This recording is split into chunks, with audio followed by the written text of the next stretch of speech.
Good morning, everyone. Good morning. Today is Wednesday, December 6th, and this is the time and place for the regularly scheduled Nevada Gaming Control Board meeting for the month of December 2023. Before we get started, I'd like to please ask that you turn off your cell phones so we don't have any disruptions during the meeting. And may I ask that you all please rise and join me in the Pledge of Allegiance. I pledge allegiance to the flag of the United States of America and to the republic for which it stands, one nation, under God, indivisible, with liberty and justice for all. Thank you very much. Madam Secretary, has our agenda been posted in accordance with Nevada's open meeting law? Yes, it has. Thank you. Today, we'll be covering all the items noted on our December agenda. Madam Secretary, let's proceed with public comments.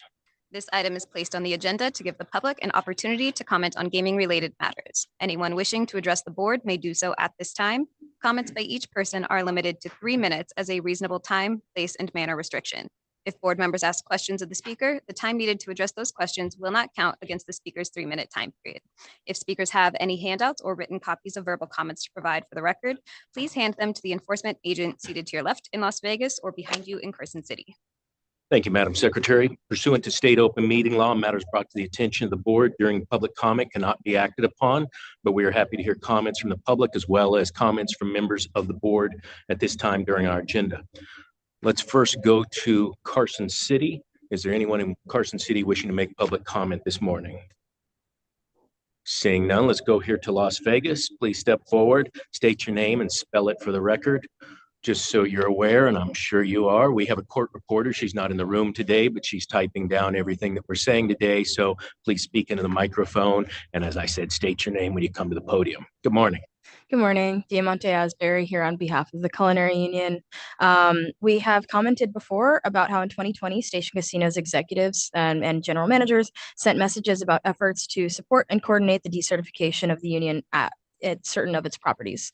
Station Casinos withdrew recognition from the union at Boulder Station in August 2020 and Palace Station in September 2020.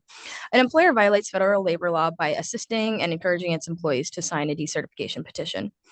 The following year, Station Casinos management doubled down on its support for decertification by coordinating a picket of the Culinary Union headquarters on a Sunday in August when the union was closed.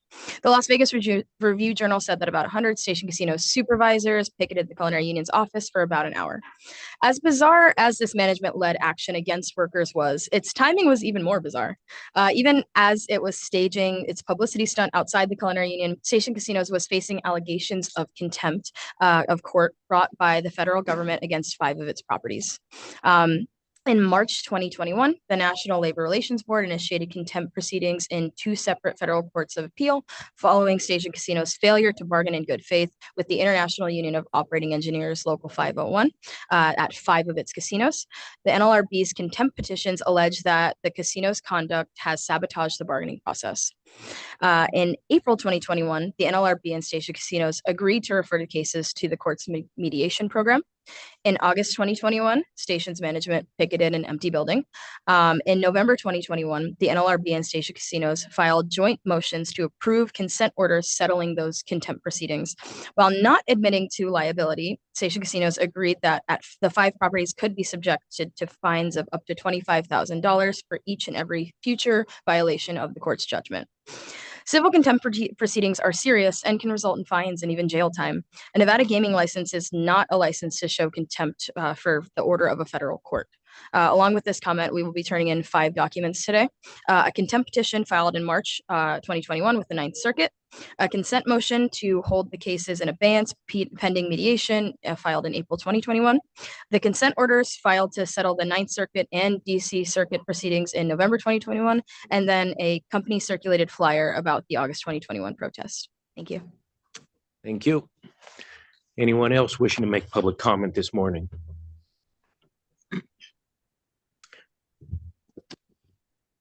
Morning. Good morning. My name is Christopher Ming, and I've been working at Red Rock Casino for the last 6.5 years at Lucky Penny Restaurant.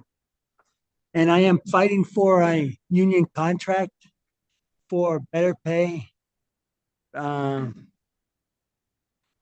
better working conditions and job security. Thank you. Thank you. Please spell your last name for the It's record. MENG. Thank you. You're welcome. Anyone else wishing to make public comment? Good morning. Good morning. Good morning. My name is Isabel Saldana. I have working on cook at Boulder Station for 23 years. I'm single mother. I've worked harder at my job to support my 3 children, but company keeps pushing you to work harder and harder. Since the pandemic, we have been under fire in the kitchen. I feel like I am doing the work of multiple people. I want to stay in my job. I don't want my job to get harder. We are fighting for union at station casinos to be respected as workers. We want to company to list it to use. Thank you. Thank you. Can you please spell your name for the record as well? Isabel Saldana. Please spell it. Isabel.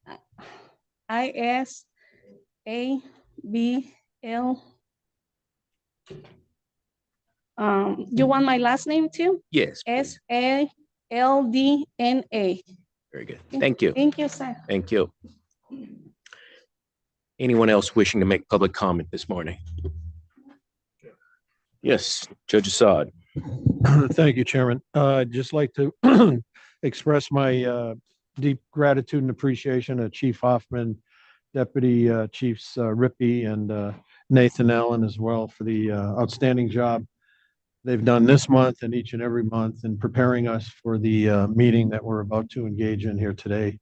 I do appreciate the stellar work you all do and makes our job that much easier. So thanks a lot. Thank you, Judge, and I certainly agree with that as well. If there's no other public comment, that will close our public comment section this morning. Madam Secretary, that brings us to the next item on our agenda, which I believe is the prior month's dispositions, correct? Correct. Pursuant to NRS 241.035, this item is the consideration of the approval of the Nevada Gaming Control Board disposition for November 2023, as well as the meeting minutes for the workshop held on October 18th, 2023. Thank you, Madam Secretary. I've had the opportunity, and I believe the other board members have had the opportunity to review the dispositions. I didn't have any corrections or questions about them. If there's no other corrections or questions from board members, I would entertain a motion on the dispositions. I've read it, Chair, and I don't have any questions or concerns. Would you like 2 motions or just 1? You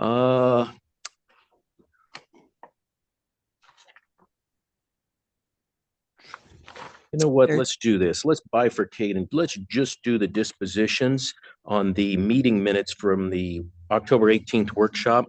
I'm going to trail that a little bit just to be sure I've had opportunity to thoroughly review that. So let's take a motion just on the disposition from the board's November 2023 meeting. Okay.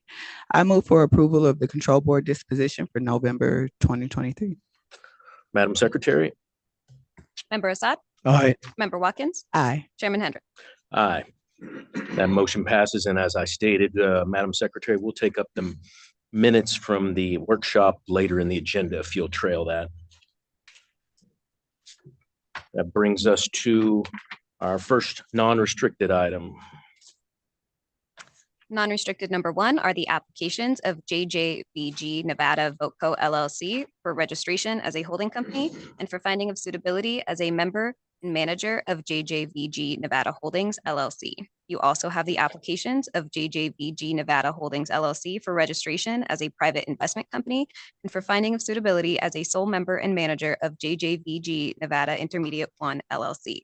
It is also the applications of JJVG Nevada Intermediate 1 LLC for registration as an intermediary company for finding of suitability as a sole member and manager of JJVG Nevada Intermediate 2 LLC and to grant an option to Macquarie Capital Investment Holdings, Inc., as noted on the agenda.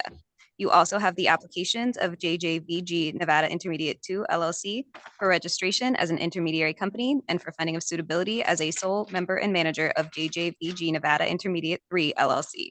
It is also the applications of JJVG Nevada Intermediate 3 LLC for registration as an intermediary company and for finding of suitability as a sole member of J&J Ventures Gaming of Nevada LLC and to pledge membership interest as noted on the agenda. You also have the application of J&J Ventures Gaming of Nevada LLC for registration as an intermediary company and for finding of suitability as a sole member and manager of Golden Route Operations LLC and to pledge membership interest as noted on the agenda. It is also the applications of Golden Route Operations LLC for a transfer of interest as noted on the agenda and to pledge membership interest as noted on the agenda. Lastly, you have the applications of Matthew Wilson, Jordan Cruz, and David Quick for finding of suitability as a member, manager, and key executive as noted on the agenda. Sounds like we got a busy morning. We certainly do. Good Good morning, morning. Chair Hendrick, Member Watkins, Member Assad, Madam Secretary. For the record, Erica Okerberg. I'm here today appearing on behalf of Oak Tree and J&J Ventures Gaming of Nevada LLC, which I will call J&J Nevada. Also here with me are the controlling persons and the individual applicants. We have Jordan Cruz and Matt Wilson. And thank you for waiving the appearance of David Quick, who was before you last month and will be here for the commission meeting at the end of this month. Also present in the audience for J&J Nevada is in-house counsel Jamal Goodrich. And in case there are any questions for Golden Entertainment, we also have Phyllis Gillen with her Blake Sartini and Luke Gums. If I could, we'd like to provide a brief affirmative presentation for you. We know that you're very familiar with Oak Tree and saw them last month, so we won't go back through Oak Tree or its other investments. But in the slide deck in front of you, there is an appendix, and in that appendix, we have provided some of that additional background information for your reference. We would ask that the slide deck be treated as confidential and not be made part of the public record. And then as far as an outline of the presentation, I would start with an overview of the transaction, talk with you about Regulation 15C, and then I would turn it over to Matt and Jordan to talk through the slide deck with you if that's acceptable. Perfect. Thank you. Wonderful. As the board is aware, Oak Tree has several other gaming investments, one of which is a majority ownership in a business called J&J Ventures Gaming. J&J has a distributed gaming business in Illinois as well as some other U.S. states. J&J entered into an agreement with Golden Entertainment to acquire its slot route operation business through Golden Route Operations LLC, or GRO. The intent is for J&J Nevada to acquire GRO at this time. And the reason for that is because although Oak Tree is a majority owner in J&J, there are also some minority owners who have not previously been licensed in Nevada. So in order to expedite the timeline for the closing of the GRO transaction, we have created a Nevada silo through Oak Tree, by which Oak Tree owns and controls 100% of J&J Nevada. And if you turn to slide 1 in your deck, you will see what that Nevada silo looks like. The intent would be to come back before you in the future for a reorganization or a restructuring. For that, J&J Nevada, this silo, would be incorporated into the larger J&J business. We, of course, would apply for the relevant applications for the transaction, and then the J&J individuals would also apply in their individual capacity for findings of suitability. Also, before you on the agenda mentioned was an option. We've requested approval for JJVG Nevada Intermediate 1 LLC to issue an option to Macquarie Capital Investments Holding, Inc. And the intent for that is for Macquarie to obtain a note and an option for a passive non-voting interest in that intermediary entity. Macquarie has applied for an institutional investor waiver, and that is in process. We understand that they are likely to be on the January or February agenda, so you will see that shortly. And if that institutional investor waiver is granted, then Macquarie would have the ability to exercise that option. The note would be canceled, and they would acquire a non-voting membership interest in JJVG Nevada Intermediate 1, which would be for 12.353%. For J&J Nevada, we are before you with a private investment company structure under Regulation 15C. As the board is aware, there's 3 primary components that you have to meet for a private investment company or a PIC. First, the economic securities must be held by private investment funds that are controlled by an investment manager with at least $1 billion in assets under management. Second, the voting interests must be held by entities that are controlled by key executives or controlling persons from that investment manager. And lastly, the entity must not be publicly traded. If you refer to the silo shown on page 1 of the slide deck, you'll see an entity called JJVG Nevada Holdings LLC. That is the private investment company or the PIC. If you look straight up from that, you will see the non-vote co, which holds 100% of the economic non-voting interest. That's held by OCM, SSF2, J&J Nevada Holdings LP, and then indirectly that goes up to the Oaktree Funds, which is held by Oaktree Special Situations Fund 2, AIF Cayman LP, which is part of Special Situations Fund 2, and which is managed by Oaktree Capital Management LP, which is the SEC registered fund manager with more than $1 billion in assets under management. On the right-hand side, you will see the VoteCo, which is JJVG Nevada VoteCo LLC. That holds 100% of the voting interests. And as you will see, that's owned equally and controlled by the controlling individuals, who are Jordan Cruz, Matt Wilson, and Dave Quick. Jordan Cruz and Matt Wilson are the co-portfolio managers of Special Situations Fund, and Dave Quick is the assistant portfolio manager and the managing director as well. And then lastly, JJVG Nevada Holdings is not publicly traded. I would also like to note for the sake of the record that Oaktree Capital Management has provided an executed non-interference letter pursuant to Regulation 15C.050 subsection 1C. And we have submitted a draft compliance plan, list of compliance committee members, and compliance officer for further action at a later time. With that, that concludes the presentation for an overview of the transaction and 15C. I'm happy to answer any questions, or I can turn it over to the gentleman to walk through the rest of the slide deck. Thank you for that explanation, Ms. Okerberg. Very well done, and quite a complicated on paper structure here, but you explained it very well. If you could walk me through the intent and the purpose of JJVG Nevada Intermediate 1, Intermediate 2, and Intermediate 3. I presume this is all tax structure based, but can you walk through that? That is correct. It's for tax and corporate purposes. That's what I expected. Very good. Are there questions from board members for Ms. Okerberg before we turn it over to the principals? None for me at this time, but I do want to comment that that was a very simple way of explaining a complex structure, and you did a very good job. So thank you. Thank you. No questions. That was excellent presentation. Thank you so much. Thank you. Then I will go ahead and turn it over to Mr. Wilson, who will start with slide 2. Morning, Mr. Wilson. Pleasure to see you again. Likewise. Good morning. For the record, Matthew Wilson on behalf of Oaktree Capital Management and JJVJ Nevada. Since we're going to skip the Oaktree commercial, or however you want to call it, in the bios we've done a few times, I'll go right into the deal, if you will, and I'll talk about our experience here with J&J. Please. As Mr. Okerberg noted, we initially invested in J&J back in 2019. In fact, this month is the 4-year anniversary of our initial investment into that entity. Since that time, we've made 13 acquisitions. This will be our 14th. In that period of time, we have grown revenue by about 3.5-fold prior to this acquisition and almost 5-fold with this acquisition. Our capital invested here began at about $155 million. Today will be almost $300 million of equity in this deal. We've taken nothing out at this point. This goes to the point I made in one of our earlier hearings last month, where I discussed our ability to hold assets for multiple years. We're not looking to flip things. For us, this is a probably 5 to 7 year hold to get the value out of what we're building here.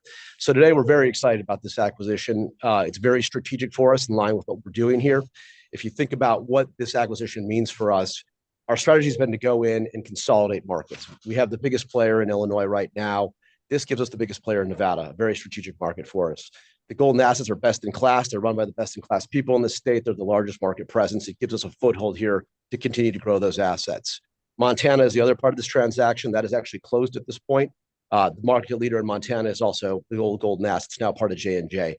We would like to continue that strategy of going across the country and diversifying our risk, both in states and as well as in new markets. We think we'll get a higher premium valuation on the back end of this by having a diversified portfolio of market-leading businesses across multiple states when we eventually look to exit this thing to the public markets through another buyer. So let's talk about a little bit where we are today. With this acquisition pro forma, we will be the market leader in the U.S. We'll have approximately 25,000 VGTs across 3,500 locations in 5 states. We've received HSR approval, because I know you all asked us that question. So we are through the FTC. We have no issues there. And listen, once we close this transaction, Mr. Cruz will take you through this in a couple of minutes.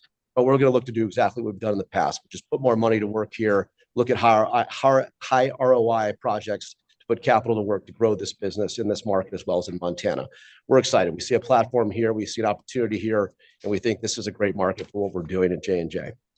If I could turn to slide 3, just to give you a quick background, and I promise I won't spend more than 30 seconds on this, but just to give the board comfort that we have financing committed.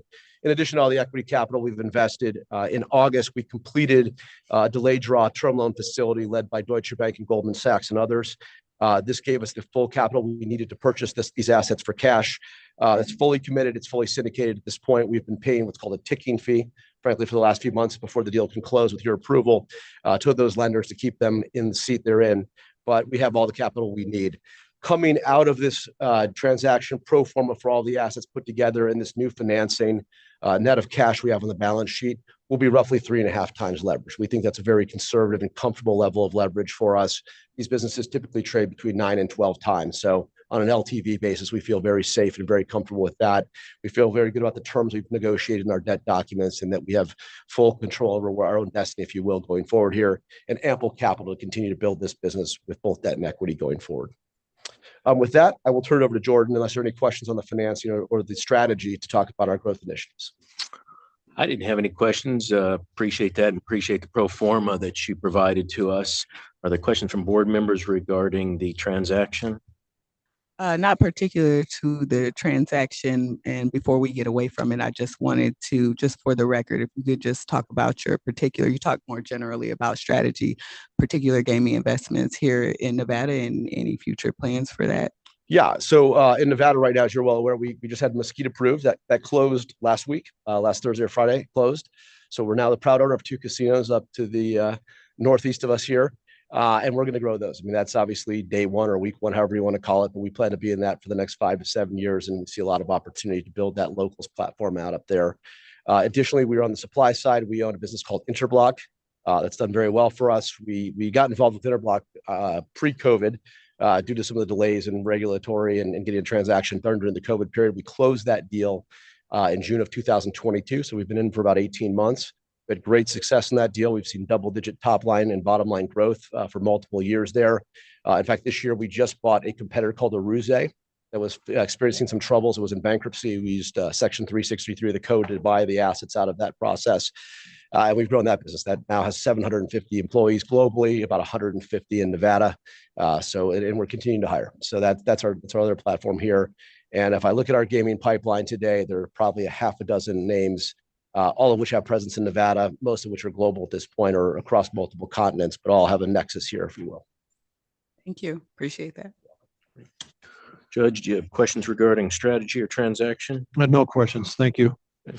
Good morning. Good morning. Jordan Cruz. For the record, Jordan Cruz with Oaktree Capital Management. I'm going to take a minute to talk a little bit about our future plans for these businesses. As you know, we'll be in phase one for a little while here, operating the Nevada business separately, but obviously the goal is to put it together with our broader J&J platform. Once we get those approvals, we think there's a great opportunity to improve the value of all the businesses in a larger context, using the best practices from both to grow those businesses profitably. J&J has a long history and successful history in route-based businesses. Matt alluded to under our ownership, it has grown dramatically through both organic and M&A in the last 4 years. It's a great platform. We think it brings a lot to the table for Nevada and vice versa. We think that our business at J&J will benefit from having Nevada as part of it. 3 key areas in my mind. One is just operational synergies and best practices, taking what each business does best and applying it to the other. Profitably growing the businesses to reinvest and invest in high ROI opportunities for both businesses. That larger organization will have more cash flow to do more things with. And then we will also pursue M&A, as we have done at J&J for the last 4 years. We think there's a great opportunity to take this platform and grow it into other states and other areas within the states we're in. The bottom line for us is we want to profitably grow this business over the next 5 to 7 years to the benefit of all constituencies. Pretty simple. Great. Thank you. Ms. Okerberg? That concludes our affirmative presentation. Obviously, we're happy to answer any questions, but I would be remiss if I didn't thank Senior Agent Tina Logan, Agent Madeline Stewart, and Supervisor Jake Abba for all of their hard work and professionalism on bringing this to an agenda so quickly. Great. Thank you for that. I'm going to go through a few things that any one of you can go ahead and put on the record, but I will ask, I'll start with you, Ms. Okerberg, and you can turn it over to the appropriate principal. Sure. As you related, Oak Tree was on the November board and commission agendas. Therefore, this investigative report was an update, and we incorporated a lot of those. That being a couple months back, I just want to ask a couple of questions here. Since the time of the investigation and the time that the applicant was asked at the end of September, has there been any significant corporate structure, material edits to the structure of the corporation? For Oak Tree, For Oak Tree. we provided a couple of minor updates to the structure, but nothing major. Good, yeah. Officer, directors, management, no changes? I believe there have been no changes. No changes. No regulatory violations or any significant fines since that time? No. No significant litigation, material litigation during the period? And Oak Tree's not incurred any additional debt nor drawn on its revolver since the time of the closing of the investigation? That's correct. Good. That's just put that all on the record. I appreciate that. Tell me a little bit about the compliance plan that you're putting in place. Certainly. We've submitted a draft for review. It's based on our experience with other Nevada gaming compliance plans. We also will have 3 compliance committee members, and the compliance officer will be Mr. Goodrich, who's in the audience today. The intent is for the Nevada compliance plan, of course, at phase 1 to relate to the acquisition of the GRO business in Nevada, but then upon the reorganization and the restructuring to fold that in with the larger organization, and the larger J&J organization also will be subject to the plan. So will the plan include other jurisdictions outside of Nevada? It will. Good. And then you'll have specific expertise for Nevada. That's correct. There will be an independent member knowledgeable in Nevada, and that person has been retained. Great, thank you. Let's talk for a minute about the non-interference agreement. You mentioned that. I just want to put on the record that you gentlemen, Mr. Cruz, Mr. Wilson, you are aware of the non-interference agreement, correct? And we went through this in November as well. Good. Just for the record, you completely agree with that, as well as on behalf of the company, you understand that nobody else in the company will be able to interfere with you and your voting rights regarding this organization. Good. And for the record, Ms. Okerberg, and we had both Mr. Cruz and Mr. Wilson agreeing to that if it wasn't picked up by the court reporter, correct? Yes, that's correct. Good, thank you. All right. Questions from board members? And we will save the individual applications for last. So is there any questions from board members regarding the entity structure or anything else regarding the transaction? Nothing further from me, Chair. Thank you. Thank you, Chairman. I just had a brief question.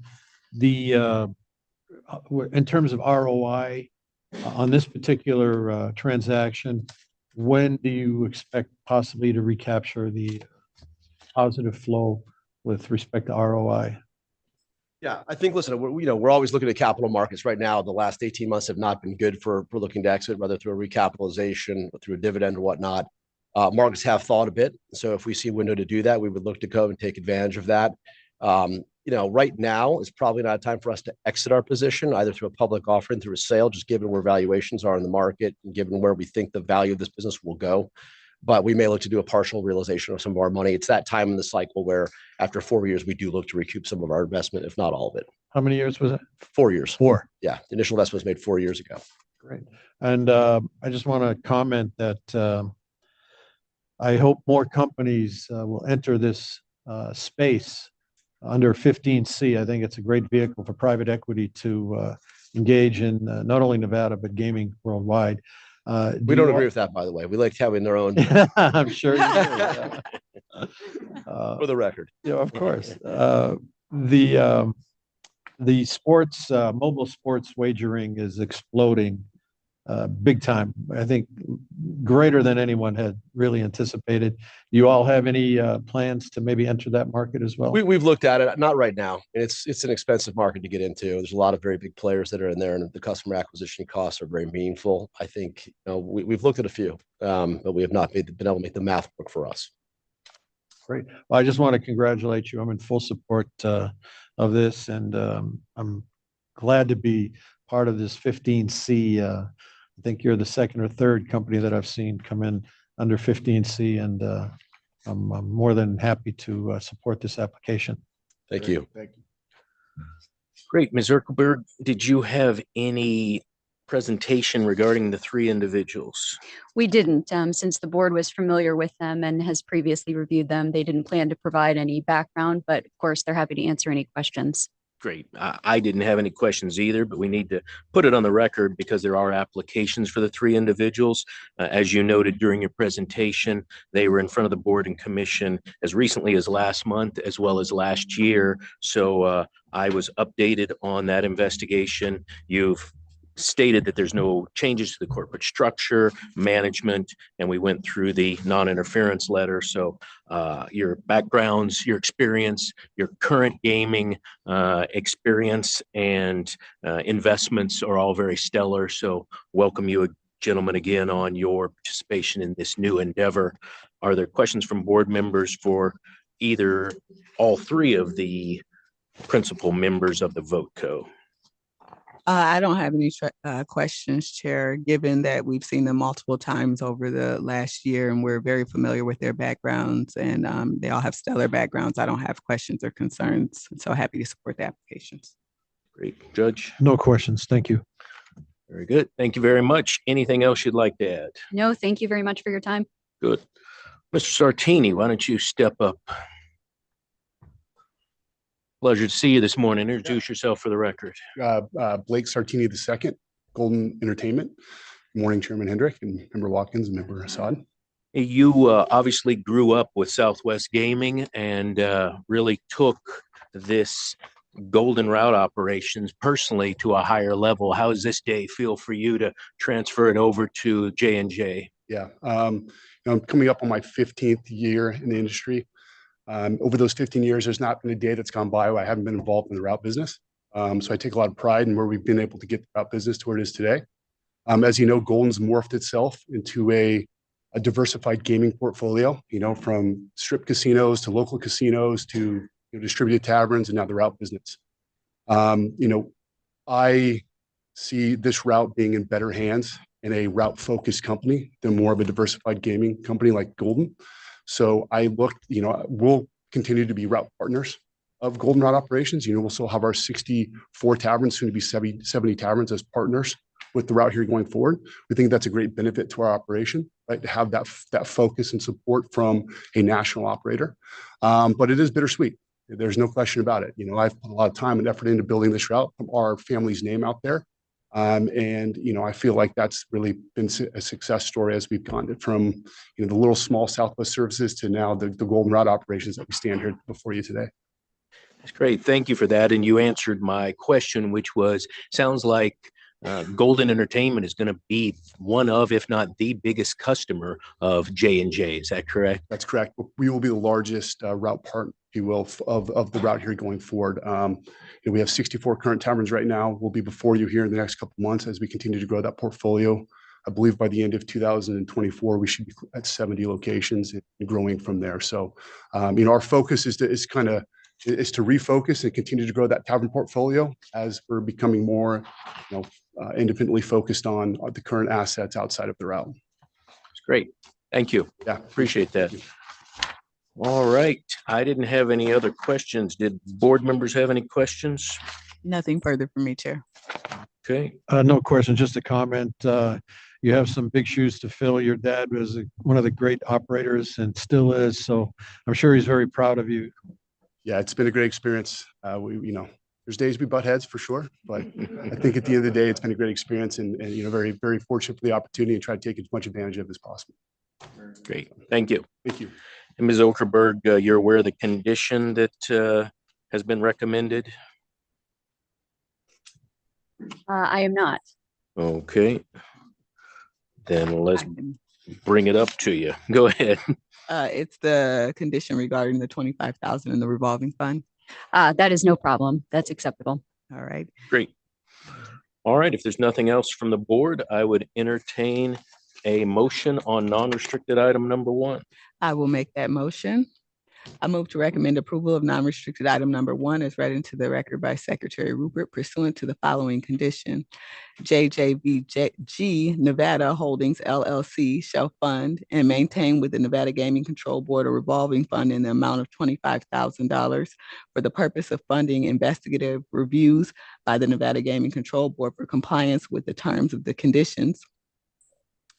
The Nevada Gaming Control Board shall have the right, without notice, to draw upon the funds of said account for the payment of costs and expenses incurred by the Nevada Gaming Control Board and its staff in the surveillance, monitoring, and investigative review of all activities of Golden Route Operations, LLC, and its affiliated companies. So, Ms. Okelberg, you're aware of that now, and your client consents to that condition? Yes, we believe that's in proper form. Very good. Thank you. Madam Secretary. Member Assad? Aye. Member Watkins? Aye. Chairman Hendrick? Aye. Motion passes. Congratulations to all of you. Good luck to you. Thank you. Thank you. Bringing us, Madam Secretary, to non-restricted number 2. Non-restricted number 2 are the applications of ECL Water Street LLC doing business as Rainbow Club Casino and ECL Water Street LLC doing business as Emerald Island Casino for a non-restricted gaming license and for licensure as a manufacturer and distributor. It is also the applications of Ronald Winchell and Mark Falcone for licensure as a member and manager. Good morning. Yes, good morning, Mr. Chairman, Judge, Dr. Watkins, Madam Executive Secretary JT Moran with the law firm of Clark Hill, 1700 Pavilion Center Circle, on behalf of non-restricted item number 2, ECL Water Street LLC, future, hopefully, licensee. Standing to my right is Mr. Ron Winchell, and also seated in the back is Mr. Mark Falcone. These are our 2 principals. Mr. Chairman, if I may just get a few preliminary things out of the way before we go into the nuts and bolts of this particular application. Please. And our request to you.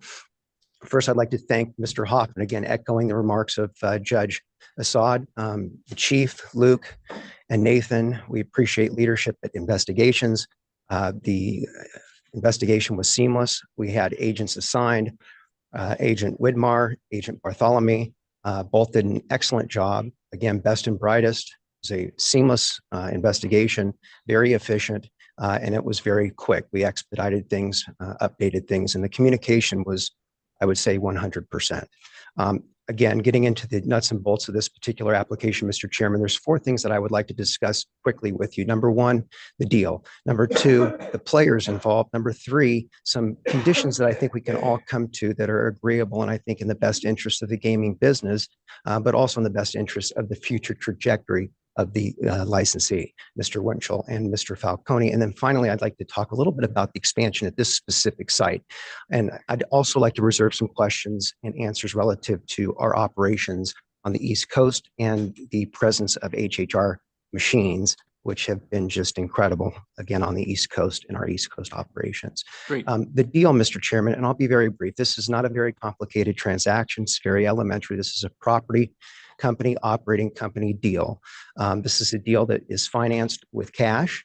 There are 3 liquidity events that will occur to get to the purchase price.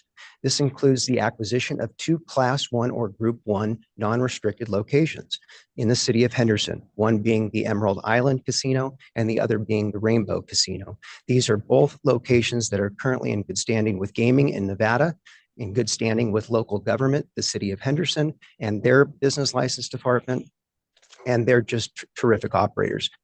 We are going to maintain and preserve the integrity of changeover from current employees and leadership.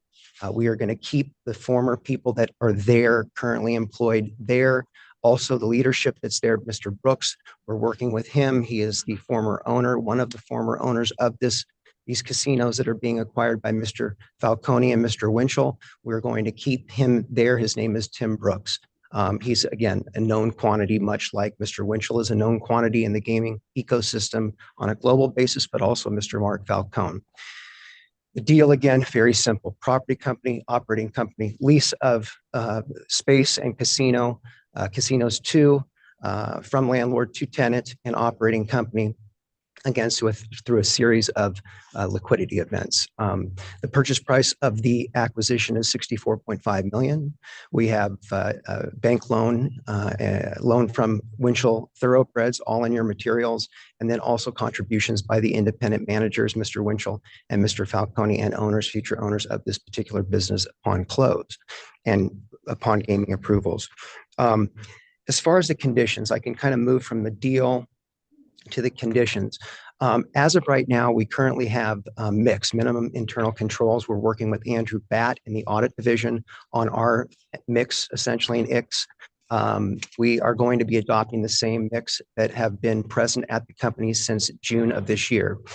They are version 9 compliant, and there's not any changes. We will just seamlessly move into the way that they're operating that business, and will continue from a gaming responsibility and compliance standpoint.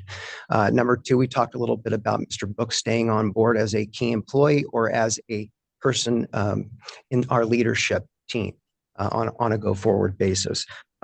We will be working with him, and he's just been great to work with, and he knows the properties intimately. He knows the demographic. He knows the marketplace in that area, and he will be a very good piece of our puzzle as we move forward.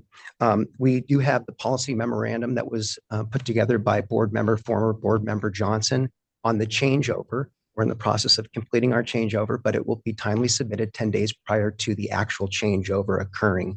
And that will be submitted to your gaming control board unit that handles those changeover plans. And we've noted that memorandum, and then also the existing memorandum from 2006. We've integrated some of the additional items that were contained in that and didn't really flow into the 2020 memorandum by board member Johnson. And we are also going to be Reg 5 compliant best practices. And speaking of best practices, we also have a compliance plan that we are working with your compliance plan unit. We will continue to work with them on that compliance plan, emphasizing best practices in state gaming. And we will have a compliance team based on the size of the organization. As you know, you saw Mr. Winchell on the agenda last month. Or 2 months ago, for the Jackpot Joni's location in Nye County. We talked a little bit about the number of licenses that he currently holds in the state of Nevada, his presence in New Hampshire, and also his presence in Kentucky. We talked a little bit about Mr. Falcone, even though he was not a part of that particular piece of the puzzle. But Mr. Falcone is here to speak to his personal suitability as well. But again, we are putting together a compliance plan, and it will be robust, and we will make certain that we are growing similarly situate to the amount of locations that we're now starting to manage and continue to manage again on a go-forward basis. With that, I'll go back to the players. I've known Mr. Winchell since we were, I think, 14, 15 years old. It's been nice to watch him grow. We talked a little bit about him and his business probity, his personal suitability, the financial suitability of his business, being overcapitalized and well-run. We are going to talk a little bit about Mark Falcone as well. He will come up to the podium, I'm assuming, and we'll make an introduction of his history. He is formerly a Wall Street commodity, so to speak. Came to Las Vegas in, I believe, 2006, 2007. Went to work with Fertitta Stations Casino. And he ended up becoming a part of their C-suite as a chief financial officer. He left Stations Casino and partnered with Ron. They are both, the synergy that I see is seamless. Ron handles operations. He'll tell you a little bit about operations and the strategies of the business on a go-forward basis and how they're going to utilize some of the stuff that they're currently doing at their other locations at this particular location or both locations. And then you'll hear from Mark some financial information in terms of financing and future business opportunities that are on their plate currently. But with that, that's our affirmative presentation today. Again, it's a very easy deal. You have known quantities in the gaming industry, both Mr. Winchell and Mr. Falcone. And this is a great location. The city of Henderson is expanding. It's growing. I never thought I'd see Water Street what it is today. It's great to be a part of that. And we're looking forward to adding, again, value to that area. And continuing to grow with some of our colleagues in that particular area as well. And with that, we're here to answer any questions. We appreciate your time. Again, Investigations was perfect, seamless, easy, and it allowed for a very, very painless investigation. I don't see any areas of concern. I don't believe any were noted in your investigative reports that were provided to you. And I don't believe that there were even any areas of interest, but we're here to answer any questions or provide any clarification if need be, Mr. Chairman, members of the board. Great. Thank you for that outline and presentation, Mr. Moran. I completely agree with you that the revitalization of downtown Henderson has been amazing to watch. It's a storied history for these properties in Nevada's history to have these properties being revitalized and taken over. So, Mr. Winchell, pleasure to see you this morning. Why don't you tell us a little bit about, introduce yourself for the record, and tell us a little bit about your vision for these properties. Good morning, members of the board. Ron Winchell, the applicant. Kind of jumping into a little bit of the future. I think the important thing here is business as usual. As after we close, Tim Brooks, I think he said was going to stay on. Tim Brooks has done a phenomenal job operating it and catering to the locals market. The locals, as we know, vote with their dollars, and that's very much represented what you see in the business today. So we will continue with that as business as usual. Employees, we keep all employees. I think JT kind of touched on that. We keep all employees, offer them the same employment. We view them as an asset going forward, a very important part of the business going forward. And then you look at the existing business today, run as is. Future will be, we have a expansion plan. It's not planned for today. It's probably 18 months out, probably an additional 10,000 square feet onto the Emerald Island. And that will include additional gaming space and F&B locations within that. They have a very heavy F&B operation that's extremely busy, and we'll just kind of continue on to play on the strengths there. Great. Thank you for explaining your management staffing goals and for maintaining the current staff and benefits. That's always important for the board and commission to hear. Also was appreciative of hearing about the compliance plan. You've obviously been through the Nevada licensing process many, many times. So having a compliance plan in place can only be good for your organization. So appreciate that as well. Agree with that. Good. Mr. Falcone, introduce yourself for the record. Chairman Hendricks, Member Assad, Member Watkins, and Madam Secretary, Mark Falcone. Good morning. Tell us a little bit about both of you gentlemen's intention of how much time you can devote to these properties. Well, so Ron and I, as you're aware, we run a business together called ECL Entertainment, which operates and manages and owns assets in Kentucky and New Hampshire. This is a separate business from that. Ron and I have made a commitment to spend a significant amount of time in addition to our efforts outside of Nevada with these two assets. We believe, given the importance of the license, of importance of the size of these facilities and the growth plans that we have for these facilities, that a significant amount of time of our personal time will be dedicated. As Ron mentioned, having Tim Brooks as an extension of us being at the property, who's been familiar with owning this facility for more than 12 years, I think is an extremely important asset to us to help us assimilate our time and commitment and needs personally for what's needed at those properties going forward. Great. And you have a property in New Hampshire that you're working on now as well? Yes, we acquired charitable gaming locations in New Hampshire earlier this year. We currently operate two smaller facilities similar to a bar tavern in this market location. We operate roughly 81 HHR games and approximately 20 charitable table games in New Hampshire today. We currently have a plan to develop a large-scale facility in Nashua, New Hampshire at the Pheasant Lane Mall. That will include roughly 1,200 HHR games, over 60 table games, and a variety of food and beverage and entertainment offerings, which we are currently under construction with expectations to open hopefully by the end of 2024. Great. So you're getting some frequent flyer miles going back and forth across the country. Yes, often, and next week as well. So nice cold weather. Good. Tell us a little bit about HHR machines. I'm going to let Ron handle that question. Great. I guess the question is, how much do you want to know about HHR? A little bit. So, I mean, they're, parimutuel based, gaming, really. It's, originally, I think came together in Arkansas, Oaklawn Park, where you bet on, historical horse racing. So basically, you have, what we see is a slot machine that takes, when you hit the, let's call it a bet button, it grabs, a historical horse race.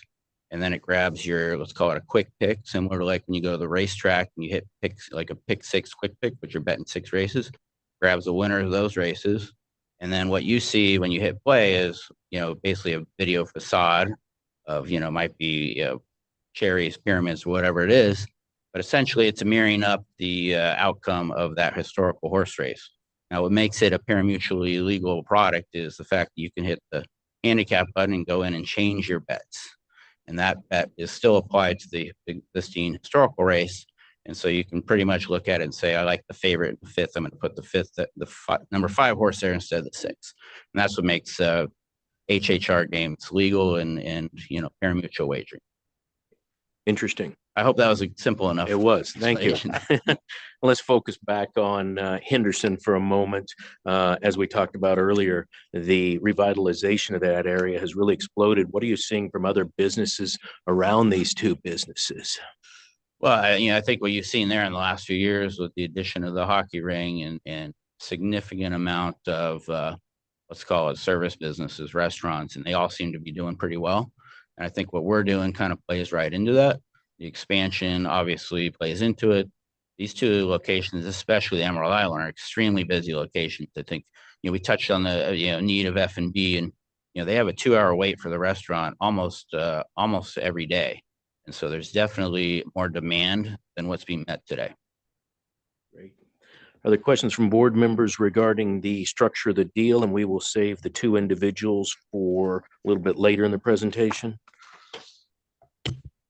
Good morning.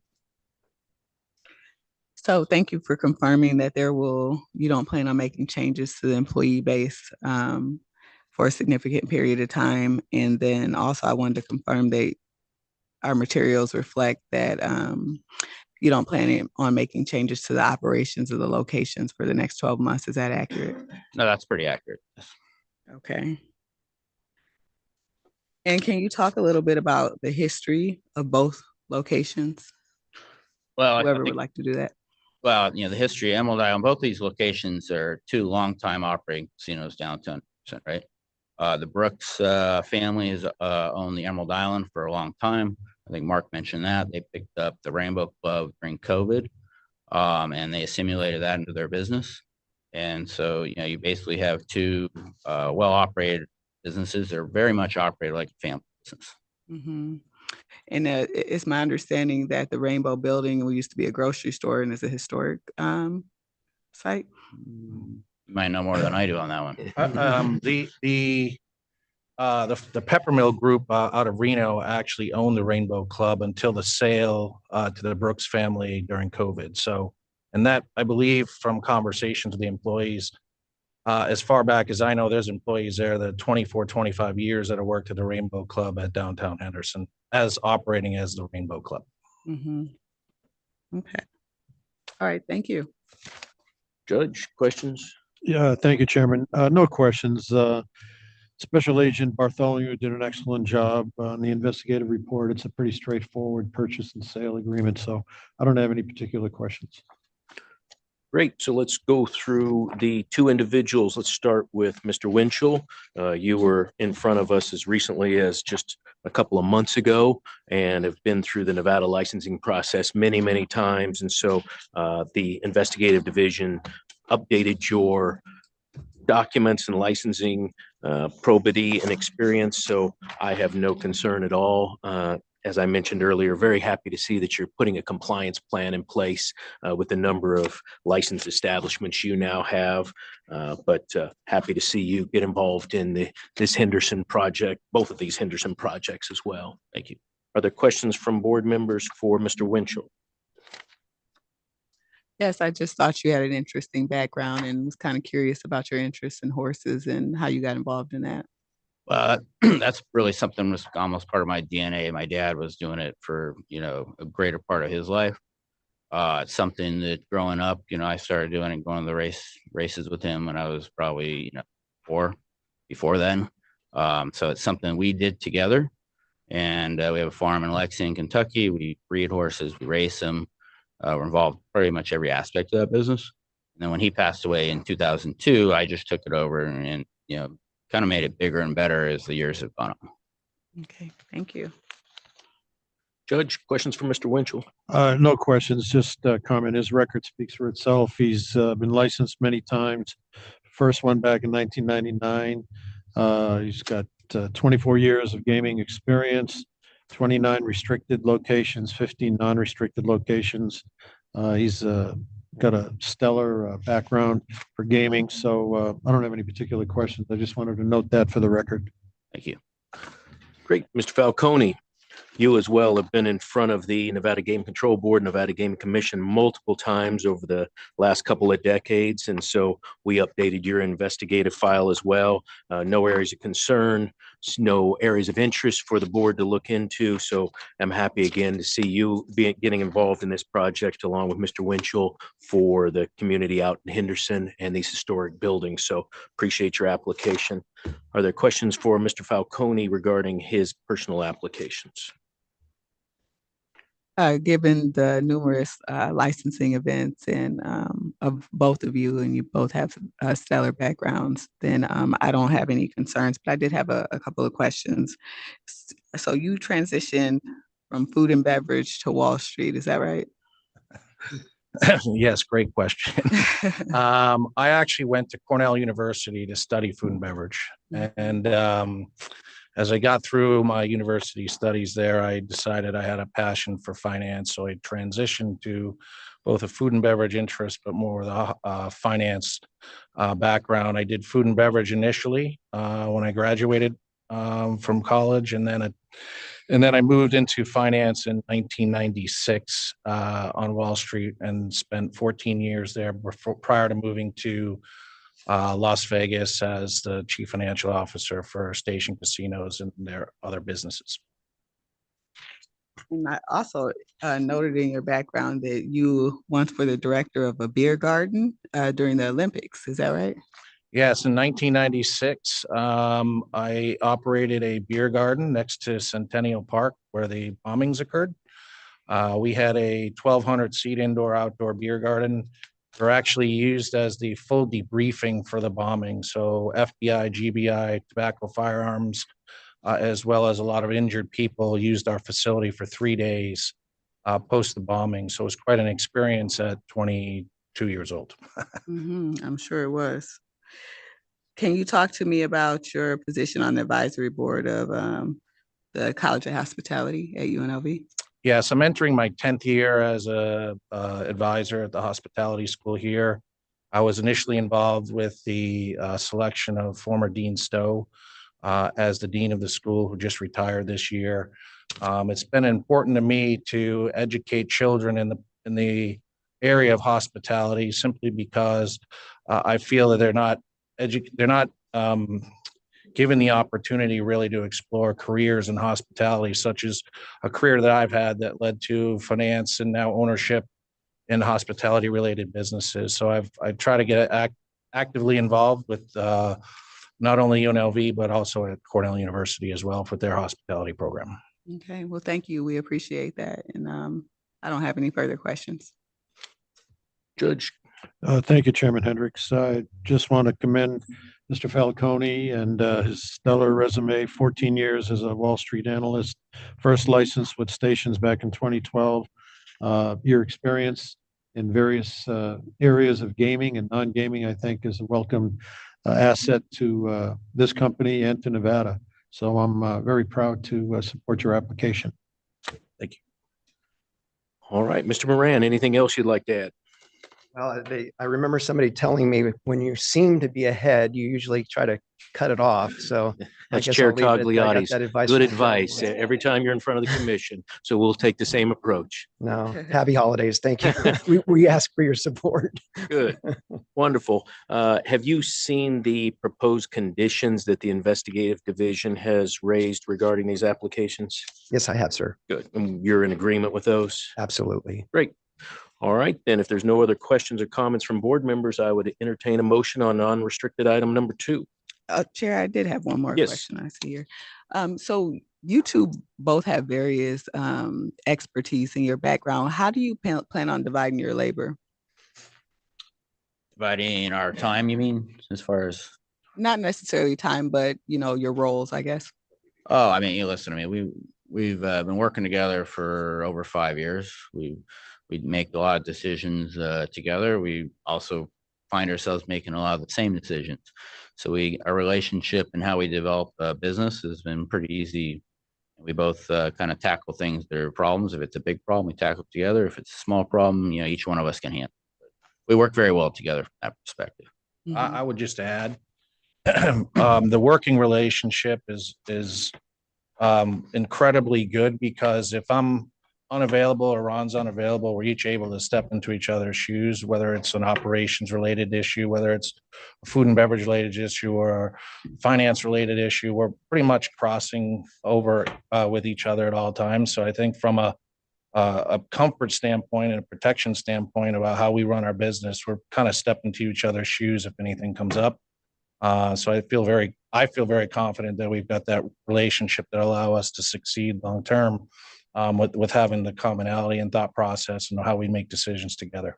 And is one of you handling more so the financial aspects and the other one's looking more towards strategy and operations, or it's just kind of balanced on both ends? I think it's fair to say we can do everything together. There may be a slight, just given my background on finance, I may do a little bit more of it, but Ron's more than capable and has his own financial expertise that can handle most of the stuff that we do anyways. And the same is said to be true for operations. Okay.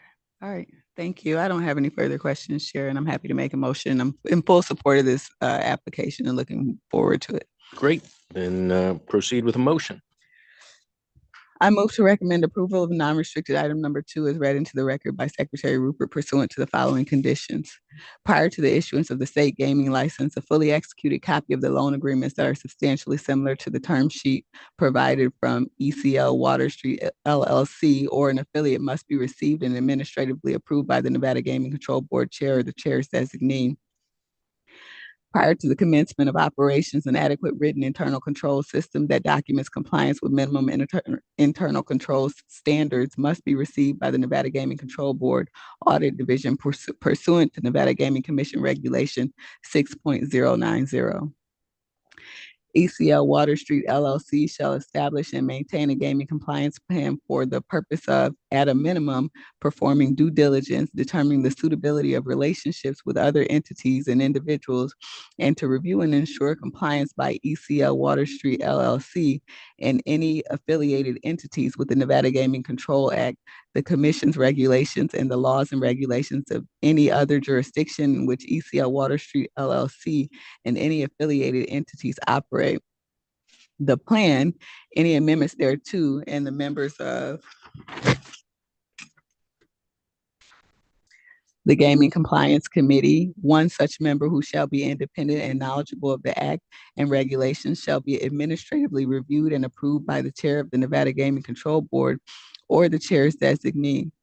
ECL Water Street LLC shall amend the plan or any element thereof and perform such duties as may be requested or assigned by the chair of the Nevada Gaming Control Board or the chair's designee relating to a review of the activities relevant to the continuing qualifications of ECL Water Street LLC under the provisions of the Act and regulations. ECL Water Street LLC shall fund and maintain with the Nevada Gaming Control Board a revolving fund in the amount of $15,000 for the purpose of funding investigative reviews by the Nevada Gaming Control Board without limiting the foregoing. The Nevada Gaming Control Board shall have the right without notice to draw upon the funds or set account for the payment of costs and expenses incurred by the Nevada Gaming Control Board and its staff in the surveillance, monitoring, and investigative review of all activities of ECL Water Street LLC and its affiliated companies. As to Emerald Island Casino, a key employee application for the position of general manager must be filed within 60 days of this approval and thereafter refile within 60 days of any change in the person occupying that position. The surveillance system must be inspected and approved by the Nevada Gaming Control Board Enforcement Division within 60 days of issuance of the state gaming license and thereafter be maintained at or above the standard that is approved. As to the manufacturer's license is limited to the modification of the machines that are or have been utilized in the operation of the licensed location or its affiliated companies, and that such modifications shall be limited to operational configuration changes such as replacement of one pre-approved component with another pre-approved component or modifications that will not affect the manner or mode of play of the device. As to the distributor's license is limited to the acquisition of machines to be utilized in or the distribution of machines which have been utilized in the operation of the licensed location or its affiliated company.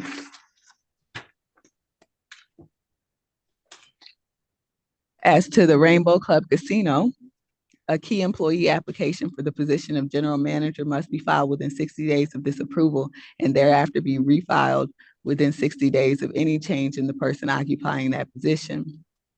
The surveillance system must be inspected and approved by the Nevada Gaming Control Board Enforcement Division within 60 days of issuance of the state gaming license and thereafter be maintained at or above the standard that is approved.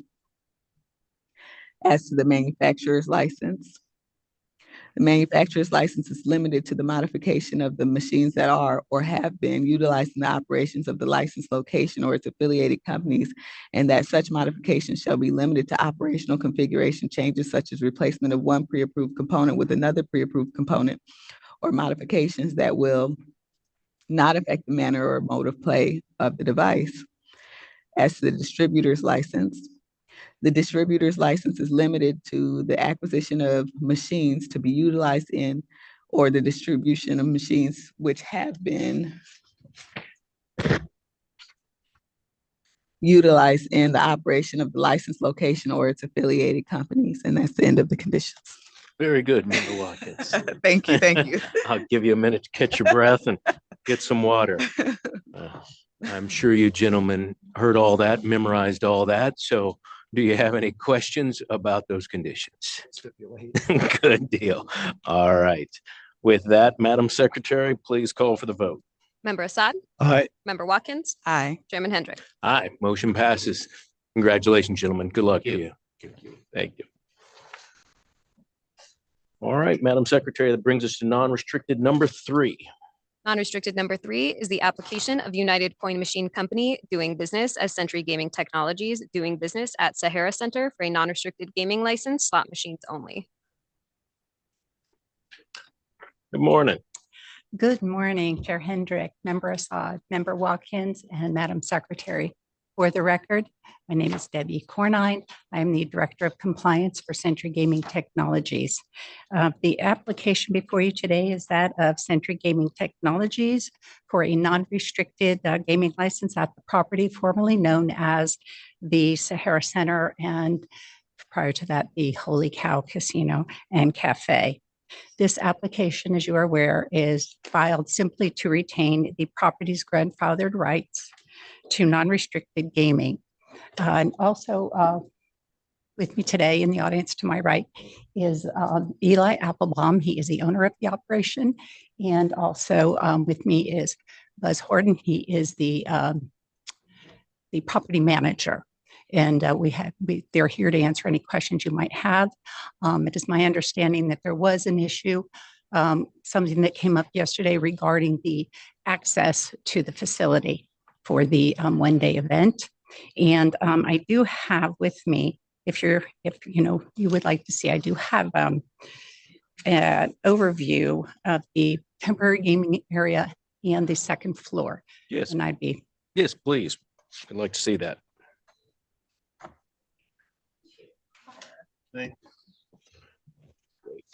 Thank you. Can you walk us through what we're looking at here? Absolutely. So the gaming area diagram is simply that it is the second floor area that will be accessed from. There is a wraparound patio area on the second floor. And there are 3 doors that will enter into that area. And you can see the 3 doors on the temporary gaming facility diagram. That's where the operation will be held.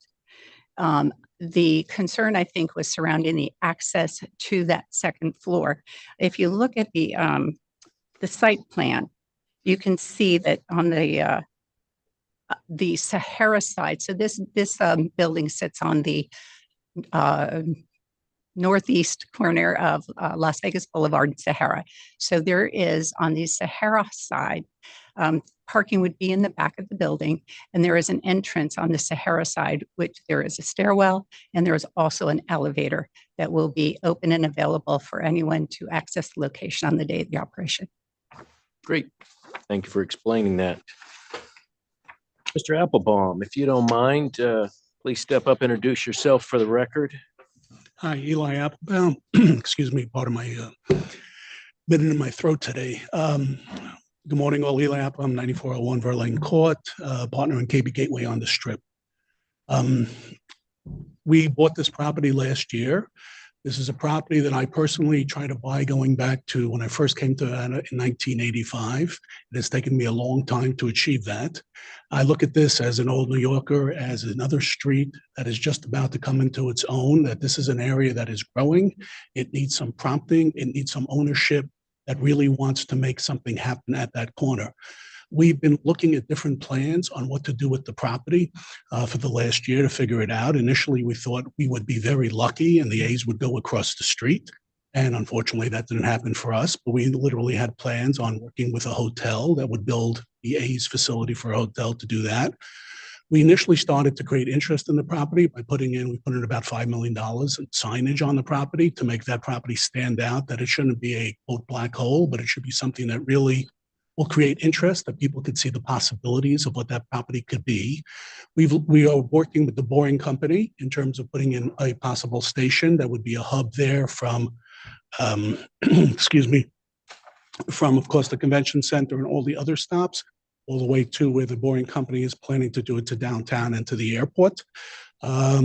We have a couple of different ideas that we're trying to make happen, ranging from the very simple of just taking the building that is there, putting in a gaming operator who would take that space, putting in food court and very simple uses around it to make that the second floor really hum.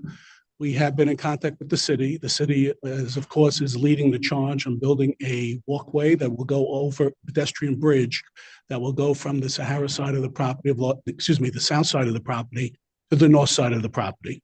And we are working on, in terms of connecting that bridge, that the access to get on our northeast corner would be through our property on the second floor.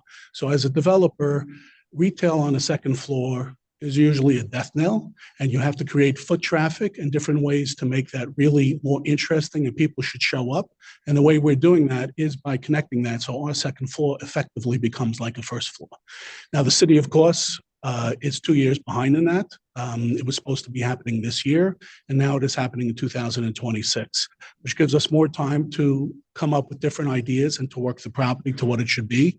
The other idea for the property is simply we are talking to some hotel operators about putting up some type of tower there. I don't think we're going to be the next Wynn, but something that would be a nice property that would tie into a gaming operation on the location. So those are the different ways we're doing that. We're spending money so far, and we're talking to the different people to take it to the next level. Thank you, Mr. Applebaum. That's very interesting to hear your vision, and important for me as we look at these grandfathered exceptions to gaming, especially on such an important piece of Nevada as the Las Vegas Boulevard Strip. Personally, for me, I like to hear about what the vision is, not just continuing it, but what will it be. So very nice of you to walk through that and talk about what your plans are. Are there questions from board members for Ms. Cornine or Mr. Applebaum? Yes, good morning. Good morning. So thank you again, as the chair suggested, for sharing your vision. It's good to have you here today. I remember speaking to, I think it was Mr. Horton last year about plans for the property and hoping that the bridge would be built and we wouldn't be here again today asking for an 11th opening. So I'm glad to hear your vision and feel much more comfortable hearing your vision. But you said that the bridge is supposed to be built in the next 2 years. Is that what you've been? Excuse me, that is correct. Okay. And as to Ms. Conine, you spoke about the open and accessible issue. Are there any plans to have any advertising or anything to let people know? No, we don't typically advertise these events. Okay. All right. So Thank you. No. I mean, like just temporary signage, not necessarily anything big. If the board would like us to add temporary signage, I mean, that's something we can absolutely do. We can do that if it's requested. We could put it on our large sign. No, it's not required. I just wanted to have an understanding of of your biggest throat of your plans. So, but thank you. Judge, questions? Thank you, Chairman Hendricks. Mr. A, the lease with Walgreens is, according to Deputy Chief Supervisor Bradford, sitting back there. Great job, by the way, on getting these questions answered. Is a 75-year lease. Is that correct? That's correct. So any plans that you might have to build a casino would be above and around Walgreens? It depends. We working both angles. Angle one is keep it simple and work with them at that location. Right. It is the worst Walgreens on the strip in terms of sales. Oh, They really? would like us to improve the sales. And so therefore, they're so happy that we want to be aggressively developing the property. So it depends. We end up with a user who wants to totally redevelop the property. We're happy to move them somewhere else in the property as part of a development. And if not, so be it. Got it. And then you're talking about a bridge from south to the north across Sahara Avenue. All four corners. Oh, I was going to ask, is there another plan to have a bridge crossing Las Vegas Boulevard from the west side of Las Vegas Boulevard? The city hired the Chagall of bridge builders. It is a beautiful bridge, circular bridge. Be happy to furnish the board with, they're proud of it. There are videos of it. It will stand out. It will not be like any of the other bridges in town. It is a beautiful bridge that will encompass all four corners. Any idea on the timeline? Again, it's that same timeline.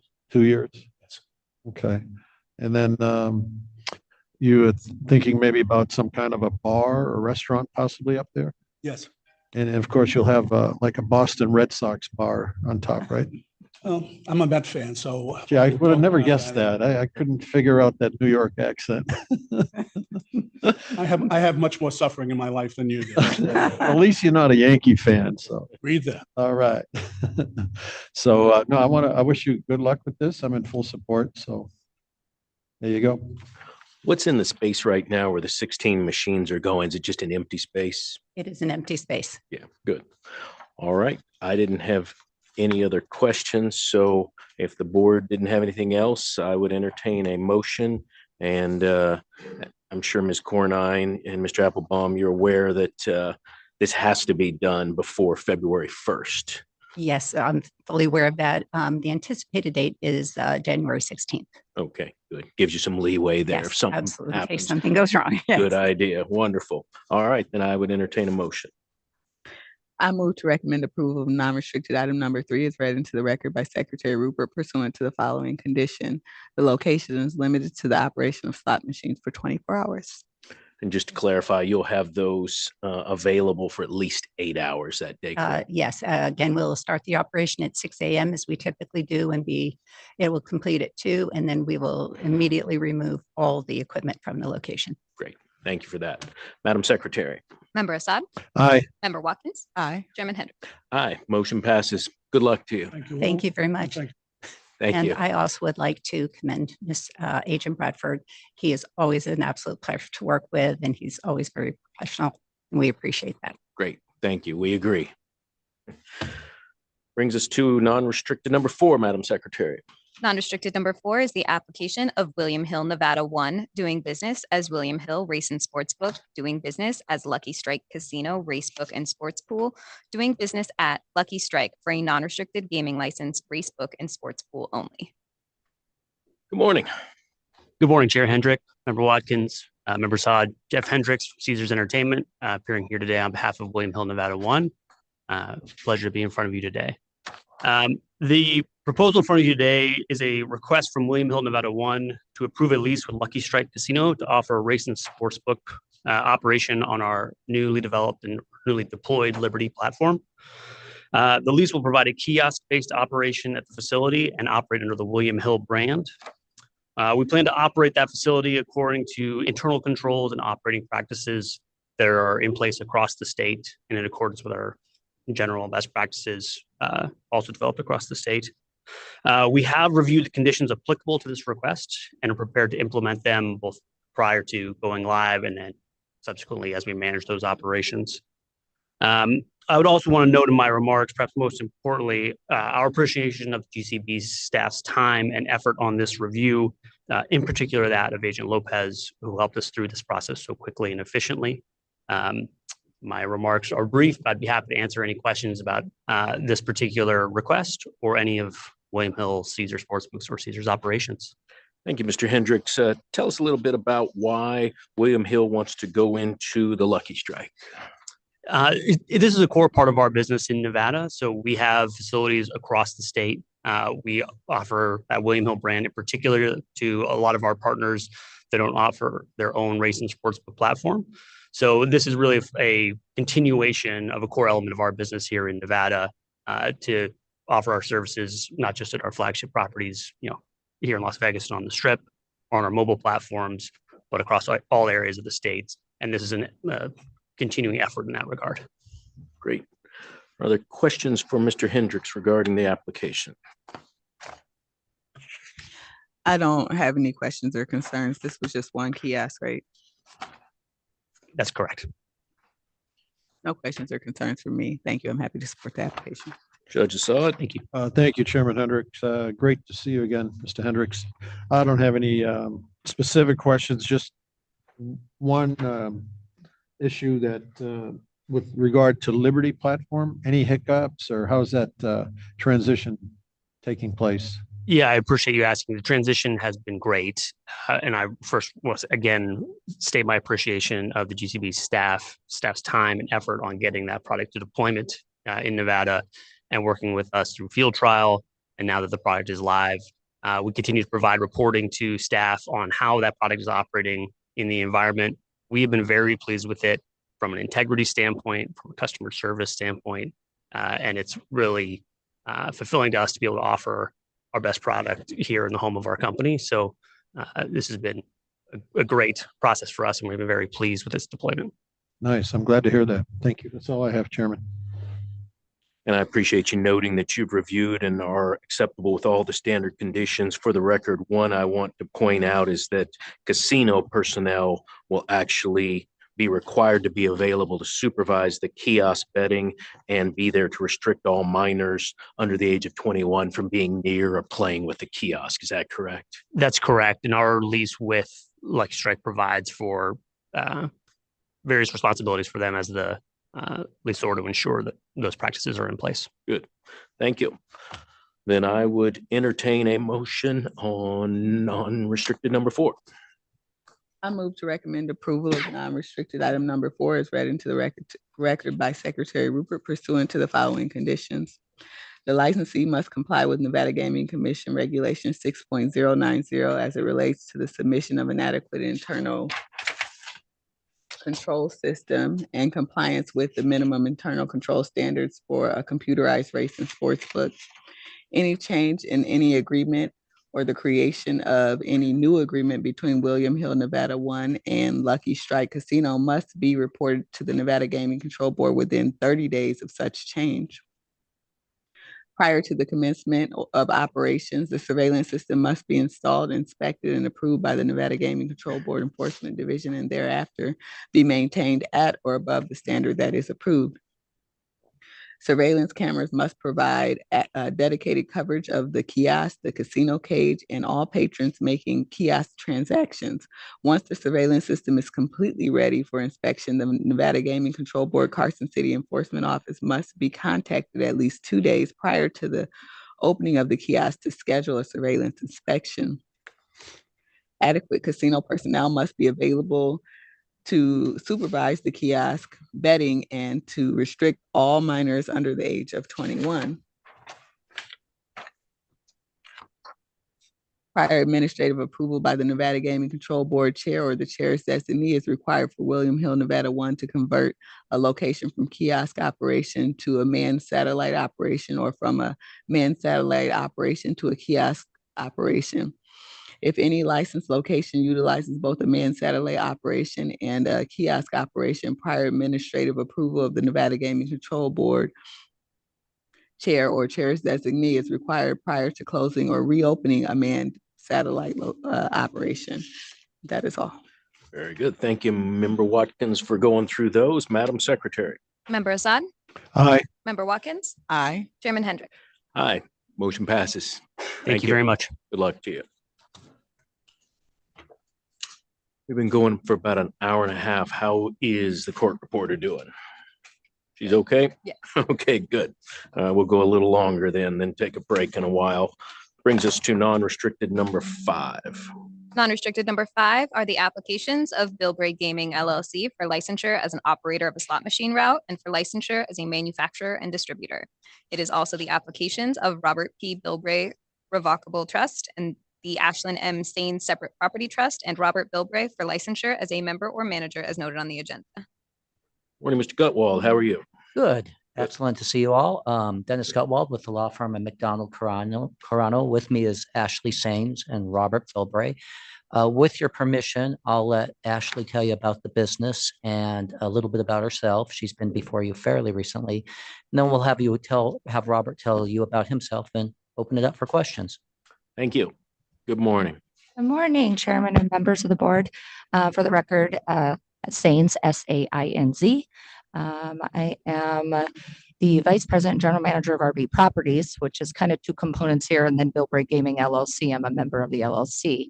A little bit of history about myself is I born and raised here in Las Vegas, but raised in Laughlin mostly, K through 12th, went there, left high school, went to University of San Diego where I got my bachelor's degree in business administration. When I graduated in 2010, the real estate market was not the best. Family friend of ours, Harry Reid, gave us a call, and I went up and worked in DC for a couple years till the market got better. Dad called and needed a general manager back in town in Laughlin, and I got my first gaming application as a key employee when I was 24 years old. I've been before you guys 5 times in the last 11 years. And now today, I'm a mom, working family of 3, 3 kids, and just busy with operations. So a little bit about today and how we are moving. We have currently 6 restricted gaming locations, 4 taverns, and 2 gas stations in Laughlin. All within 5 minutes of each other. The traffic is wonderful.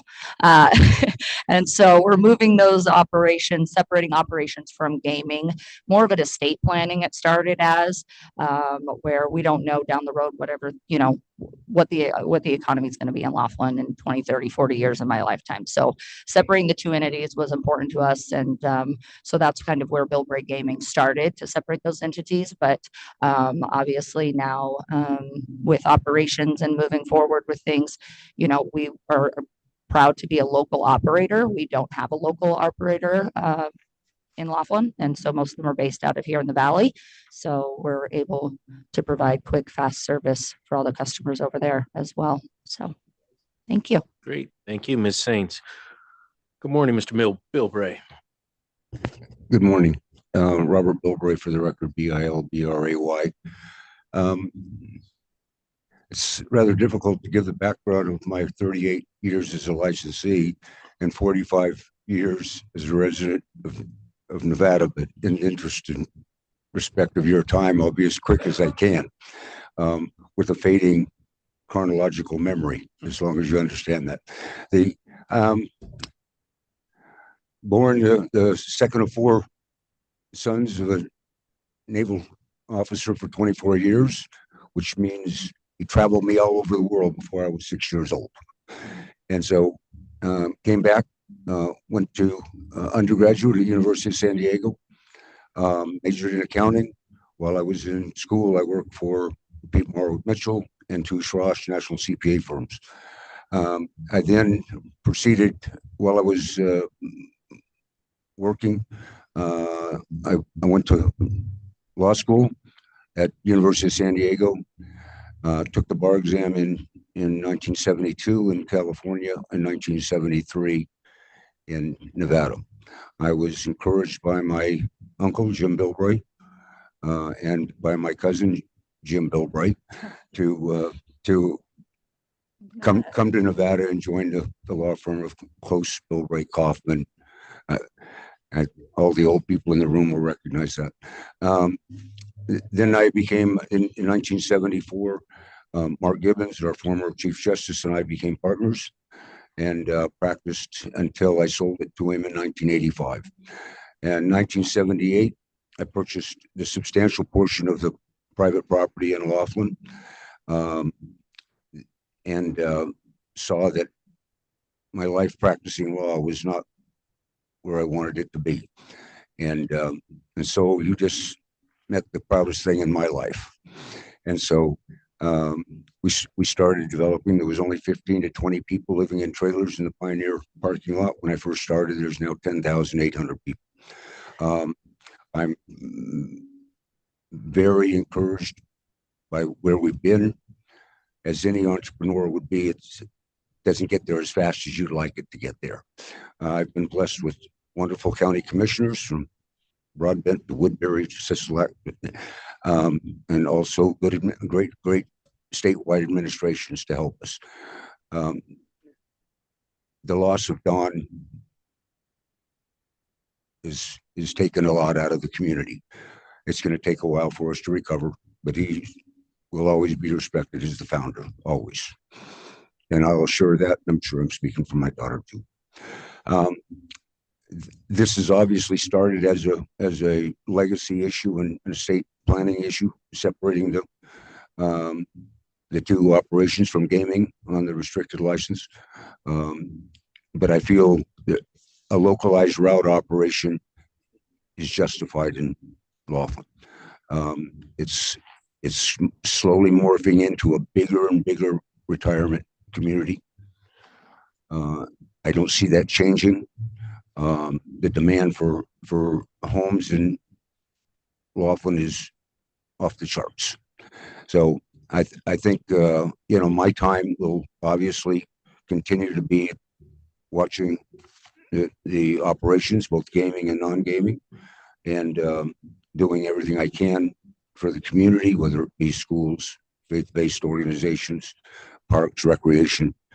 For the last 12, 14 years, I've been the strategic developer for our nonprofit, for the community, advisor for them, and worked with the governor's office on economic development, the county's economic development team, and also with the Las Vegas Global Economic Alliance group to bring the most to Nevada, both gaming and non-gaming, that we can do. If you have any questions, I'll be glad to. Like I said, the chronological thing is kind of a little fuzzy for me, but I hope that will help. Thank you very much for your time. That's great. Thank you for going through that, and congratulations on your history and the mark you've made on the state of Nevada, and certainly the community in Laughlin. And thank you for your comments about Mr. Laughlin. We all feel the same way. Mr. Gutwald, anything else you'd like to add regarding the transaction? Nothing else to add? All right. And as you both mentioned, both of you individuals have been in front of the Nevada Gaming Control Board and the Nevada Gaming Commission multiple times, been licensed previously. So we updated your investigative file, all your financials, the financials of this transaction, and I didn't have any questions about it. And I appreciate you seeing a need in your community and trying to fill that need with a new gaming operation. So I commend you on that, and look forward to supporting your application this morning. Questions from board members? Good morning. So to Mr. Bilbrey, thank you so much for being here today, and thank you for sharing your long and. I'm having trouble with my hearing aid. I'm sorry. Okay. She said, thank you for coming. Do you need a you're moment? Welcome. It's been this investigation's been one for the books. Thank you very much to everybody involved. We appreciate your long and storied history and contributions to the Nevada gaming community. It's very much a pleasure to have you before us today. And to Ms. Saints and to both of you, it's great to see a father-daughter team working together. I'm just congratulations. I just would like to congratulate you and look forward to seeing what you guys do with the route operations moving forward in the future. Thank you. Judge Assad? Thank you, Chairman Hendricks.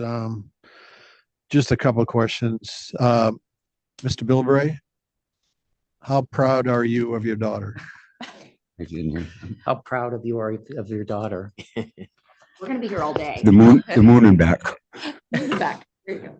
And second question is, Mr. Gottwald, you went to USD Law School, right? No, I went to Boyd. Oh, Boyd, okay. But you went to USD Law, and you went to USD undergrad. I went to USD Law. So congratulations for that. So go Toreros. Yes, go Toreros. Absolutely, absolutely. No, I'm very proud to support this application. Your contribution to Nevada is well documented. Your reputation precedes you, and I am more than happy to support your application. Supervisor Bradford back there did an excellent job on the investigative report, and I want to wish you well. David Bradford was amazing, by the way, on the record. He is phenomenal. So thank you. Mr. Gutwald, have you seen the proposed conditions, and do you and your client agree with those? I haven't seen the conditions. All right. Read them off. I'll mention them to you here. Manufacturer's license is limited to the modification of machines that are or have been utilized in the operations of the licensed location or its affiliated companies. Am I reading from the right one? Yes. Sounds like it. Yep. Standard modification, and that any such modification shall be limited to operational configuration changes such as replacement of one pre-approved component with another pre-approved component or modifications that will not affect the manner and mode of play of the device. The second condition, the distributor's license limited to the acquisition of machines to be utilized, the distribution machines which have been utilized in the operations of the licensed location or its affiliated companies. So standard manufacturer distributor. That sounds great. I wish I could read that fast out loud. Well, apologies to the court reporter. She has this in front of her, so she didn't have to take that down. All right, then I would entertain a motion on non-restricted number 5. I'll make that motion, Chair. I move to recommend approval of non-restricted item number 5 as read into the record by Secretary Rupert pursuant to the following condition. The manufacturer's license is limited to the modification of machines that are or have been utilized in the operations of the licensed location or its affiliated companies, and that any such modifications shall be limited to operational configuration changes such as replacement of one pre-approved component with another pre-approved component, or modifications that will not affect the manner or mode of play of the device. The distributor's license is limited to the acquisition of machines to be utilized in or the distribution of machines which have been utilized in the operations of the licensed location or its affiliated companies. All right, Madam Secretary. Member Assad? Aye. Member Watkins? Aye. Chairman Henry? Aye. Motion passes. Thank you. Thank very you. much. Good luck to you. Bringing us to non-restricted number 6. Unrestricted number 6 is the application of Lori Nelson for finding of suitability as an officer at Boyd Gaming Corporation. Morning, Mr. Giordano. Good morning, Chairman Hendrick, Member Judge Dr.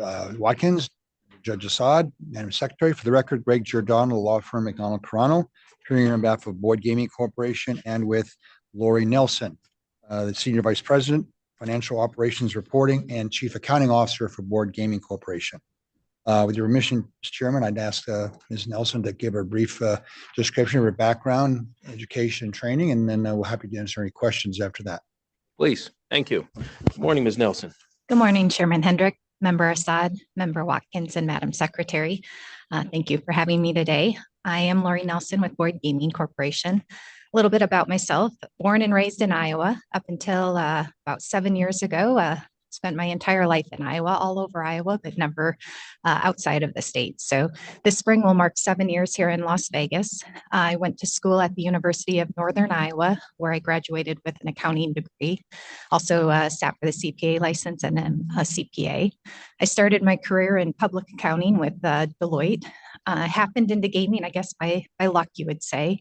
Several of my clients were gaming clients, and then I made the move into operator. I opened a casino in North Central Iowa as director of finance, spent some time in corporate financial reporting, SEC reporting, and have moved out here with Boyd Gaming. Boyd acquired the companies that I was with back in 2012. And so I've been with Boyd Gaming for over 11 years now. A couple interesting, I guess, facts. One of my very first audit clients is now a property of Boyd's today, and the property that I opened as director of finance is now a property of Boyd's today. So a lot of my early career has had future ties to Boyd. So happy to be here and answer any questions you may have. Great. Thank you for that, and welcome. I believe this is your first time in front of the Nevada Gaming Control Yes. Board. Yes, good. And you've been reviewed and licensed in other jurisdictions. How did you find the Nevada licensing process? Well, this is the first time I've had to appear in person, so this is a first for me, but otherwise the process was very smooth. I appreciate all of Agent Lopez's help and assistance along the way, and so. Thank you. And tell us a little bit about your duties that you're responsible for in this role. Yes, so I am Senior Vice President of Financial Operations and Reporting and Chief Accounting Officer. I have oversight of our financial shared services teams, which supports accounting for all of our properties, payroll, accounts payable, general ledger accounting, fixed asset accounting, anything that helps support our properties. I also have responsibility over our financial reporting team, our SEC requirements, our SEC filing, statutory filings, corporate tax, some treasury responsibilities, financial planning and analysis, and workforce planning. Great, thank you. Questions from board members for Ms. Nelson? Good morning. Good morning. I don't have any concerns related to your application, stellar background, and happy to have you here in front of us today. Welcome to Vegas. And what do you like it here? I do. Yes, Yeah. I've got 3. They were young when we moved out here, 3, 5, and 8. Oh, okay. Now I've got a high schooler, middle schooler, and elementary student. And so it's home to them. It's been home since the first week. They immediately loved it. I asked them after a week if they'd want to move back to Iowa or stay here. And all 3 of them said here, and that they love the school. So from day one, it's felt like home. That is and great that to we hear. love the weather. That is great to hear. Thank you for putting that on the record. That's all I have to share. Judge Assad. Thank you, Chairman Hendrick. I am happy to support this application. You have a very impressive resume and a very impressive background. So you're more than eminently qualified for this position. And I echo those sentiments about your background, education, and experience, and look forward to supporting your application. Thank you. So, Madam Secretary, we would entertain a motion on this, correct? At this point? Correct. How's that sound? Yeah, you like that. All right, we'll take a motion on non-restricted number 6. I move to recommend approval of non-restricted item number 6 as read into the record by Secretary Rupert. There you go, Madam Secretary. Member Assad? Aye. Member Watkins? Aye. Chairman Hendrick? Aye, motion passes. Thank you. Good luck Thank to you. you. Thank you very much. And I wanted to echo Lori's comments with respect to thanking Agent Carlos Lopez for his work on the application. It's great to work with him, very professional. So Thank you, Mr. Giordano. Bringing us to non-restricted number 7. Non-restricted number 7 is the application of Seminole HR Holdings LLC for an amendment to order. It is also the applications of Seminole Hard Rock International LLC and HR Nevada LLC to pledge membership interest as noted on the agenda. Morning, Mr. Giordano again. good morning again, gentlemen. Chairman Hendrick, Member Dr. Watkins, Member Judge Assad, Madam Secretary. For the record, Greg Giordano again, the law firm McDonald Carano. On behalf of the applicant, Seminole HR Holdings LLC, and the other applicants listed on the agenda. The application here is basically for approval of a pledge of equity securities by First of Seminole Hard Rock International LLC of its membership interest in HR Nevada LLC, and then of HR Nevada LLC of its membership interest in the Mirage Casino Hotel LLC, in both cases to Bank of America NA as a collateral agent pursuant to a credit agreement as amended. Also on video is Vincent Zahn. He's the Chief Financial Officer. And also with the podium is Frank Chesky, the Vice President General Counsel. And to his right is Frank Casella, Senior Vice President Finance for the Mirage Casino Hotel. This is basically standard pledges in connection with the credit agreement that was been amended a few times. And I'm happy to answer any questions you may have, Chairman Hendrick or the members of the board concerning the application. Appreciate that. And good morning to all you gentlemen, and good morning to you, Mr. Burnett. I didn't have any questions. Materials were very thorough. The request for this is very standard. Did you have any specific needs for this offering, or making any offering in the immediate future?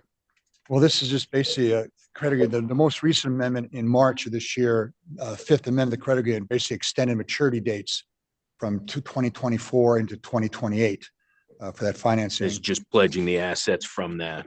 And just when the Hard Rock entities acquired the Mirage back in December of 2022, the terms of the credit agreement require that also pledge any new entities that come in with respect to that are under definition to be called a restricted subsidiary.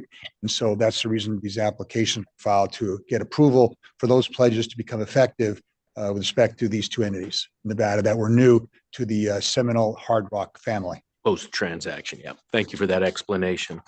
Are there questions from board members for any of the gentlemen on this application? Good morning. I don't have any questions or concerns. Thank you for being here today. Judge? No questions, very straightforward, so. Thank you, Mr. Zahn, for joining us via wherever you're at. I believe you're overseas, so thank you for being with us this morning. I didn't have any questions for any of you. Mr. Giordano did a fine job of explaining it along with our investigative divisions, working up the application, so I'm prepared to support it. Do we have a motion on non-restricted number 7?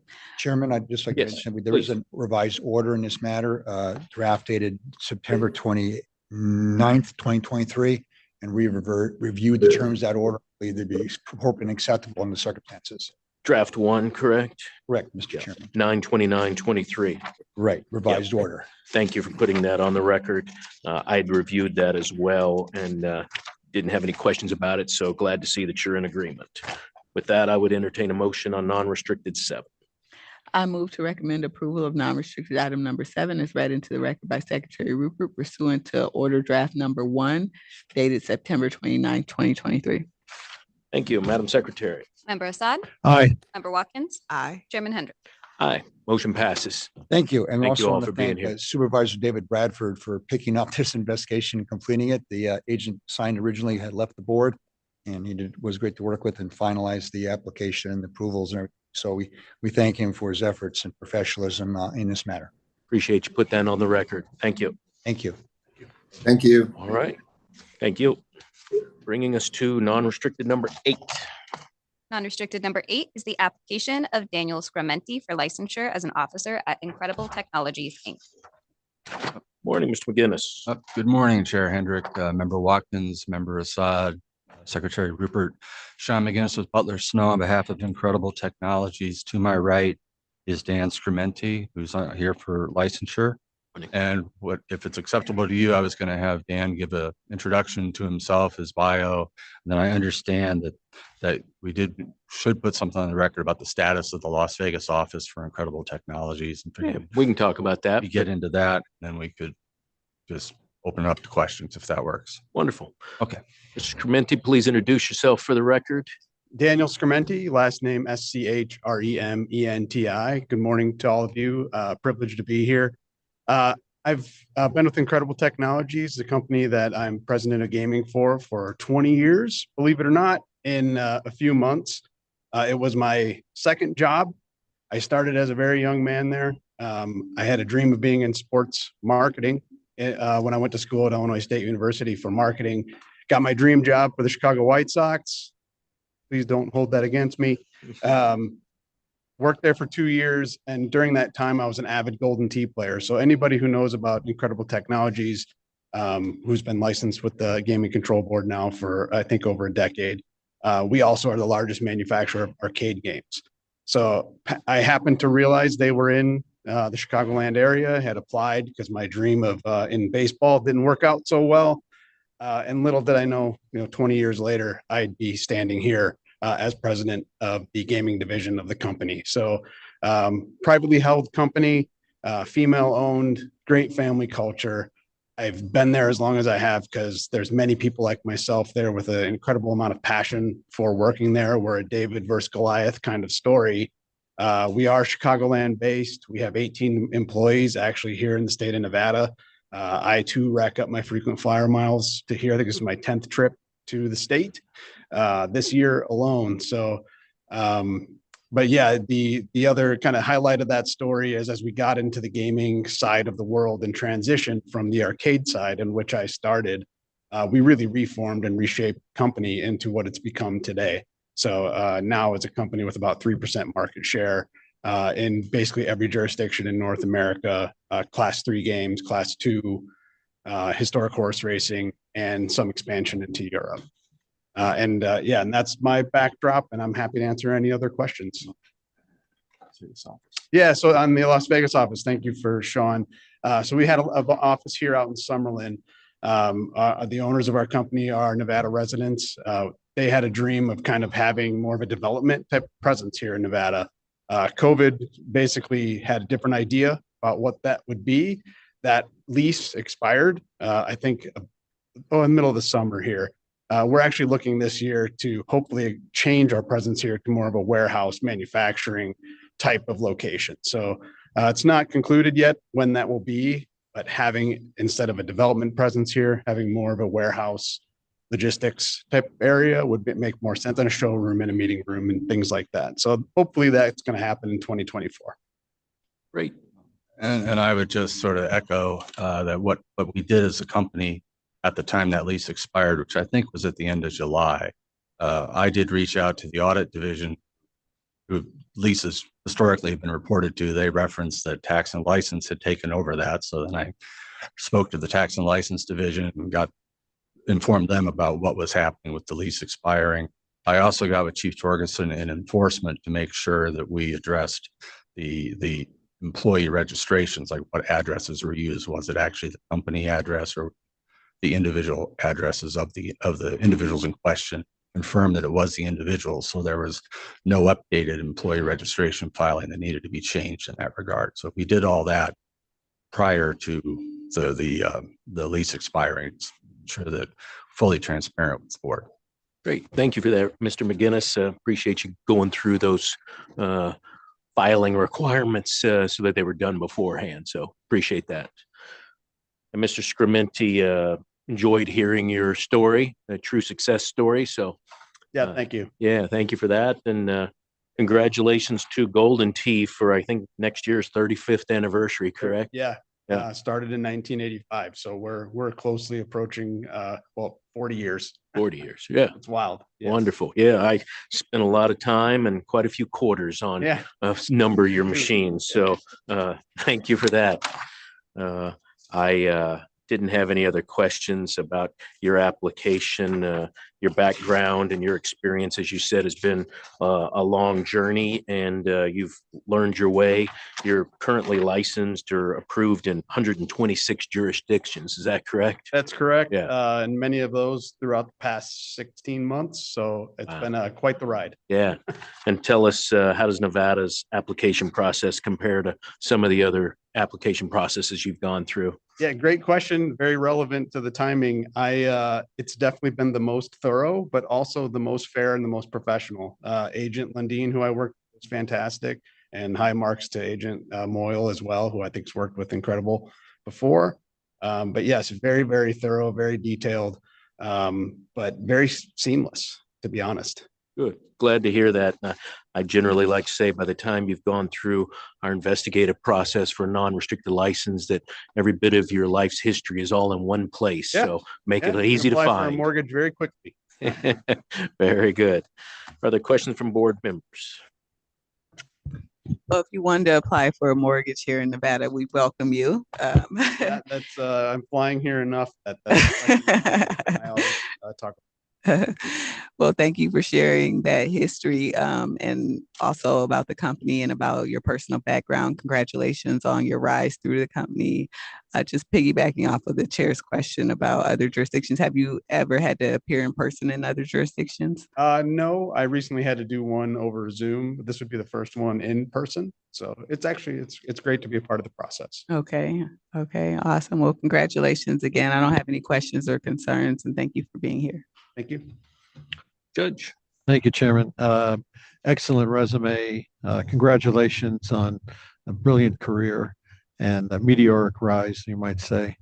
Special shout out to Deputy Chief Rippey, who supervised this report. Very great investigative report. There were no issues, no questions, no concerns at all. So I'm more than happy to support your application. Thank you. And I'm also glad to hear that you're contemplating other office space in Nevada. That's not a requirement, but personally, I like to see that commitment from Nevada licensees to help our community and be involved in Nevada community. So appreciate you looking at that as well. I would, unless you have anything else, Mr. McGinnis, I would entertain a motion on this item. Well, the only thing I would say is just echo that Agent Lundin was fantastic. Supervisor Moyle was also to deal with. Thank you for that. Do we have a motion on non-restricted number 8? I have a motion.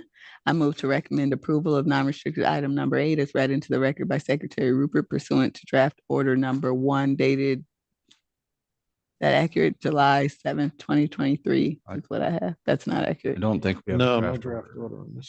Okay. I don't know how that got mixed up in there. All right. I'm going to make that motion again. I move to recommend approval of non-restricted item number 8 as read into the record by Secretary Rupert. Great. Madam Secretary. Member Assad? Aye. Member Watkins? Aye. Chairman Hendrick? Aye. Motion passes. Thank you. Thank you. Good luck to you. And we're almost 2 hours into this, so why don't we take members, how about a 10-minute break? Sure.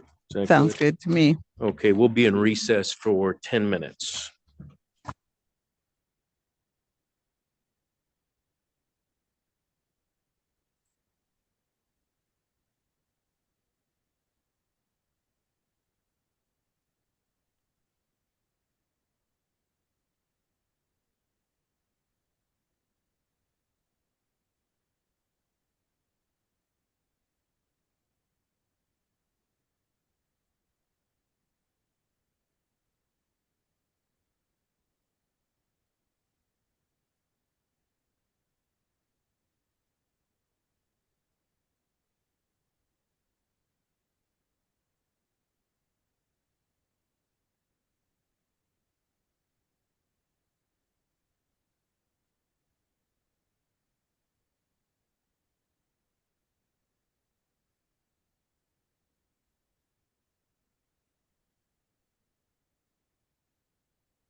All right. Thank you for that break. We are back on the record. And Madam Secretary, I believe we're at non-restricted item number 9. Non-restricted number 9 is the request to withdraw the application of Andrew Porter for finding of suitability as a key employee at Golden Tavern Group, LLC. Good morning. Good morning, Ms. Good Gillen. morning. We're still in the morning, yes. Thank you. Phyllis Gilland on behalf of Golden Tavern Group, and we are here today to withdraw the suitability application as a key employee for Andrew Porter. Mr. Porter was hired in May of 2022. He was terminated by Golden Tavern Operations in May of 2023. We are withdrawing that application based on Mr. Porter's non-disclosure of a prior regulatory investigation. I am happy to answer any questions. Agent Colby Young handled those interviews with gaming, and I did provide him with a list of background information that we reviewed for Mr. Porter. I'm happy to go through that line by line if you would like, but that is the basic information we have. Mr. Porter had the opportunity with us to speak with 8 people several times with, I have Mr. Dan Grosbeck with us, who's the VP of taverns and gaming, taverns and route operations. He had the opportunity during an application process to tell us about prior investigations, and met with Mr. Grosbeck and several other people twice prior to being hired, did not disclose the information that he had investigations previously. He met with myself, my investigations, my licensing manager, and the tavern route operations manager. And in regards to his background, and was advised in going forward with our investigations and the Gaming Control Board's investigations that he should be honest, forthcoming, tell us about anything that happened. As you all know, the backgrounds are varied. People have issues in youth, etc., things that we can handle, discuss, whatever. He was advised to please advise us of any of those kinds of issues that may have come up. He was advised to be open and honest with the board during the investigations. He was advised to provide all information that was requested. We did have an initial interview with the Gaming Control Board in February of 2023, where this matter was not brought up. It was an issue that occurred back in, I believe, it was while he was at Buffalo Wild Wings. His employment was from 2010 to 2011. I believe there was an issue at that employment that the Gaming Control Board did investigate in 2011-12, and that was not made known to us until the second investigation that we had with gaming, second meeting we had with gaming, where they advised us of that prior investigation. Thank you, Ms. Gillen. Is Mr. Porter here? Mr. Porter is in the room. Mr. Porter, why don't you step up to the podium, introduce yourself? Good morning. Good morning. Andrew Porter. Great. Do you have gaming counsel? No, I do not. Do you understand the purpose of what today's hearing is regarding your application? Yes, I do. And do you understand that there could be consequences that could occur if your application is withdrawn with prejudice? Yes, I do.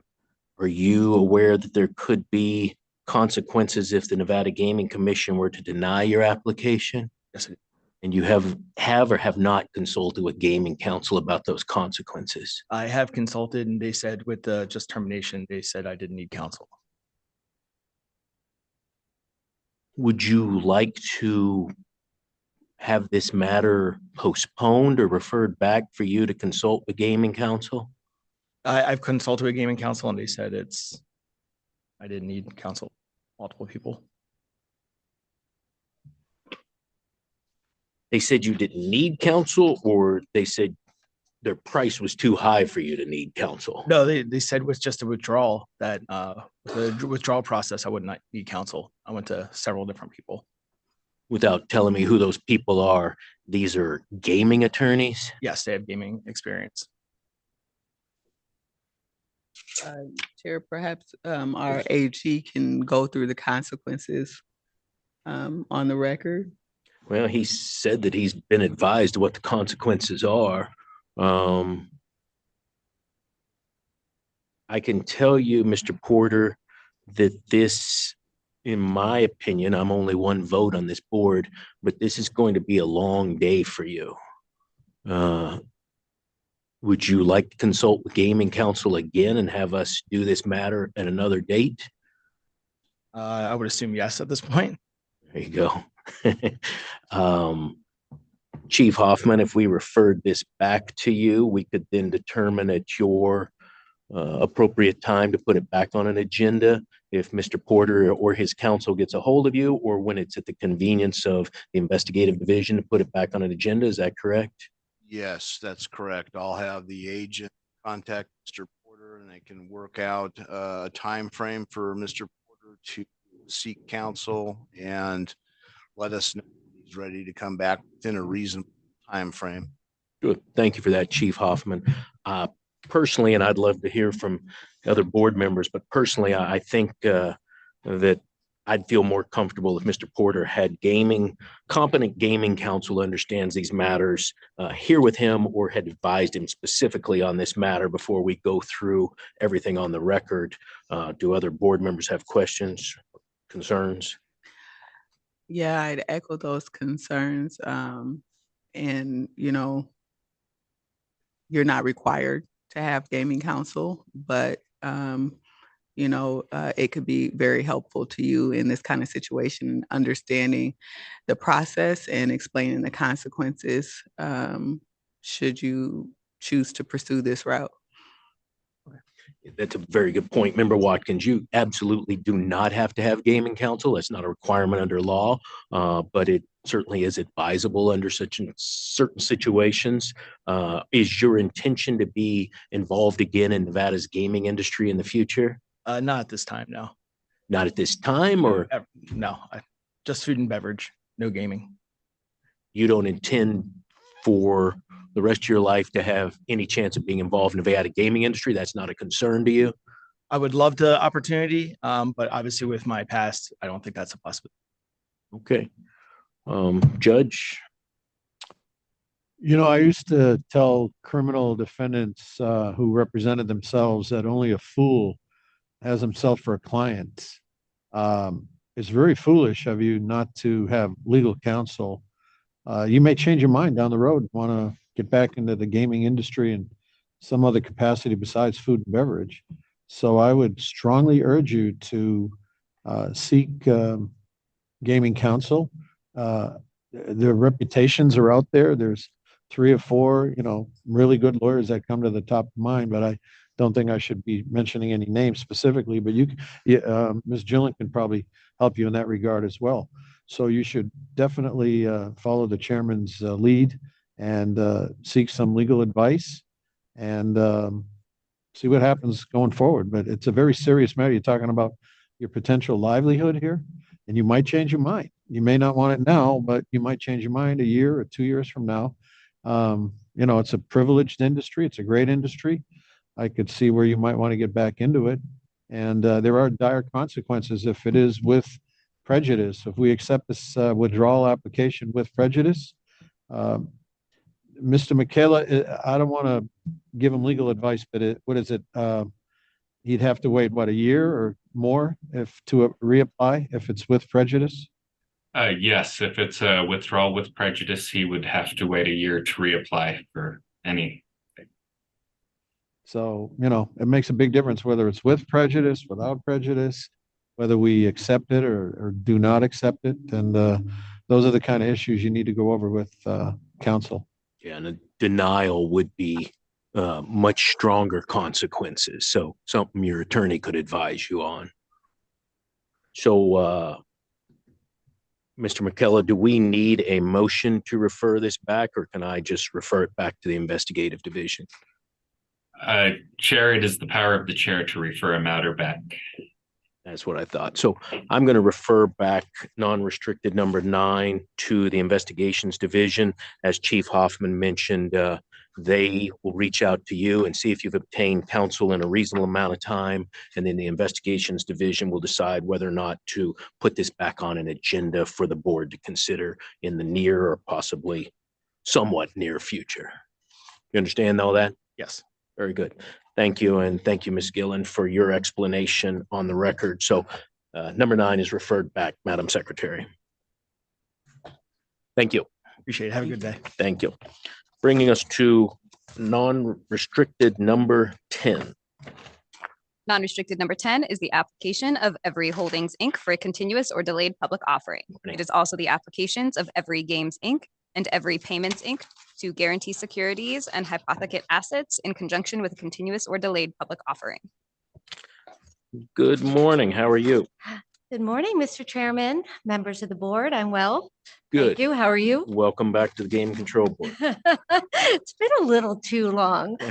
For the record, my name is Kate Lowenhar Fisher. I'm the general counsel. I'll leave it at that. It's a terribly long title of Every Holdings and its operating subsidiaries. With me today, I've got our SVP of Regulatory Compliance, Omar Corey.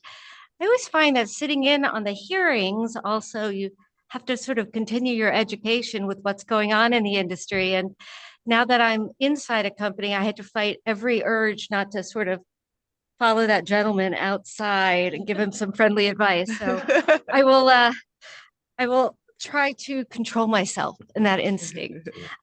We are before you today regarding a renewal of our shelf approval. I do want to thank you for waiving the appearance of our CFO, Mark Labai. He's traveling for some type of investor conference. So it's really appreciated that you waived his appearance.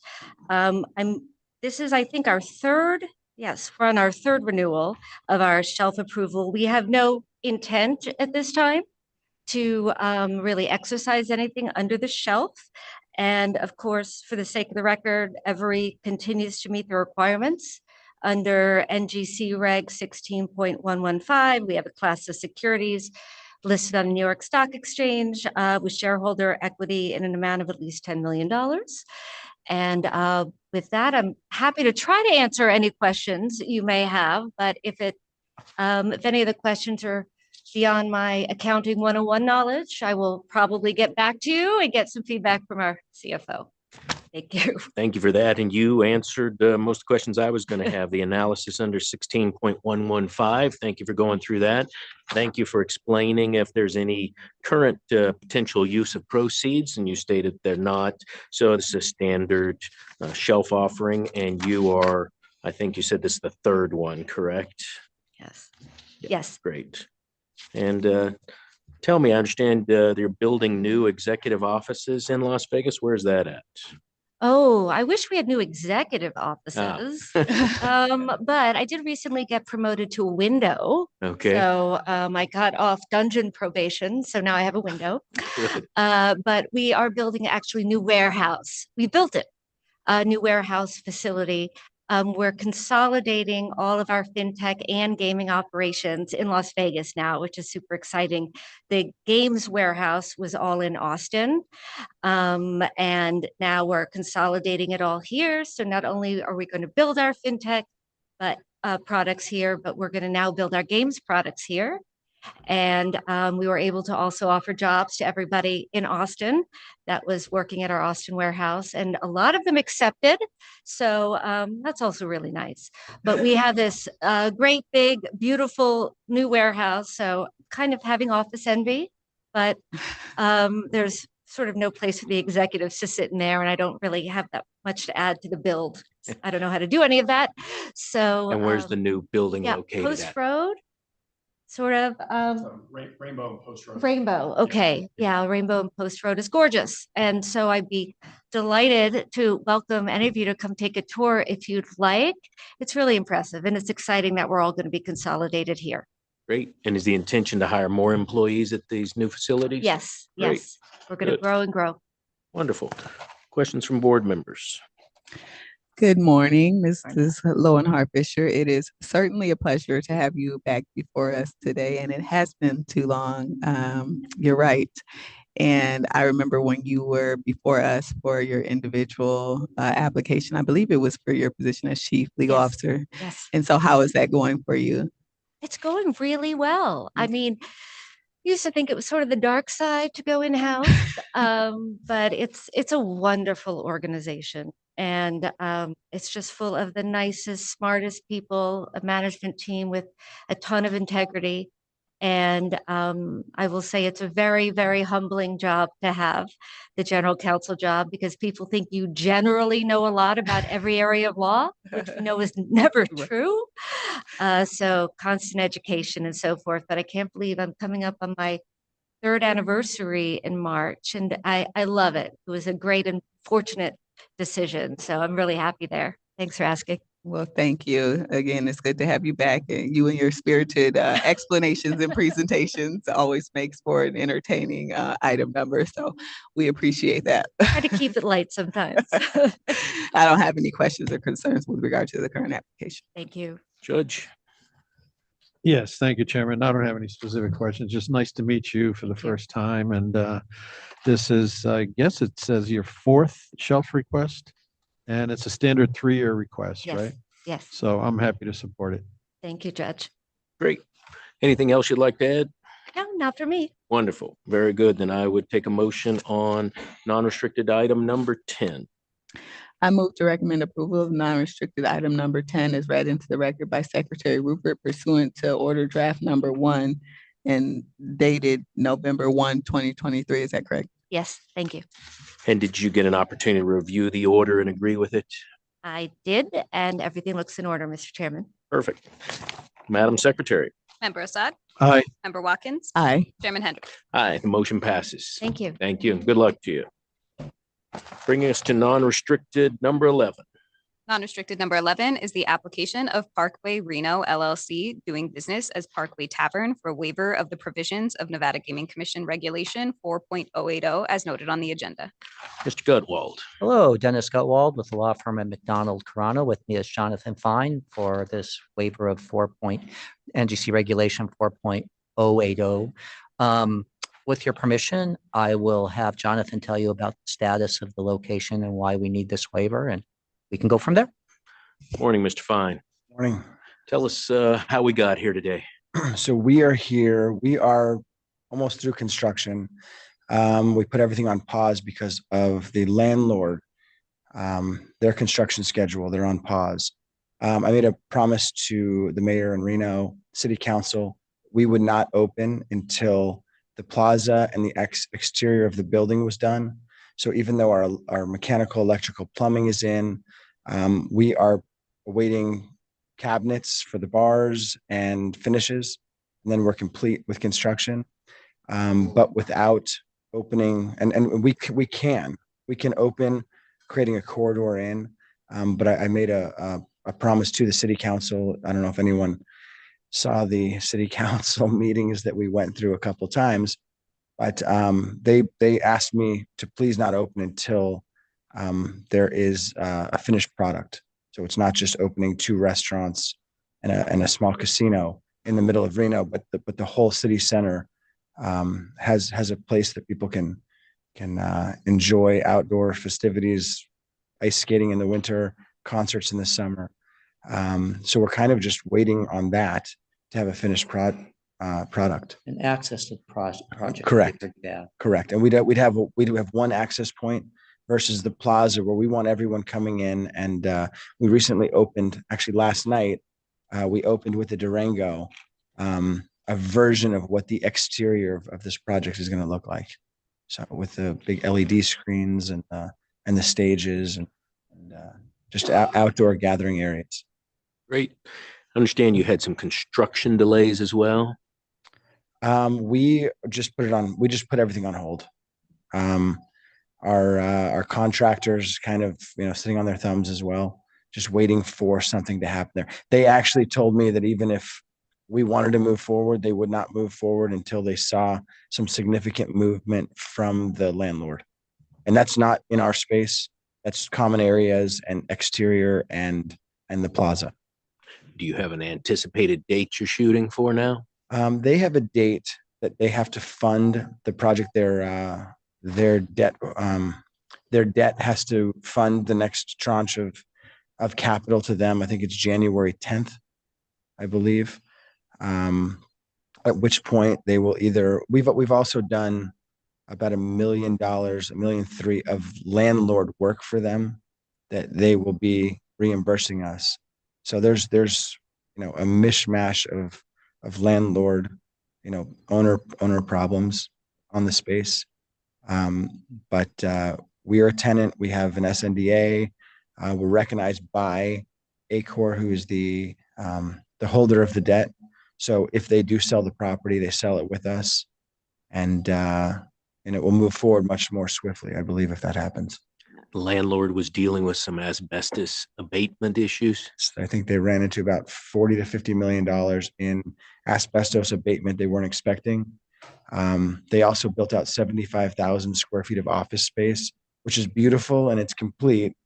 And it was right before interest rates went up. It was a fintech company that did mortgages, and they are no longer moving into the space. So there's plenty of office space up in Reno as well. And there was something was about also an underground room was discovered. What was that?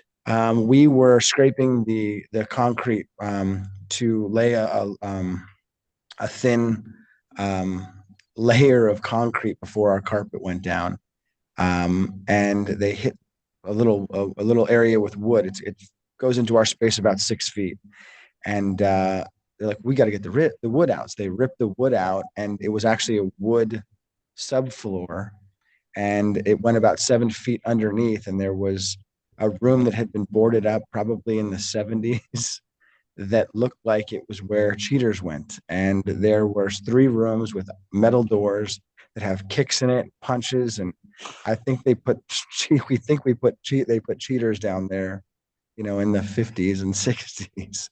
And it was a crazy room. And had we known it was there, we would have designed an escape room or something fun integrated into the concept. But you just filled it up at this point. It's just sitting because it's the majority of it's not in our space. The other side. Area. Yeah, good. All right. And you think you requested a year here, and so you're thinking that gives you enough time to get through these issues and get the host center open along with your establishment? Correct. And if there's no movement from the landlord, whatever time period we have, we will get it open by that time. We're requesting a year just to make sure that it gets open right.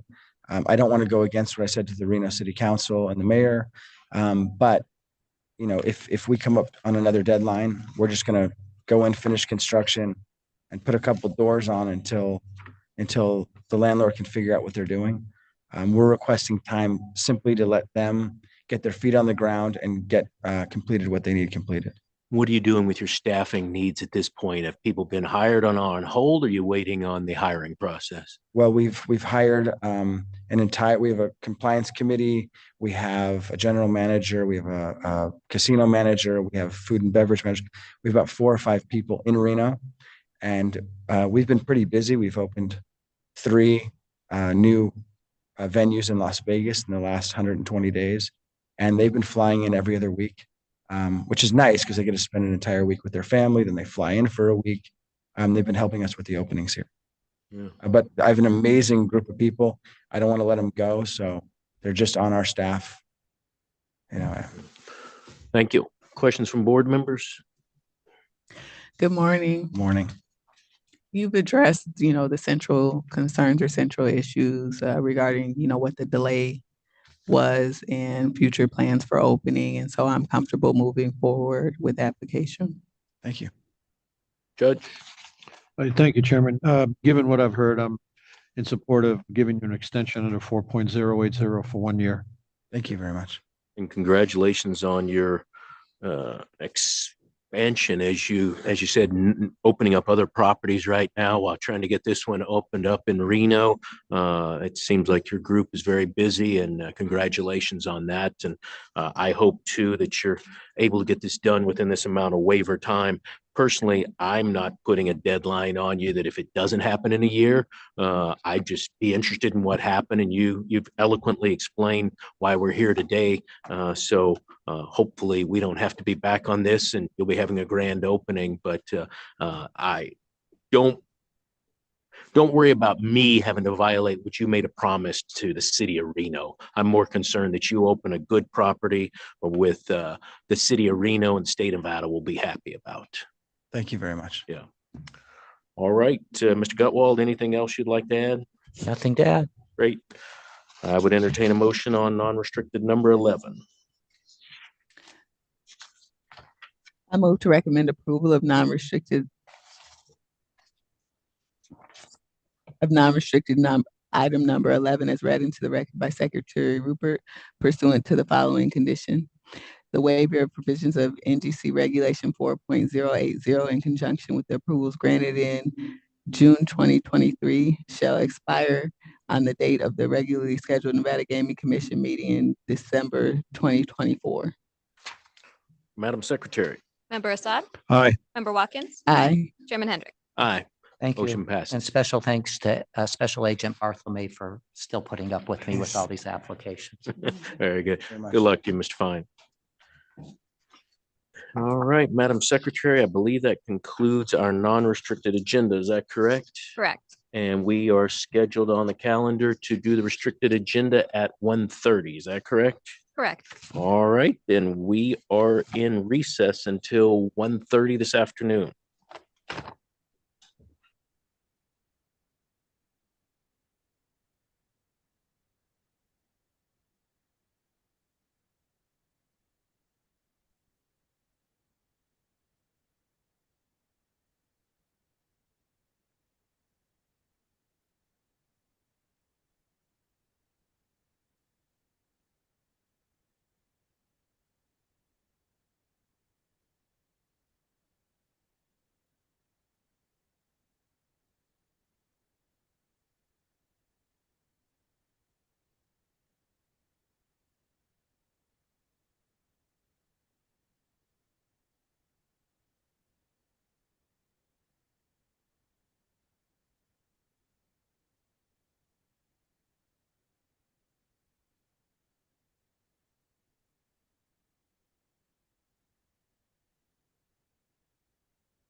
All right. Good afternoon, everyone. We are back after our recess. We are agendized this afternoon for our restricted agenda and the rest of the matters on our agenda. As most of you are probably aware, during our recess break, there has been a tragic and horrific event occurring at the University of Nevada, Las Vegas. An active shooting has taken place and reports are that the suspect is now dead.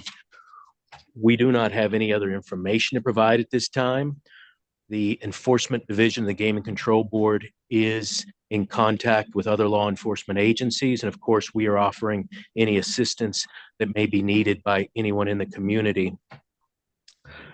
As I said, I do not have any further details, but I do want to make it clear that the other board members and myself are sitting here today in a very untenable situation.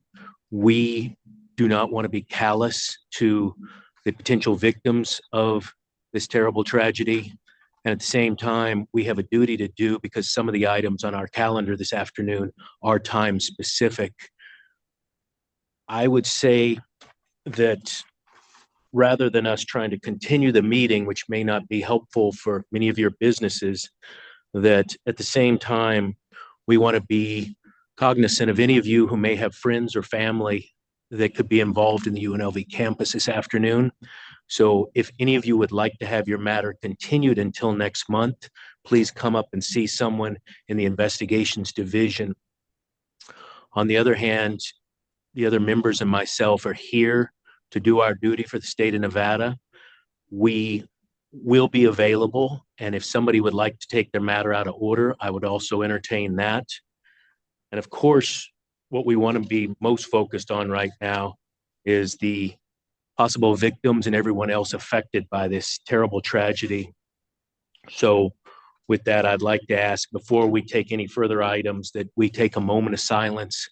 While not understanding everything that's going on right now, it is going to touch, I'm sure, all of our lives here in Southern Nevada, as well as many lives around the world and throughout the United States. So if you don't mind, we'll take a moment of silence for everyone involved.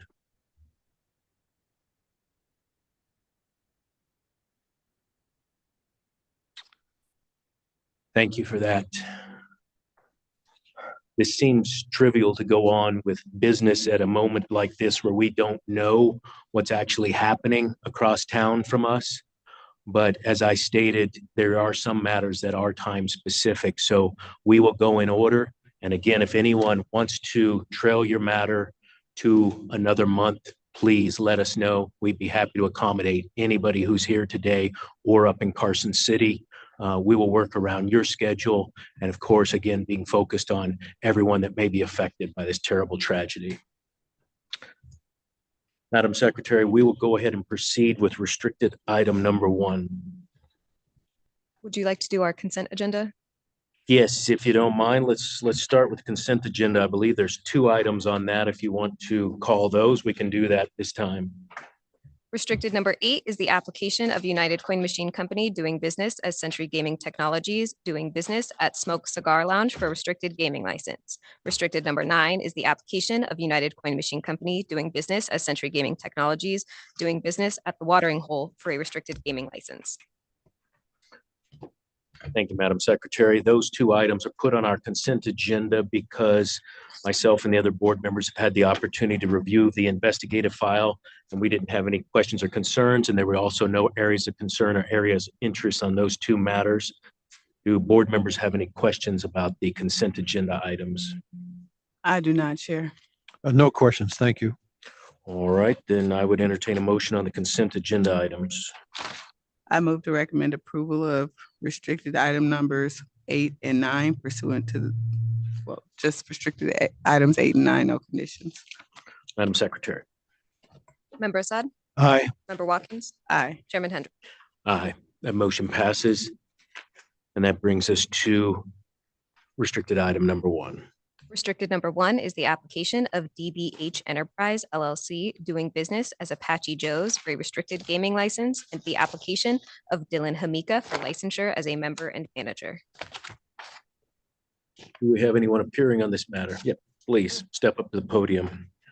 I'll also mention for the record that there was conversation between myself and the Attorney General's office about whether or not we could continue our entire agenda today, the remainder of our agenda today over till tomorrow. And apparently that wasn't possible. So again, the board's action today is not in any way meant to be unfeeling or callous to those involved in the tragedy occurring in our state. Good afternoon. Please introduce yourself and spell your last name for the record. Good afternoon. My name is Dylan Hamika, Hamika. Good afternoon. This application you filed, do you want to tell us about the location and what your plans are? Yes, so the location is Apache Joe's Bar and Grill, and it is a bar, and we are planning on getting approved and running this establishment how it's supposed to be, following the rules and regulations. My understanding is you're actually a student at UNLV. Is that Yes, correct? sir. Yes, sir. Good. Well, our condolences and obviously our concern to anybody that you may have on campus who could be affected by Thank you. this. Thank you. Thank you.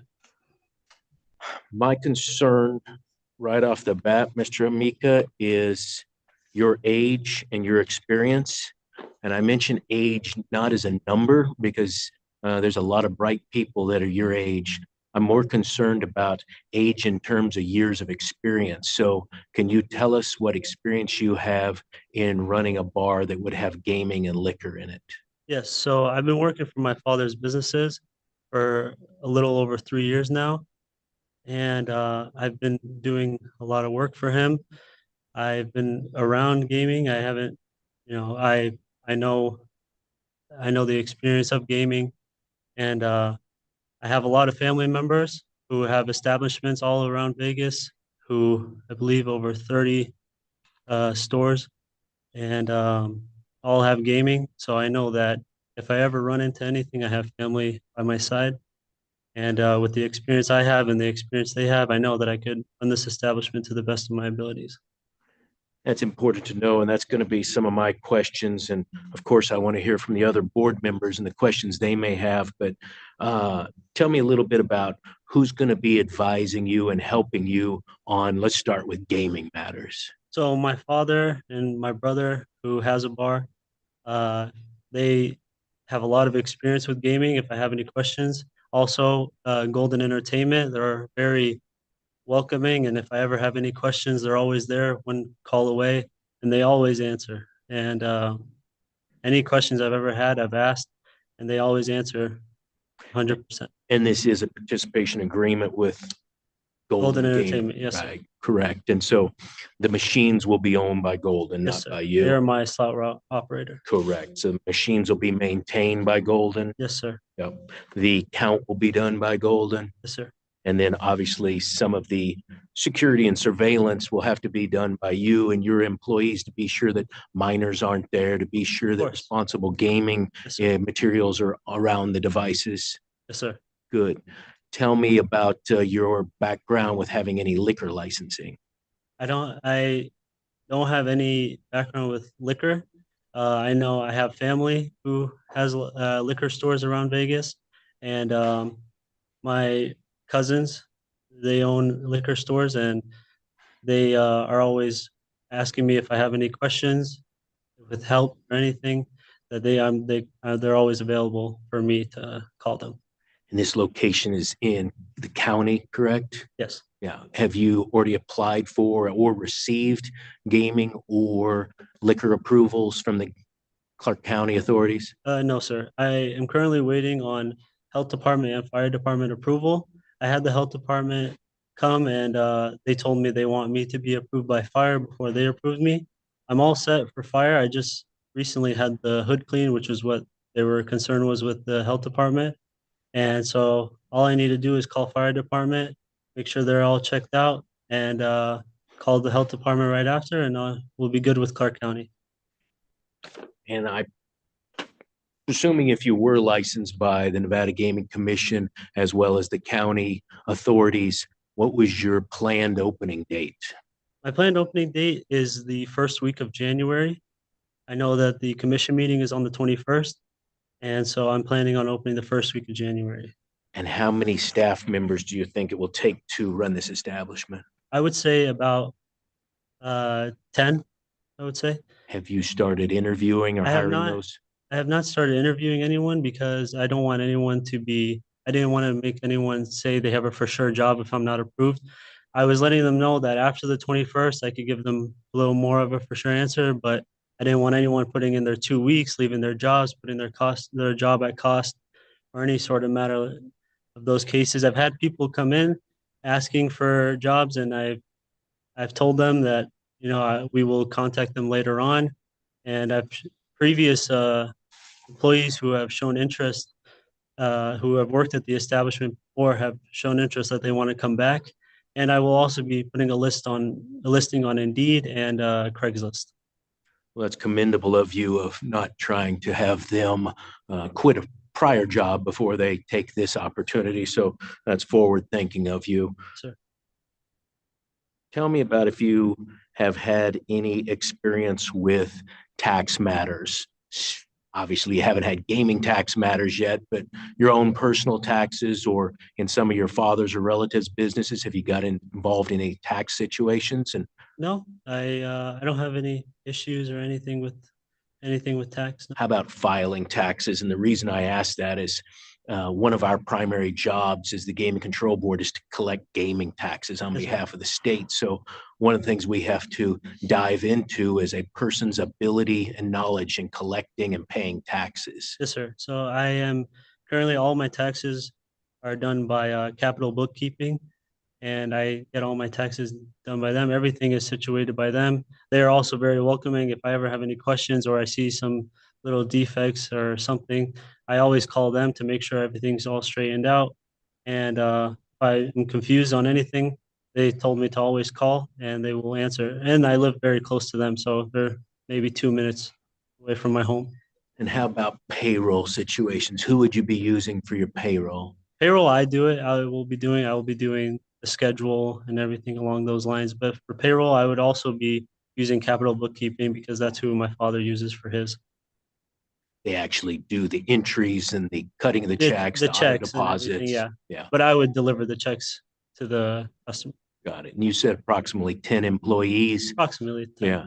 And do you believe that you can hire those 10 employees between now and an opening date in January? Absolutely. Excuse me. I believe that I'll honestly have around 50 submissions. So I know that 100% I'll be able to fully staff the establishment. Great. Have you had any experience with human resources, hiring and firing people? I personally have not, but seeing my dad and all my uncles, seeing the businesses that they own, I know for sure that if I have any questions, and I've seen a lot of experience with how he hires, how they all hire, who they fire, how it goes, and what happens if someone quits and they don't show up. I know how to handle it, every situation. Good.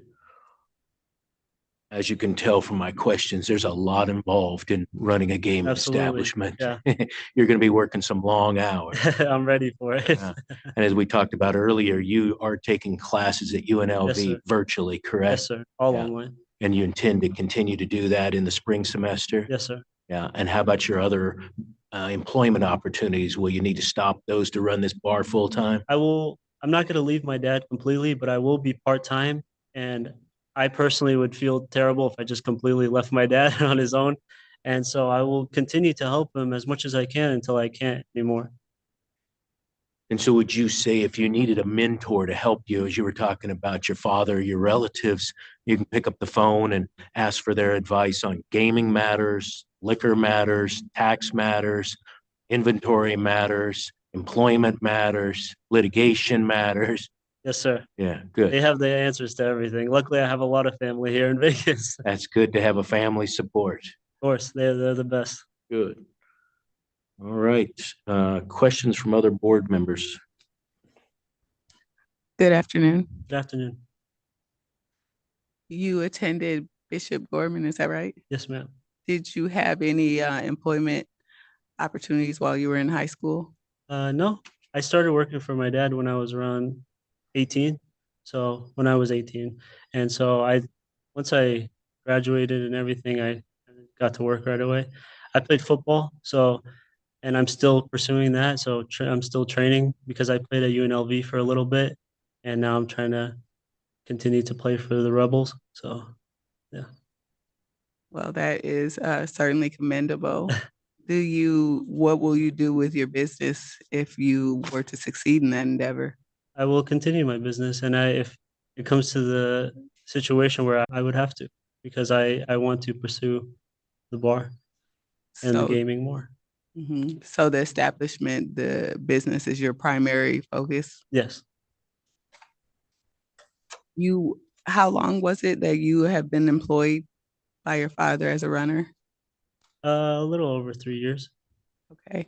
And what were some of your roles? What was your job description as a runner? Checking surveillance cameras, making sure that all the shelves are stocked nicely, making runs, depositing, making sure that all of the establishments are all the equipment is looking nice. Mainly surveillance, just making sure everything's running. Because when my dad checks the camera on his phone, he doesn't want to see the lines all over the place. So I make sure everything is running properly. Did you have an opportunity to participate in any of the things that the chair recently mentioned as it relates to human resources and payroll and things of that No, sort? not exactly. I kind of just try to be as much of a secondhand man to my dad as possible. Understood. What are your career goals? I want to be successful in business. I know that business is the soul of everything. Even many NFL players, their careers can't last alone on the money they make from the NFL. Well, not the bigger guys, yes, but not the lower guys. They have to invest in business. So I want to make sure, and especially with the family I have, I know that I could become successful with anything I do, as long as I commit to it. And I know that if I have any questions, they're right there behind me.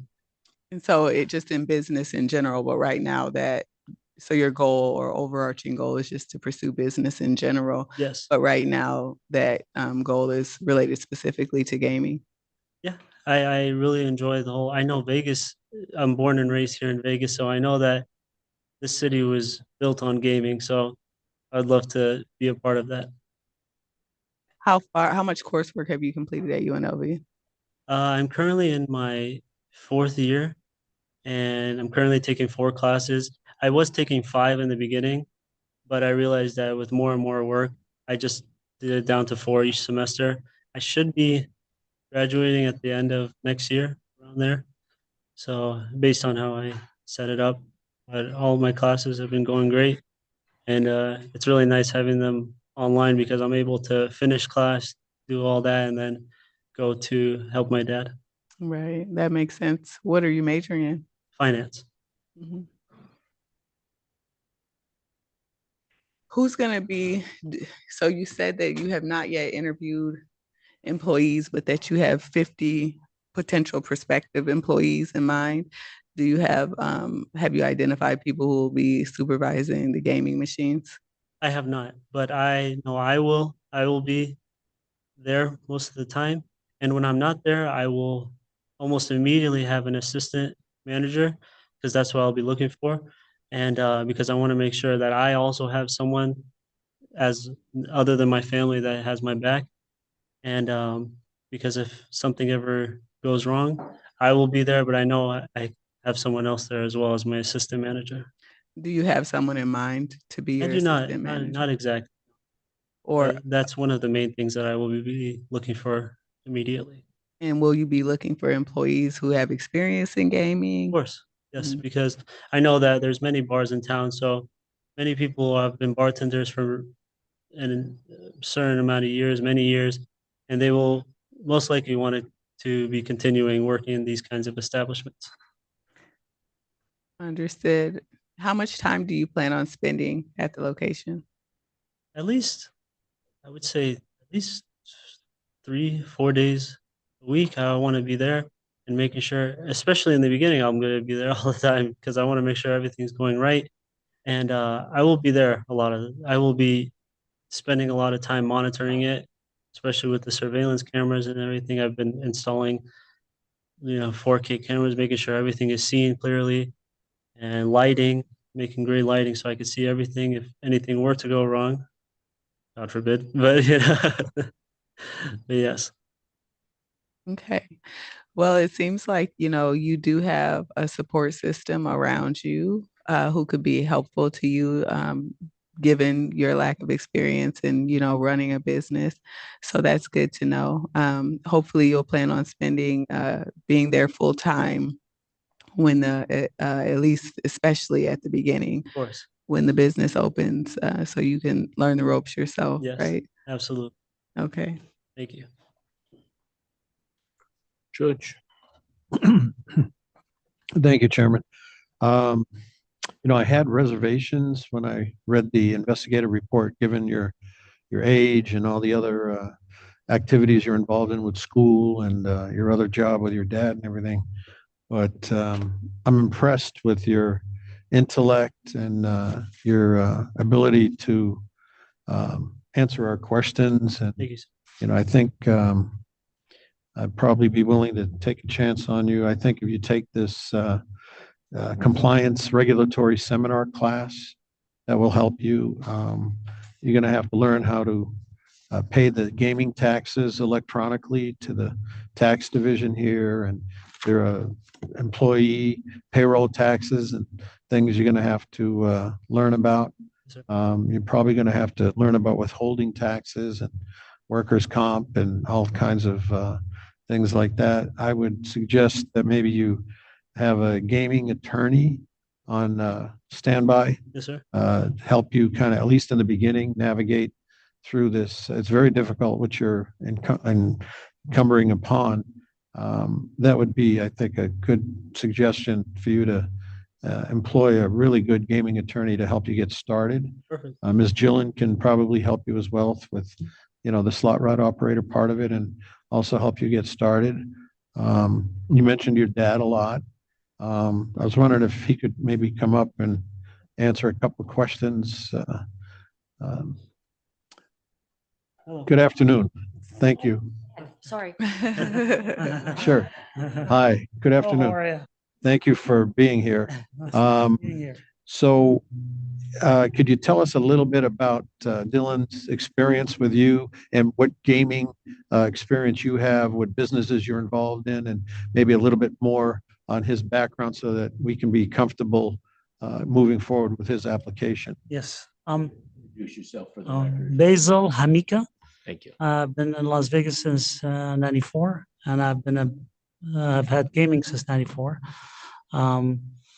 And that I've had some time. I had 8 businesses with gaming. So Dylan's he's been with me running around like well, if we need anything issues with slots or anything after. Once he turned 21, I made sure he handles that part. So in case he needs to, to show him how the machines work, how things works. By the way, the question to one of the questions you said about gaming, our CPA or accountant, he does most of the work for us, like as far as paying the workers' comp, doing this, all is done by him. So we've been with him for like 24 years or so. So he's well aware of it. So he's using the same one. So as far as employees wise, we put an ad in Indeed and interview them on the phone, usually call them and see what they'll usually text them and go back and forth until we find someone. Beyond that, we've never had a problem with like employees. We have plenty of people looking for a job. We had a lot of problems during COVID getting employees, but things have gotten easier now. And I think he also signed up for that class for. I did sign up for the Did you? gaming class. It's on January 16th. Good. Yeah. So basically, he's very knowledgeable. Honestly, he doesn't talk much, but he knows a lot about things and how things are, and he even knows how to fix machines. I mean, so I think we installed like 32 surveillance cameras in his bar between outside and inside, and he's well aware of the rules, but he doesn't talk much, so unless he's asked. And What gaming establishments do you have? I have Fiesta Market, I have How many machines do you have? 7. Okay. Quickie Market, 7. Discount Market, I'm part owner, 1/3, but 7 machines. I had Enjoy, which we closed down, it wasn't doing well, and I have Americana. But I've had gaming since '94. And he's been well-trained under your supervision? He's trained as much as I know. Okay. I'm not great at it, but I think I'm okay. Good, good. Excellent. Well, I'm willing to take a chance on him. Thank you. Thank you. And you're the landlord of the property, correct? I'm one of the owners out of 4. One of the owners. So you have of course, a loving interest in being sure your son succeeds in this business, and you have a business interest in being sure your son succeeds in this business. Absolutely. That's the first one comes first. To be honest with you, I love to see my son, but we want him to succeed to pay the rent. Yes. Because my partners are my brothers. Said, well, we need to make sure to get it running. And so I'm there helping him out, getting things done, touch ups, do things. I know I'm a handyman too. I know a lot, but So you have a vested interest in being sure that if your son has any questions about gaming or liquor or inventory or taxes or employees or any of these myriad of problems, you include handyman issues, all the things you deal with on a day-to-day basis, you'll be there to support your son. absolutely. As a matter of fact, that's his brother. And he just called me today. He said, Dad, I think the grease trap has an issue on one of his locations. And I had to call the guy and send him over. I'm pretty good at a lot of things. Plus I have a degree in electronic engineering, and I have a associate equipment registered with gaming. Good, good. Yeah, that's great to hear that, as Member Watkins noted, having a support system around a young, new bar owner licensee. As I mentioned earlier, age is not a determining factor, but sometimes it's an indicator of experience. And sometimes you get that experience through the school of hard knocks, and you get that experience from having your hands in a grease trap. Those are the kind of things you can't learn until you do them. And one of our responsibilities as the Gaming Control Board, we're required by statute to be sure that a license is not given to a gaming establishment unless the applicant has adequate business probity, competence, and experience in gaming or generally. So I'm with the judge here. I'm a little bit on the fence, but you came in, you're a very well-spoken young man, and I believe you have a support system around you, as well as the Golden Route operations, which perhaps this month will be the J&J route operations. And I'm of opinion that if you take the restricted gaming compliance seminar, and as the judge recommended, we're not requiring, but we're recommending you to get competent gaming counsel on a hotline that you can pick up a phone and get advice from your father and your uncles and your brother, everybody here to help support you, that I'm in favor of that. What I would like to see, though, we're here to help you succeed. And I'd like to recommend that we put a 2-year limitation on this. And what that would mean is that you have the opportunity to come back to us in 2 years, not as any kind of punishment or discipline. It's an opportunity for us to talk to you again in 2 years and ask you how things are going. And you just kind of update us on the business. So that's up to the other board members if they vote for that limitation, but I would be encouraging of that. Anything else from board members? Yes, I don't know that I would be willing to move forward if it weren't for the support system that I know that you have in place. And I'm happy that Dad's here today to speak to, your qualities and character and work ethic. That's helpful.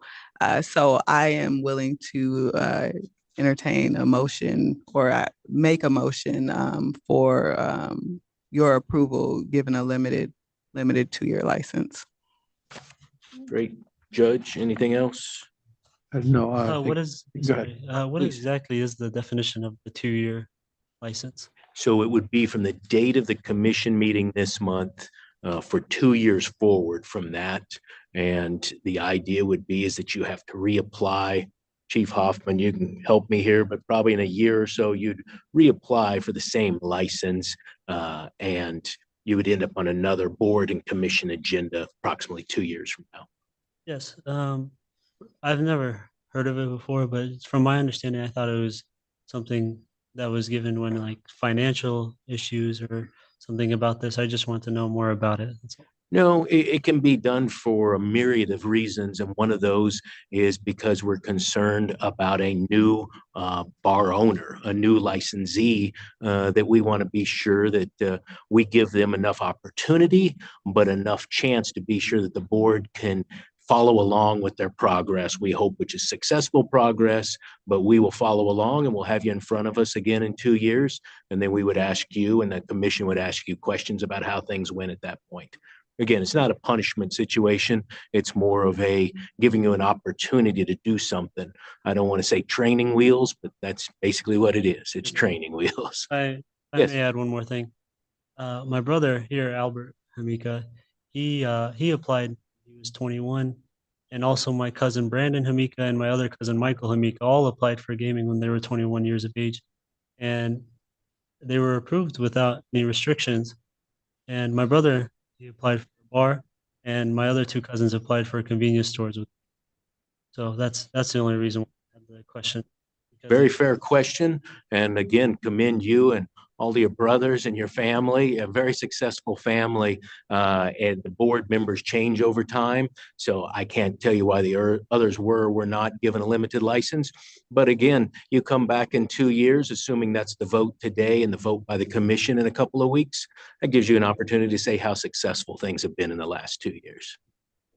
Can I ask a question? Please. Does he have to submit an application? Because he needs to know when to submit it, because it took, he submitted in January, just was heard now. So is he supposed to submit it a year from today to be heard in a full application, or just to come in front of the board so I could tell him what to do? Yeah, so again, I would encourage you to check with competent gaming counsel who have experience in these matters, but you can also ask the investigations division and they'll let you know. Chief Hopkins, you want to add something? Yeah, with a limitation, when that limitation expires, you're going to want to replace it with a whole brand new license. And you're going to want to get that application in the pipeline well ahead of time to give us lots of time to get it through, to make sure that it would get it through the system well before the limitation expires. So I would recommend filing it 12 months from the date of the expiration. So in other words, 12 months from, should you get the limited license. Makes sense. So just so if he doesn't apply, if they don't hear it in 12 months or there's a delay, does he lose his gaming?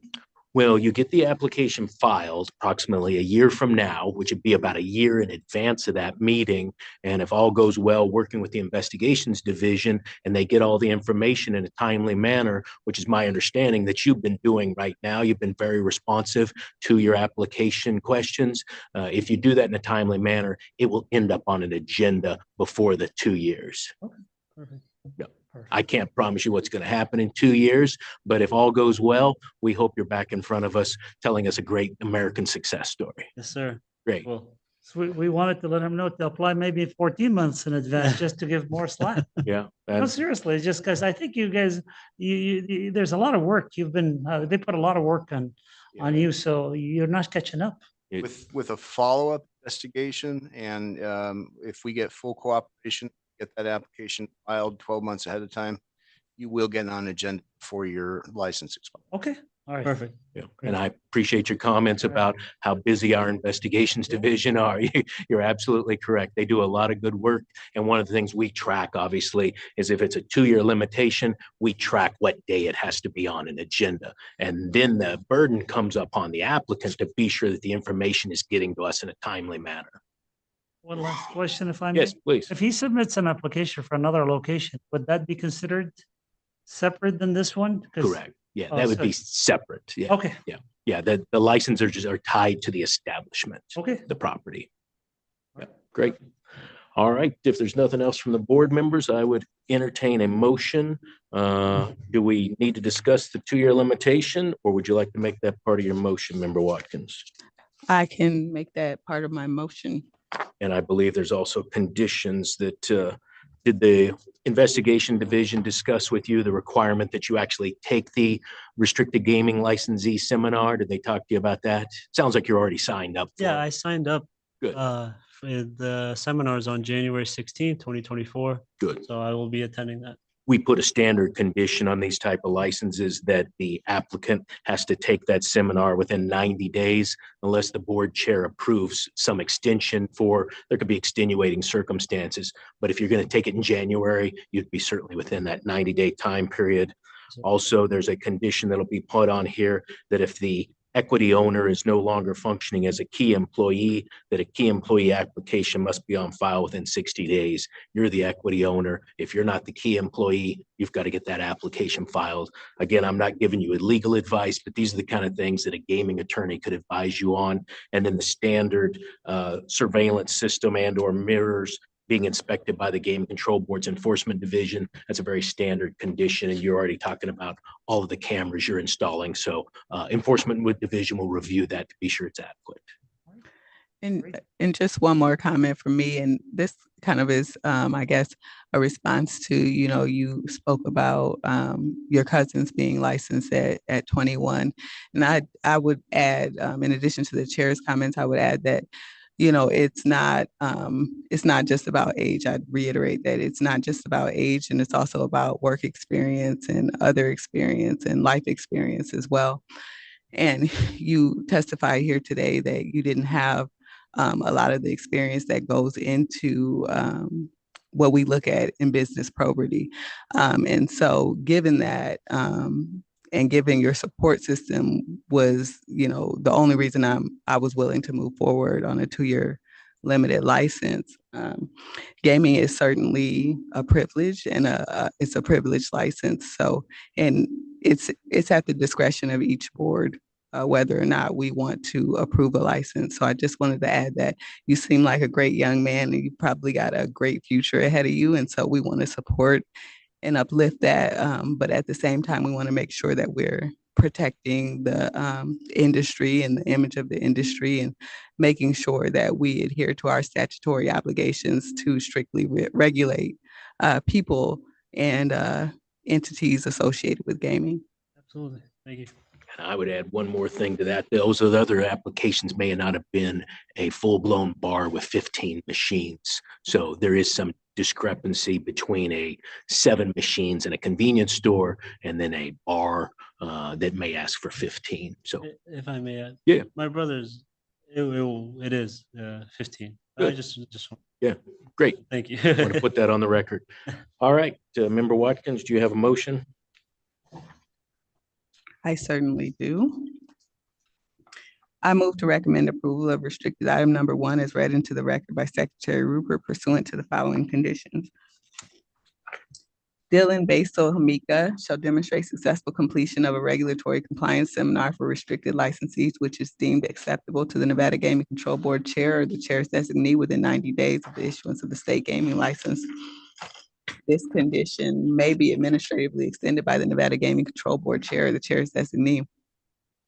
If an equity owner is no longer functioning as a key employee for this location, a key employee application must be filed within 60 days and thereafter be refiled within 60 days of any change in the person occupying that position.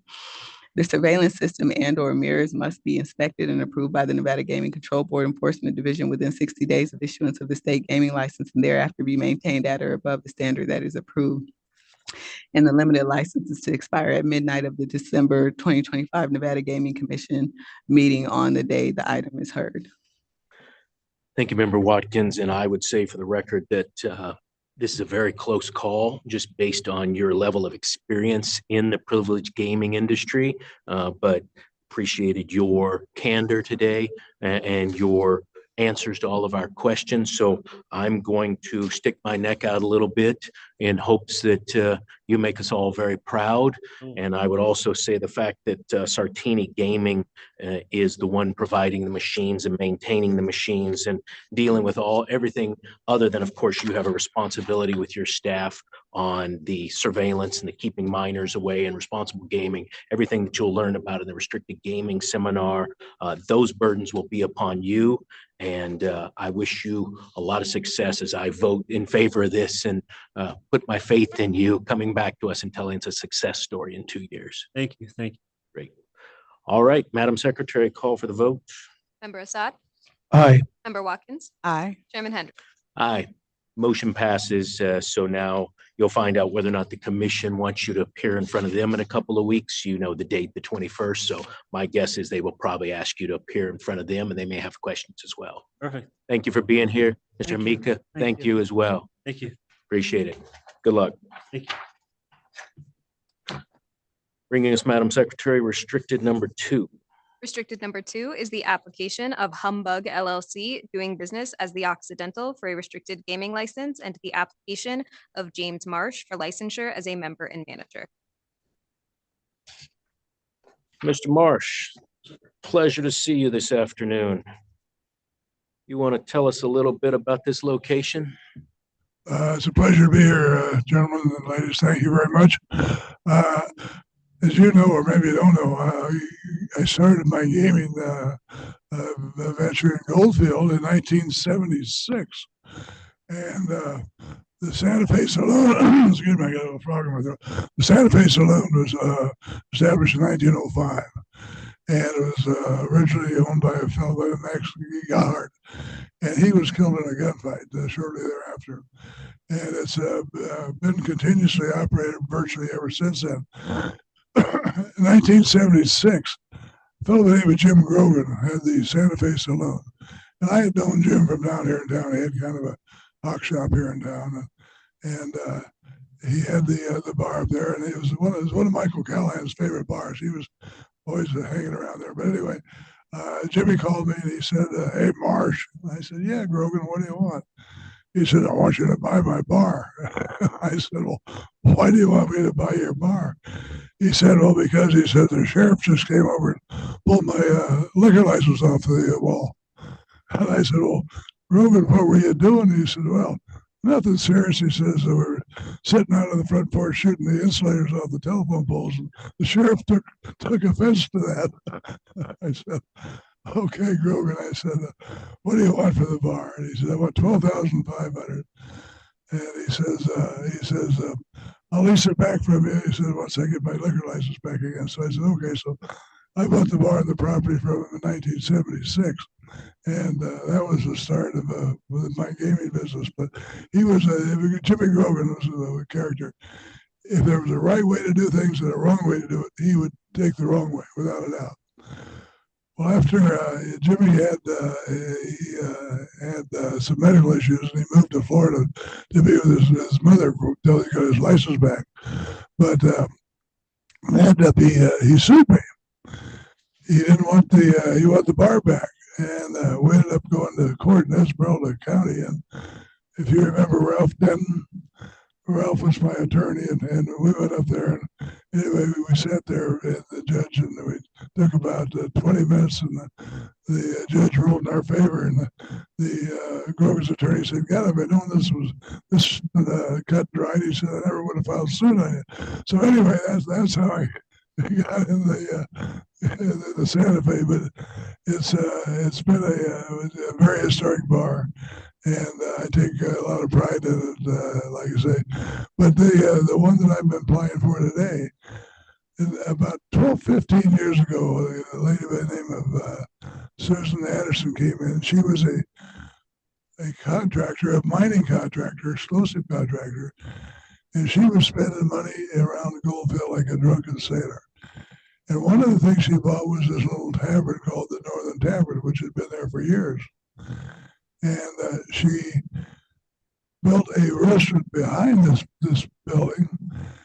It was second to none. You would think it was in San Francisco. It was that beautiful.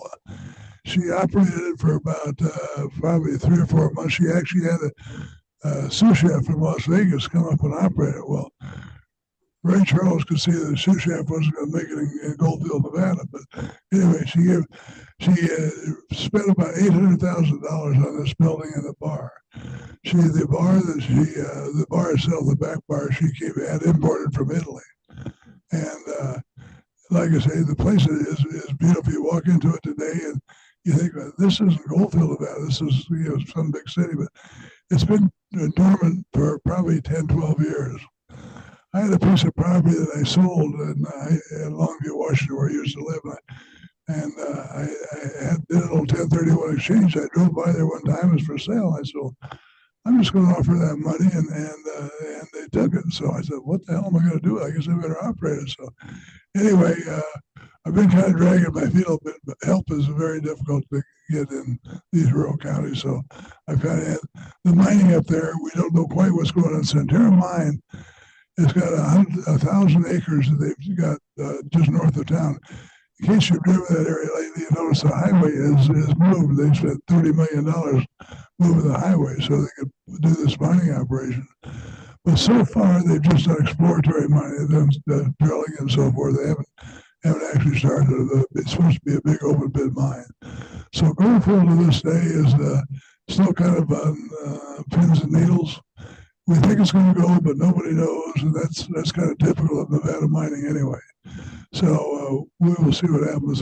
Since then, I built a little 7-unit motel, and we've had quite a few prospective miners and so forth that stay there. So maybe someday the town will boom. It's a town of about 200 or 300 people is all. It doesn't seem to change much, but it is what it is.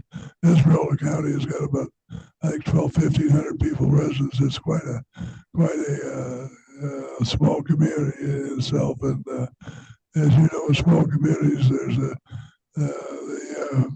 hearsay going around it changes every day. So, but anyway, that's a little background. But the bar itself is the bar and the restaurant.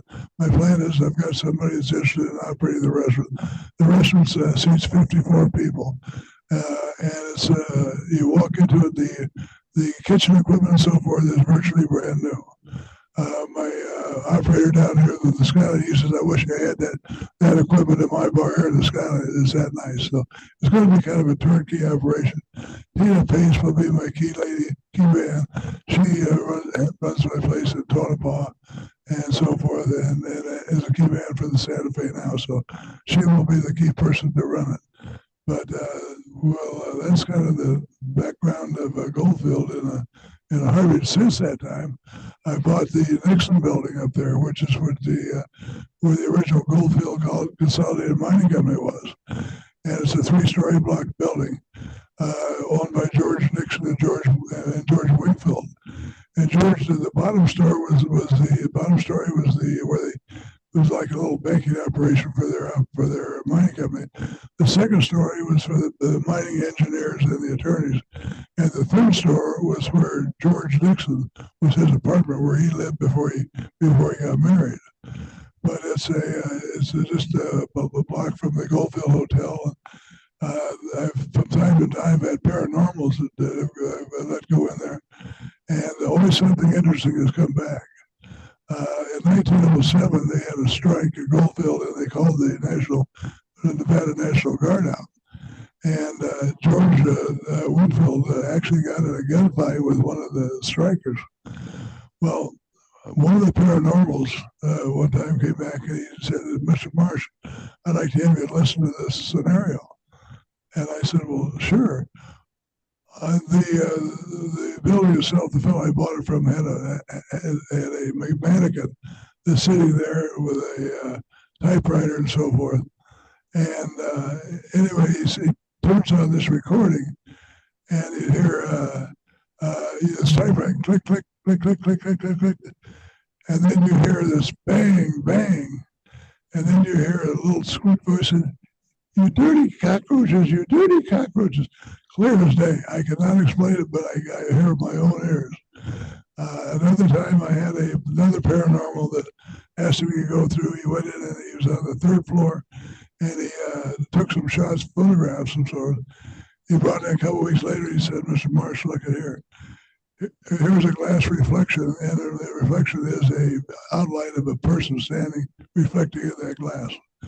You see that, and your hair in the back of your neck just stands up. It's kind of exciting. But anyway, that's another historical building that I have there that I've maintained. It cost a fortune to put it back together, but at least I maintained. We put a roof and so forth on it, and this, that, and the other. So that's the Reader's Digest version of Gold Hill. That's very interesting, Mr. Marsh. Appreciate the historical walk down Goldfield. It's a very important town in the annals of Nevada history. This particular location, I think, was built in 1906, correct? Yes. Yeah, a long time, a lot of history there. And certainly what you've done, you're a legend in Nevada's gaming industry, and what you've done for some of these rural communities, creating jobs and bringing back history and making new history out of old historic buildings. You should definitely be commended for that. Well, thank you, Commissioner. Absolutely. And I would say as well, you heard me tell the earlier applicant that age is not indicative of success, but it's indicative of experience. And you, sir, have a lot of experience in the gaming industry. So thank you for that. Well, it's been a nice run. I've got a few of the stories. I will save those for another day. Great. I should probably disclose for the record as well that I have bought many a Jeep from you and your company. And I appreciate the business. Didn't get any favors, but got a square deal. That's all I can ask for. Thank you. Thank you. Good. Are there other questions from board members for Mr. Marsh? Good afternoon. It's a pleasure to have you before us today. I don't have any I'm sorry. It's a pleasure to have you before us today. I can't hear you. What? I'm just saying it's a pleasure to have. Oh, it's a pleasure to be here, Commissioner. Yes, thank to you have very you much. before us today. And I don't have questions or concerns as it relates to your application, but thank you for sharing the history with us. Well, it's my pleasure. Judge, questions? One little story about it while I'm rambling here. Jim Grogan, like I say, was just a very colorful guy, big beer barrel eye, big handlebar mustache, and he has been known to be kind of a prankster. And one of my pals was up there one time. He tells me the story, and he went in and sat at the bar, and Jimmy always had a few old pals who was hanging around. They didn't pay him; they just gave him their beer for nothing. They didn't bar, but they got a piano up there, and the piano's still there. And my friend came and sat at the bar, and one of Grogan's friends went over and sat at the piano, and Grogan says, "Play the Yellow Rose of Texas." And the guy says, "Grogan, I'm not playing the Yellow Rose of Texas." Grogan says, "I told you, play the Yellow Rose of Texas." The guy says, "Grogan, I'm not playing the Yellow Rose of Texas." Grogan says, "For the last time, play the Yellow Rose of Texas." The guy says, "Grogan, for the last time, I'm telling you, I'm not playing the Yellow Rose of Texas." So with that, Grogan pulled a shotgun out of behind the bar, shot the guy. The guy goes flying off the bar. My friend runs out the bar. He said, "My God, I never saw a guy get killed." It was an act they had when a stranger would come in. There was not that they would do this together to scare the hell out of anybody that came in. But that was kind of the operation that the Grogan ran. But that's great. Judge Assad. Yeah, thank you, Chairman. I just want to thank you for your service to Nevada. You're a legend, and we owe you a great debt of gratitude. Well, thank you, Judge. Great. If there's no other questions, I would entertain a motion. There are a couple of conditions that we have on here, Mr. Marsh, things that you would expect. Key employee application being on file within 60 days and surveillance system being approved by the Enforcement Division. And you mentioned that Ms. Pace would probably be your key employee, so she'd get an application filed. All right. Member Watkins, do you want to make a motion? Yes, sir.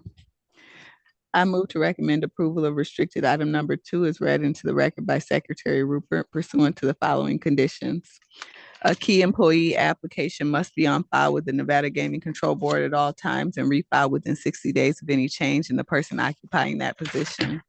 The surveillance system and/or mirrors must be inspected and approved by the Nevada Gaming Control Board Enforcement Division within 60 days of issuance of the state gaming license and thereafter be maintained at or above the standard that is approved. All right. Madam Secretary? Member Assad? Aye. Member Watkins? Aye. Chairman Hendrick? Aye. Motion passes. Thank you, Congratulations, Commissioners. Mr. Marsh. My See you at the pleasure. commission meeting. Take care. All right, that brings us to restricted number 3. Restricted number 3 is the application of JD Bar and Lounge LLC doing business as J Bar and Golf Lounge for restricted gaming license. It is also the application for registration of Doe Gaming Trust as a holding company and for finding of suitability of Justin Doe as trustee and beneficiary. You also have the applications of Doe Gaming Trust and Justin Doe for licensure as a member or manager as noted on the agenda. Good afternoon, gentlemen. Good afternoon, Mr. Chairman, members of the board, Madam Secretary. Jeff Donato here, enrolled agent. With me today is the applicant, Mr. Doe. It's tough to follow Mr. Marsh, but I'm going to try to do my best here. With your permission, Mr. Chairman, I'd just like to give a brief overview of the application, and then I'll have the applicant provide some information about himself, and then we'd be glad to answer any questions that you guys may have. Thank you. The establishment is going to be an approximate 10,937 square foot golf lounge with a restaurant that will be known as J Bar and Golf Lounge. In addition to having the 8 golf bays, the establishment will have a full service restaurant with a physical bar/lounge where 5 gaming devices will be embedded into the bar top. The restaurant portion of the business will have approximately 94 dining seats with an additional 36 seats within the golf bays, the 8 golf bays. The applicant anticipates the completion of construction by mid-January of 2024 and being open for business late January or early February. If approved, the restricted gaming license for the establishment will be held by the applicant. Although the applicant would hold the restricted gaming license, he has entered into a participation agreement with Sartini Gaming to be the SRO for the establishment. In addition, the applicant has registered and will attend the restricted licensee compliance seminar on January 16th. We have reviewed the conditions, and he understands with regards to the key employee that if he starts spending less time at the establishment, he's required to bring forward a key employee at that time. And so with that, I'll have the applicant provide some information about himself. Thank you. Please introduce yourself for the record. Hi, Judge. My name is Justin Doe. I'm glad to be here. And Jeff helped me a big time to get here. And I'm so excited to introduce my future project with the gaming. First time ever. So you want some information about your history? Okay. I immigrated to USA in 2000 with 2 boys and with a wife. And then it ended up doing business in the restaurant industry. And then it was 2002. And I started working so hard. And I kept expanding a couple of other restaurants. And I have 1 bar so far, but no gaming at all. So I end up expanding another venture with the golf simulator. And then because we have a big bar, I want to host the gaming. So based on all my experience and all those workers, the step I've been doing since 2002, I'm pretty confident to do the right things for myself and all my staff involved. So I'm looking forward to do a business in such a new type of business, I would say. Yeah, very interesting concept. And how many bays do you have for the golf simulators? 8. 8. Yeah, very interesting. And you intend on spending how many hours a day or how many hours a week at the location? With this new location? Yes. I'll be full-time, no matter what. As I started in 2002, I've been working 10 to 12 at midnight. So now it's time to go back there again because it's a brand new business. And I got to make sure everything right in position, all the regulations, and especially for the gaming. I heard a lot of strict regulation for the supervising, and all the minors should be protected from that area. Such kind of thing. Yes. Absolutely. And who will be running your other businesses while you're at this location? Actually, it's been all, there are manager and assistant manager as a minimum. Some of them has 2 assistant manager and 1 manager.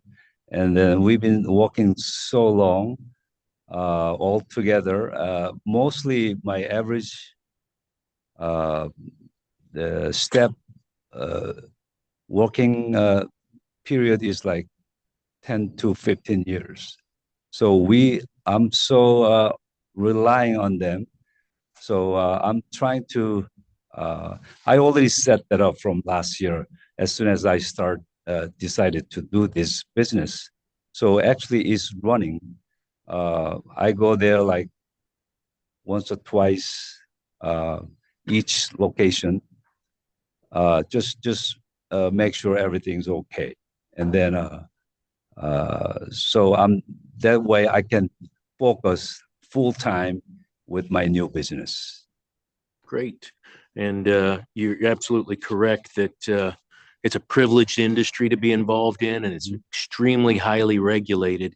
Even at a restricted location, there is a lot of rules and regulations and procedures. So it's good that you familiarize yourself with those and have people around you like Mr. Donato to answer questions, because one of the things we have to do is collect taxes on time, and we make sure that, as you were talking about, minors don't get involved. The machines are fair to the patrons. There's a lot of things that have to be done. And so I understand that you'll be taking the regulatory compliance seminar. Have you signed up for that already? Yes. Good, good. And that's scheduled in January, correct? Yes. 16. Good. Yeah, we'll make that a condition on the license, but give you 90 days.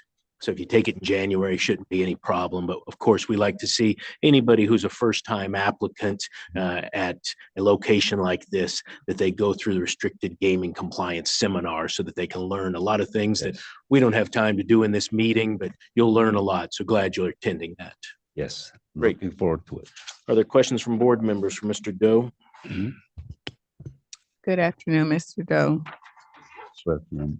I don't have any questions or concerns as it relates to your application, but I am certainly interested and think you'll do very well with your unique attraction, the golf simulator. So good luck to you. Oh, thank you so much. Go ahead. Thank you, Chairman. I don't have any questions. I just want to commend Agent Lombardo and Supervisor Julia Allen right there with Chief Hoffman. They did a very comprehensive and thorough investigative report. All the information is in there. There were no concerns or no issues of note. So I'm happy to support your application. Thank you so much. All right. Anything else you need to add, Mr. Donato? No, that'll be it. And have you seen the proposed conditions? We have reviewed those and we accept those conditions. Great. All right, then I would entertain a motion on restricted number 3. I move to recommend approval of restricted item number 3 as read into the record by Secretary Rupert pursuant to the following conditions. The licensee shall demonstrate successful completion of a regulatory compliance seminar for restricted licensees, which is deemed acceptable to the Nevada Gaming Control Board Chair or the Chair's designee within 90 days of the issuance of the state gaming license. The condition may be administratively extended by the Nevada Gaming Control Board Chair or the Chair's designee. If an equity owner is no longer functioning as a key employee for this location, a key employee application must be filed within 60 days and thereafter be refiled within 60 days of any change in the person occupying that position. The surveillance system and or mirrors must be inspected and or approved by the Nevada Gaming Control Board Enforcement Division within 60 days of issuance of the state gaming license and thereafter be maintained at or above the standard that is approved. Thank you. Madam Secretary. Member Assad? Aye. Member Watkins? Aye. Chairman Hendrick? Aye. Motion passes. Good Thank luck you. to you. Thank Senior Agent Lombardo for all his work during the investigation process. Thank you. Thank you. Restricted number 4, Madam Secretary. Restricted number 4 is the application of Liberty Automotive LLC doing business as Liberty Mart for a restricted gaming license and the application of Haroon Rashid for licensure as a member and manager. Good afternoon. Sir, Please introduce yourself for the record. Haroon Rashid. Great. Tell us a little bit about this location. It's in Horizon Drive, 81 West Horizon Ridge Drive. It's a brand new building. We opened for business on November 9th. It's running right now. And how's business been going since you opened? It's good. It's challenging, but it's good.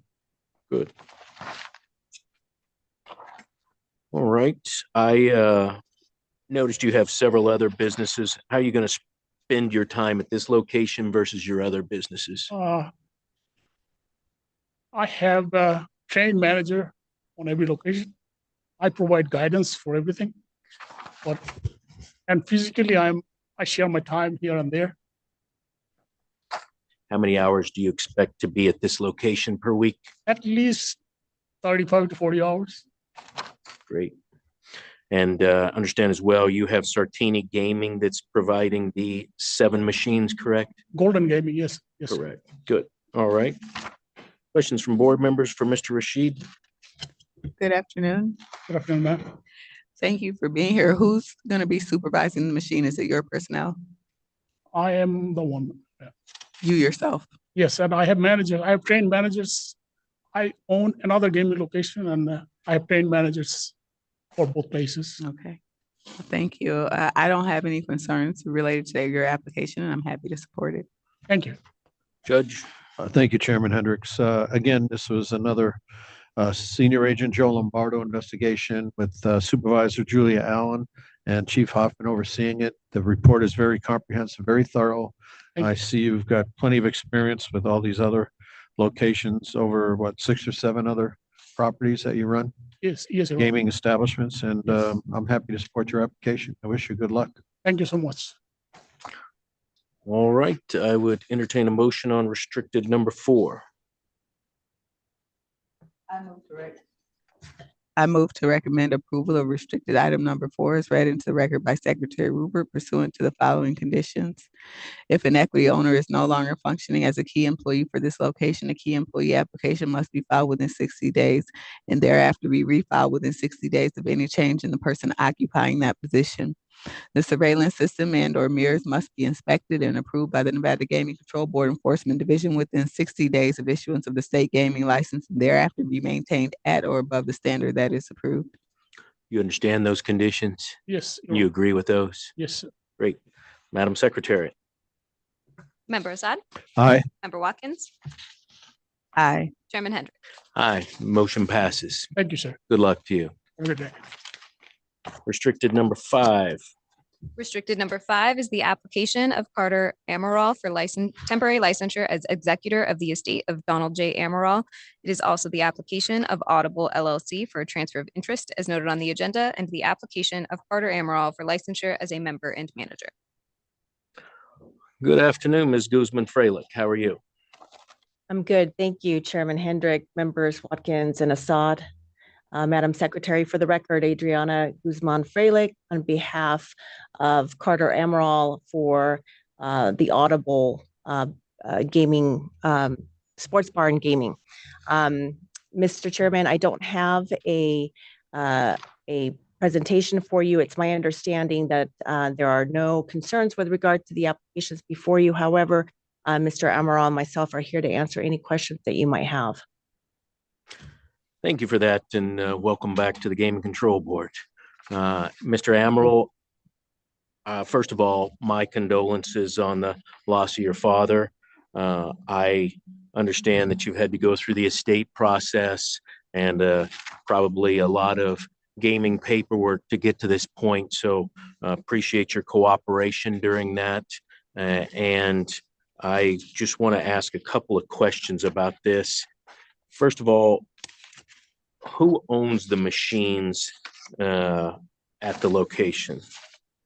Golden Gaming, their slot operator. And they maintain them, deal with the drop and everything? That's correct. Good. What do you expect your involvement to be with this location? As mentioned, I am the sole member. We have two folks, specifically Ron Baker is our key man that's running the operations. My specific role is I will be visiting the location on a monthly basis. On a more day-to-day standpoint or week-to-week standpoint, I am involved with closing the books from an accounting perspective, dealing with our accountants and dealing with any event planning that we're having at the location, as well as standard HR, acting essentially as a CEO to the establishment. So do you believe you'll be there a couple of days a month? Is that your plans? That's correct. Good. And Chairman, if I you probably may, heard, please. I was just going to say that his key employee, Mr. Ron Baker, has been operating the bar essentially since 2015, probably since the bar has been basically in the Amaral family. That's correct. Thank you for that. Yeah. And are you aware of the two conditions that are being proposed for this application? Yes. Good. Yeah. And you probably heard us talk to prior applicants this afternoon about taking the restricted compliance seminar. Have you signed up for that one in January already? I have. Good. Great. That's wonderful. And then the other condition is keeping a key employee application on file. So great to hear that you already have a key employee with so much experience. I didn't have any other questions. Do board members have questions for Mr. Amaral? Good afternoon, Mr. Amaral. I don't have any questions or concerns regarding your application, but would offer my condolences with regard to your loss, and I'm happy to support your application. Thank you. Judge Assad. Thank you, Chairman Hendrick. I too wish to extend my condolences to you. It's a very difficult time for you. I have no questions. It was a very comprehensive report, and I'm in full support of your application. Thank you. Great. I would entertain a motion on restricted number 5. I move to recommend approval of restricted item number 5 is read into the record by Secretary Rupert pursuant to the following conditions. The licensee shall demonstrate successful completion of a regulatory compliance seminar for restricted licensees, which is deemed acceptable to the Nevada Gaming Control Board Chair or the Chair's designee within 90 days of the approval of this item. The condition may be administratively extended by the Nevada Gaming Control Board Chair or the Chair's designee. A key employee application must be on file with the Nevada Gaming Control Board at all times and refiled within 60 days of any change in the person occupying that position. All right, Madam Secretary. Member Assad? Aye. Member Watkins? Aye. Chairman Hendrick? Aye. Motion passes. Good luck to you. Thank you. Thank you. And I'd like to extend my thanks to Agent Partee and her investigation teams for a great job done on this application. Thank you so much. Great. Thank you for that. Bringing us to restricted item number 6. Restricted number 6 is the application for licensure of Prav and Ash Inc. to receive a percentage of gaming revenue from United Coin Machine Company doing business as Century Gaming Technologies, doing business at 7-Eleven store number 15478. It is also the application of Jagdeep Sandhu for licensure as an officer, director, and shareholder of Prav and Ash Inc. Good afternoon. Good afternoon, Mr. Chairman, members of the board, Madam Secretary, Jeff Donato, enrolled agent here with the applicant, Mr. Sandhu. Same thing on this one, Mr. Chairman, with your permission, I'd like to just give a brief overview of the application, give an opportunity for the applicant to provide some information about himself, and then we'll be here to answer any questions. Please. So this location is an existing convenience store known as 7-Eleven store number 15478, and it currently has 4 gaming devices. The convenience store is located at the corner of Boulder Highway and Flamingo Road. The restricted gaming license for the convenience store is currently held by and will remain in the name of the SRO Century Gaming. The applicant took over the operations of the store on or about June 1st of 2023, has been collecting space lease rent since that time. If the application is approved, however, the space lease agreement would bind between the SRO and the applicant will convert to a share in revenue. And at that time, the applicant will start receiving a percentage of the game. And with that, we'll have the applicant provide some information about himself. Thank you. Good afternoon. Please introduce yourself for the record. My name is Jagdeep Sandhu. I born and raised in India, and I moved to Los Angeles, California in 2007. and I worked at the convenience store for 3 months. And then I got a job at a company called Medtronic. They make a insulin pump for diabetes people. I worked there from 2007 to 2023. And I moved here in Vegas April of this year. And I have a master's degree in mathematics and a bachelor degree in science. Great. How's the business going at this location? It's much better than the June 1st because the owner was absentee and store was empty. Now I'm always there, so it's much better. Yes. Good. I spent a lot of my youth in that 7-Eleven, so quite familiar with your particular location. I want to tell you, you've probably heard us talk about individuals taking the restricted licensee compliance seminar. That's not being required, to my knowledge, depending on my other board members' inclinations here. But I would say that it's free, so I would encourage you to take it. You'll learn a lot, and you can find out online when the next one is. It's in January, and there's no problem ever learning. With your background and your knowledge of mathematics, I'm sure you enjoy learning, so yes, sir. Be a good thing for you to take if you have the time. Thank you. Board members have questions for Mr. Sandhu? Good afternoon, Mr. Sandhu. Well, so you said you moved here in 2007, is that correct? In Los Angeles. From India? Yes, in LA, yes. And what was your motivation? What inspired you to move here? So we have a family here, and my brother-in-law, he owns like 2 stores here, 7-Eleven, and I want to be my own business owner and living the American dream. So me and my wife decided to get own business. So she's RN, but I'm the 100% running the store. She's doing her job. Yeah, so he said, I'm living the American dream. Come join me. Spend like 10 hours a day. Okay. And so you said you have both a mathematics degree and English degree, a master's in both, right? But bachelor in science and a master in mathematics, and also in English. So what were your plans previously, or do you still intend to pursue those plans? So the job I was working at, the previous job, I worked there like 17 years. So then I want to not to become a teacher, but I want to get my own business, So that's why I got into my 7-Eleven business. Okay. And do you intend one day to become a professor or a teacher? Maybe one day when, in the future, maybe. Okay. And how much time, you may have mentioned it already, did you say you're spending at the location? Monday to Saturday, at least 10 to 12 hours. And Sunday I go for like 6 or 7 hours. Okay. Yeah. All right. Thank you. I'm happy to support your application. Thank you so much. Judge. Thank you, Chairman Hendrick. I'm happy to support your application as well. It's a very impressive resume. Supervisor Allen did a great job overseeing Ms. Martirosian. Very comprehensive report. There were no concerns, no questions, no issues. I also would recommend that you take that class as being your first gaming license, correct? Yes, sir. Yeah, so I would really strongly urge you to take the class. It would only benefit you. Okay, thank you. I'm happy to support you. Thank you so much. Anything else, Mr. Donato? That is not just for clarification.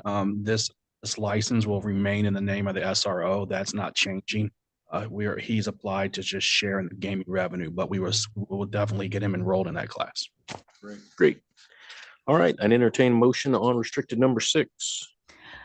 I move to recommend approval of restricted item number 6 is read into the record by Secretary Rupert. Madam Secretary. Member Assad? Aye. Member Watkins? Aye. Chairman Hendrick? Aye. Motion passes. Congratulations. Good luck to you. Bringing us to restricted number 7. Restricted number 7 is the application for licensure of Star AHT Inc. to receive a percentage of gaming revenue from United Coin Machine Company doing business as Century Gaming Technologies, doing business at 7-Eleven store number 24799. It is also the application of Harkarat for licensure as an officer, director, and shareholder of Star AHT Inc. Afternoon. Good afternoon, Mr. Chairman, members of the board, Madam Secretary Jeff Donato, enrolled agent here with the applicant, Mr. Torr. Just with your permission, Mr. Chairman, just give a brief overview and then we'll be here to answer any questions and we'll have the applicant provide some information about himself. Please. So this, same as last application, this location is another existing convenience store known as 7-Eleven Store 24799, and this location has 5 gaming devices. This convenience store is located at the corner of Maryland Parkway and Karen Avenue. It's on Maryland Parkway, just south of Sahara. The restricted gaming license for the convenience store is currently held and will remain in the name of the SRO. The applicant took over the operations of the store on or about March 9th of 2023, and since that time has been on a space lease only. If the application is approved, the space lease by and between the SRO and the applicant would convert to a share in revenue, and at that point, he would start participating in the gaming revenue. And with that, we'll have the applicant provide some information about himself. Good afternoon. Please introduce yourself for the record. Good afternoon. My name is Harkirat Singh Tur. I was born and raised in Houston, Texas. My entire life, my parents have been in convenience stores since they immigrated. So while I was growing up with them, I've always been at the stores, like not working, but just I'd be, with them at the time because they didn't like babysitters or anything like that. So I'd always be with them. My interest has always been in convenience stores since like the beginning. One thing I've missed was when I was in Houston, Texas, I moved with my sister to India, where we lived for like 4 years, and then we moved back in 2008 to California. From there, I was in elementary school, completed that. Then moving forward to college, I attended Fresno City College. Didn't complete it because of classes of not being available. And from there, I had my brother-in-law who lived here in Las Vegas for about 5 years or so. I had the opportunity to go into 7-Eleven, and I've been grateful for it ever since. Great. Thank you for that background. Sounds like you learned the business from the ground up. Yes. Good for you. Again, you probably heard us talk about the restricted gaming compliance seminar. So again, not making it a condition of your license, but would certainly encourage you to go to that class and listen to it and learn as much as you can about this highly regulated industry. Yes. Great. Other questions from board members? Yes, good afternoon. You mentioned that you moved away for 4 years and then returned. Were you pursuing other opportunities, or what were you doing for 4 years? I was 8 years at the time when I came back to California from India. Mhm. So when I was 4 years old, I went to India, and I was 8, came back. Oh, okay. Okay. All right. Okay. Well, thank you for your presentation here. Thank you for being here, and I'm happy to support your application. Thank you. Judge. Thank you, Chairman Hendrick. Mr. Tur, appreciate you being here. Agent Marderosian and Supervisor Allen did a very thorough job, so I have no questions. They found no issues of concern, no questions, no derogatory information. So I wish you all the luck in the world. Thank you. All right. I would entertain a motion on this item. I move to recommend approval of restricted item number 7 as read into the record by Secretary Rupert. Madam Secretary. Member Assad? Aye. Member Watkins? Aye. Chairman Hendrick? Aye. Motion passes. Good luck to you. Thank you. I'd like to thank Agent Marderosian on the last application, this application as well, for all her hard. Appreciate it. Thank you. All right. Restricted number 8 and restricted number 9 were on our consent agenda, correct? Correct. That brings us to restricted 10. Ms. Gillen, in the interest of concern for the events that are happening outside this building right now and respect, I'd like to take a 5-minute break just so that we can all be updated to much as we can. So we'll be in recess for 5 minutes.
Okay, we're back on the record, and Madam Secretary, I believe we're restricted number 10, correct?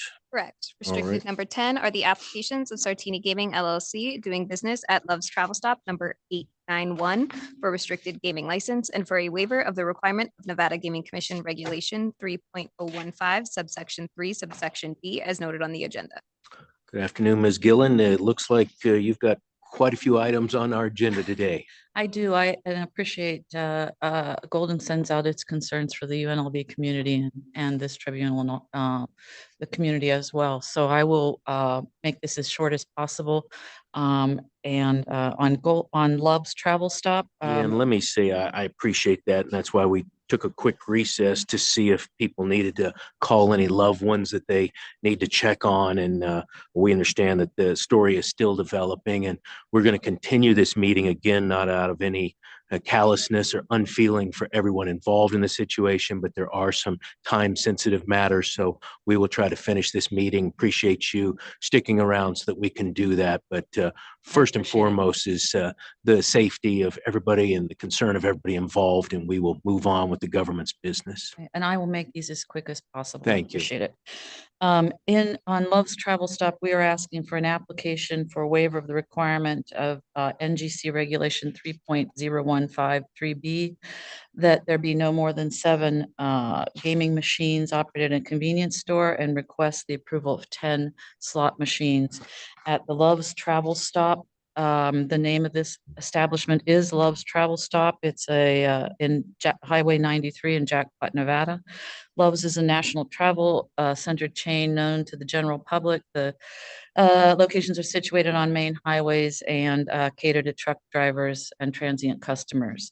In this case, I'll run through the specifics of the location. The total square footage of the business is approximately 9,000 square feet. The 10 slot machines would take up approximately 243 square feet.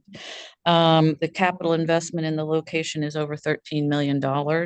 The gaming machines are worth about $45,000. Love's Travel Stop will have 45 employees for a gross payroll well over $100,000 a month. The average of 10 machines, we expect about 10 hours of service calls a month, 5 or 6 people, give or take 20, 30 hours a month.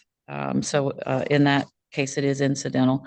The estimated revenue from gaming is much less than 10% of the estimated revenue of the Travel Stop.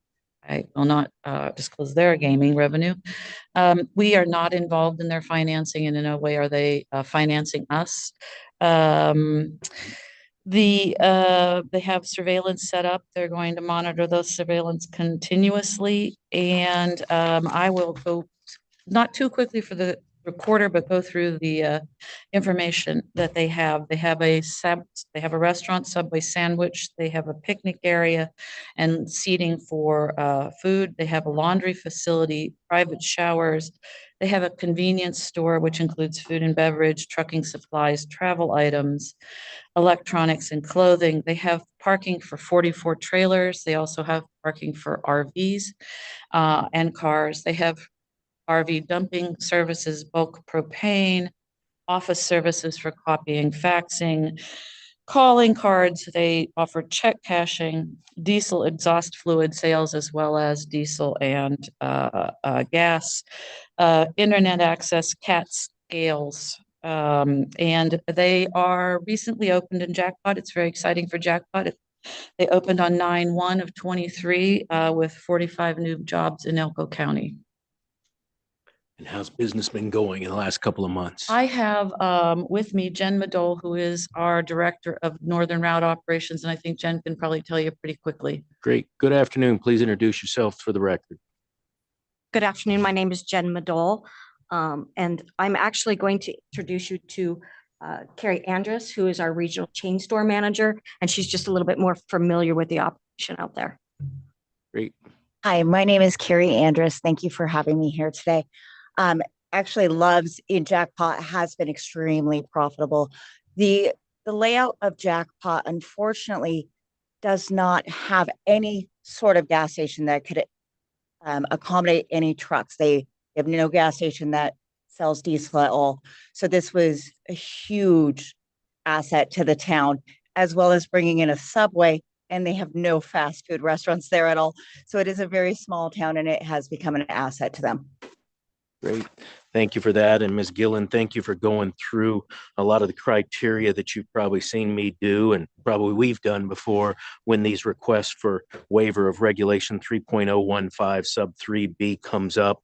I need to be sure for my own personal edification that these requests are not just something to say, this is a convenience store, but it's somewhere away from town, so therefore we should have 10 machines. It's more important to me the things you went through, such as the square footage of the entire shop versus that space being used for gaming. Is there a quick service restaurant or restaurants available? Are there showers available for the truck drivers? As you mentioned, there's supplies available for truck drivers. Is there a laundry available for truck drivers? The number of pumps available for diesel truck fueling? Is there a truck maintenance facility? Is there truck parking? Is there RV parking? Is there RV dump? Is there scales? All of those things, including the total capital investment compared to investment in gaming and the proposed space available for truckers versus community.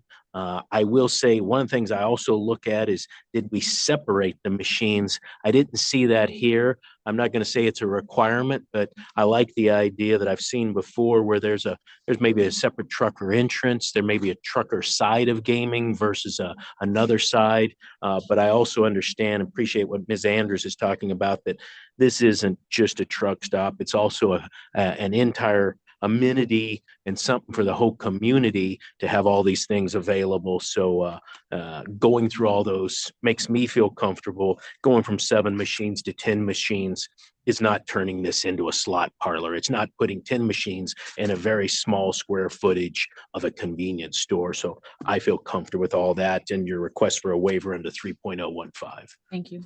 Questions from board members? Good afternoon. Given that this location is a travel stop and the revenue comparison that's provided in our materials, and understanding that gaming will continue to be incidental to the primary business, I don't have a problem supporting the application. Thank you very much. Judge? Thank you. I have no questions. Thank you. All right. If there is anything else any of you'd like to provide, let us know. If not, we'll call for a motion. Good. All right, we'll take a motion. I move to recommend approval of restricted item number 10 as read into the record by Secretary Rupert pursuant to the following condition. The surveillance system and/or mirrors must be inspected and approved by the Nevada Gaming Control Board Enforcement Division within 60 days of issuance of the state gaming license and thereafter be maintained at or above the standard that is approved. Thank you, Madam Secretary. Member Assad? Aye. Member Watkins? Aye. Chairman Hendrick? Aye, that motion passes. Madam Secretary, I believe we're at restricted 11. Restricted number 11 is the application of Sartini Gaming LLC doing business at Lamppost Pizza for a restricted gaming license. Ms. Gillen. Lamppost Pizza is in, I lost my space. Lamppost Pizza is run by JRW Restaurant Management Corporation, doing business as Lamppost Pizza, requesting a space lease at this location. We have been through the applicant's backgrounds and would ask for approval of a space lease at this location. And at that, versus giving a long review, I will let you know that Lamppost is going to have 14 gaming machines at its location. And I presume that's due to space on the bar top? Yes. Okay. And is this location either currently or previously, was it a participation agreement? Yes, there's the owners indicated that they are considering selling future plans, so are interested in turning into a space lease. Good. And that was fine with your company? Yes. All right. Questions from board members? I don't have any questions or concern regarding this application. Judge? Thank you, Chairman. No questions. Thank you. All right, then I would entertain a motion on restricted 11. I move to recommend approval of restricted item number 11 is read into the record by Secretary Rupert. Madam Secretary. Member Assad? Aye. Member Watkins? Aye. Chairman Hendrick? Aye, that motion passes.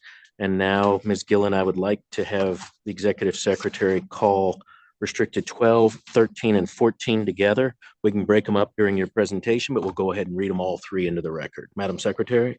Restricted number 12 is the application of Sartini Gaming LLC doing business at Great Basin Brewing Company for a restricted gaming license. Restricted number 13 is the application of Sartini Gaming LLC doing business at Great Basin Brewing Company for a restricted gaming license. Restricted number 14 is the application of Sartini Gaming LLC doing business at Great Basin Brewing Company for a restricted gaming license.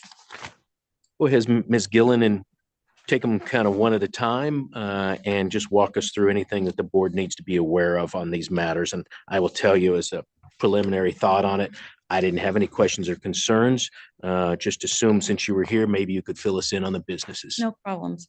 Again, I have Carrie and Jen Madole with me if there's any business questions, but on Great Basin Great Basin Brewing Company in Reno. We are out there going to have 8 games. And I'll just give you all 3 at the moment. Carson City will have 13 games and Sparks will have 8 games.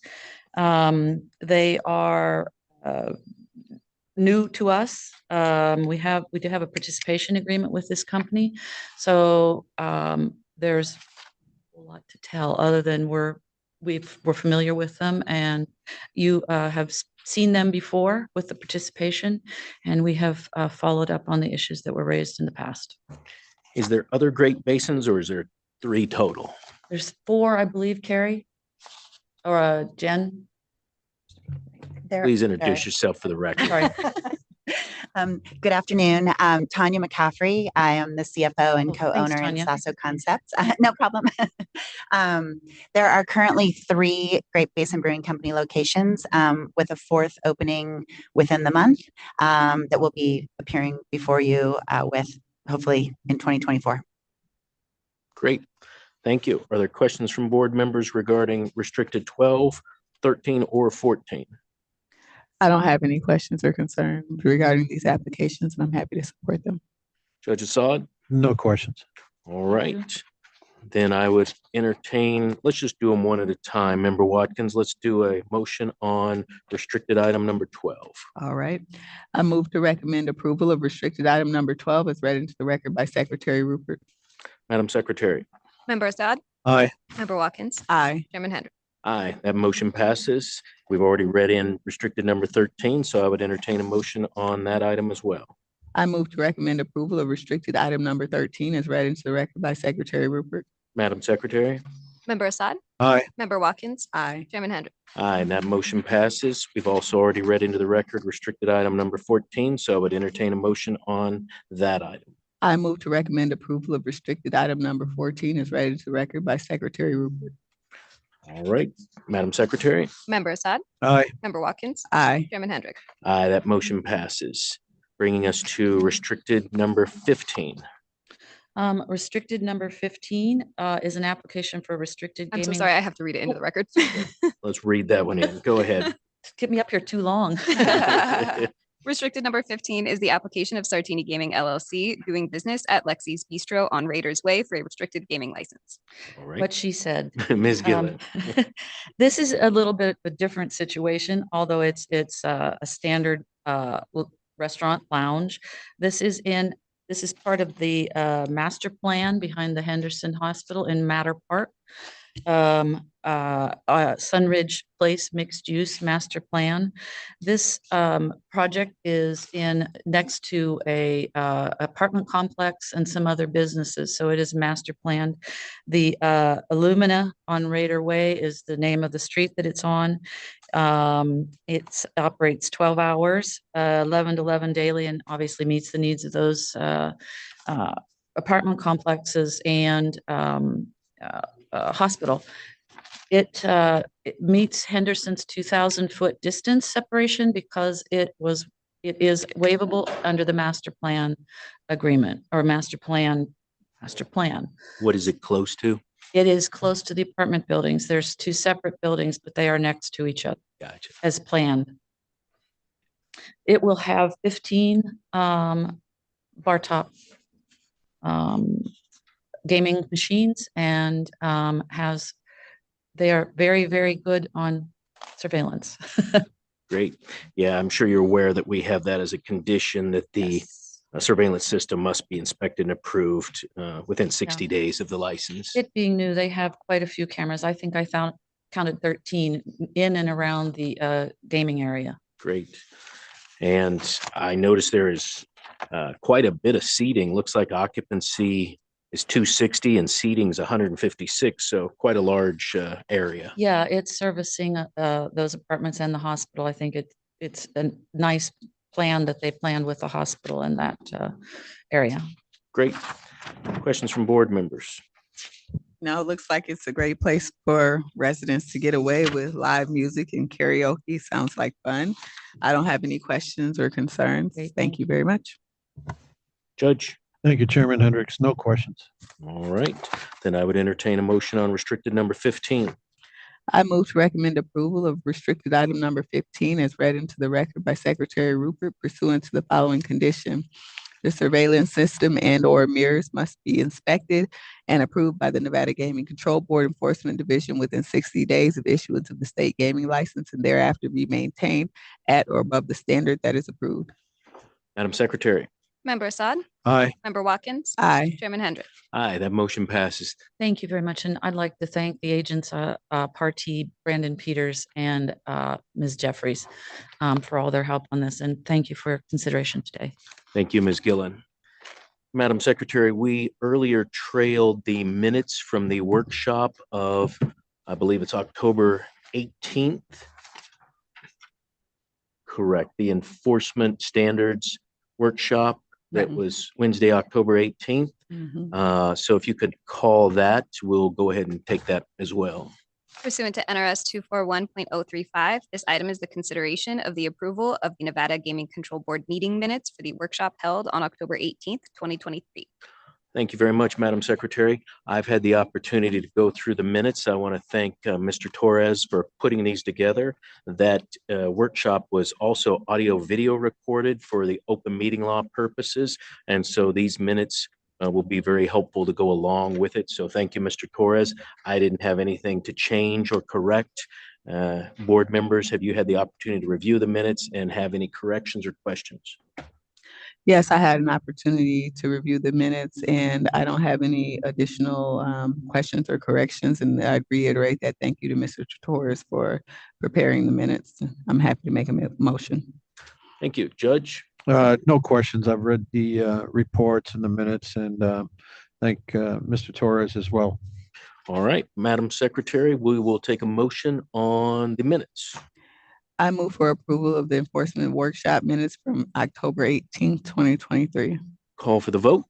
Member Assad? Aye. Member Watkins? Aye. Chairman Hendrick? Aye, that motion passes, bringing us, Madam Secretary, I believe, to our patron disputes. Is that correct? Correct. All right. Do you need to call them in one at a time or do you do them all three? I believe that's up to you. Okay, I get to make that big decision. Let's do them one at a time then. Let's start with the first patron dispute. All right, the first item is Keith Austin versus Tuscany Las Vegas Race and Sports, case number 23LV00219. The hearing examiner recommends the agent's decision denying payment be modified. Yes, let me start by saying that my apologies, but I was reading this and I'm not sure I have had enough time to thoroughly evaluate this. So I would like to postpone this to our January agenda. I don't believe anybody will be prejudiced by moving this back a month. And to the extent there's any hard deadlines, we can deal with that during our agenda next month. Chief Deputy Caruso, is there any problem with me as chair just postponing this to our January agenda? No, Chair, that's acceptable. Great, thank you. So Madam Secretary, we will postpone and you can go ahead and put on calendar this patron dispute for our January agenda that we'll be having up in Carson City next month. Before we do though, that I should ask, is there anyone here that's in the audience or on the video wishing to speak regarding this matter? Seeing none. So with that, Madam Secretary, we'll go ahead and postpone that to our January agenda.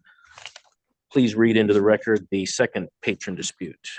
The second casino player dispute appeal item is Paul Haas versus Gold Dust West, case number 23RN00063. The hearing examiner recommends the agent's decision denying payment be modified.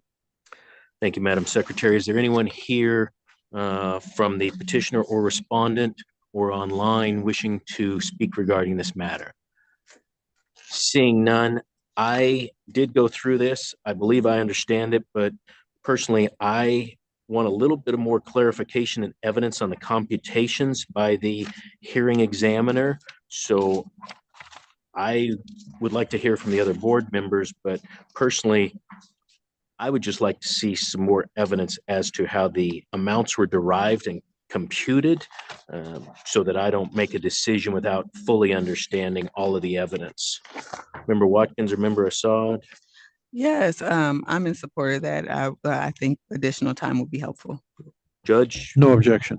Okay, so I think Chief Caruso, it'd be just similar if I unilaterally say that we'll postpone this one. Actually, I take that back. We're actually referring this back to the hearing examiner for the purposes of taking more evidence and providing me and the other board members with a little bit more detailed computation on how the decision was derived. So, Member Watkins, would you like to make a motion that this be referred to the hearing examiner for future and additional evidence?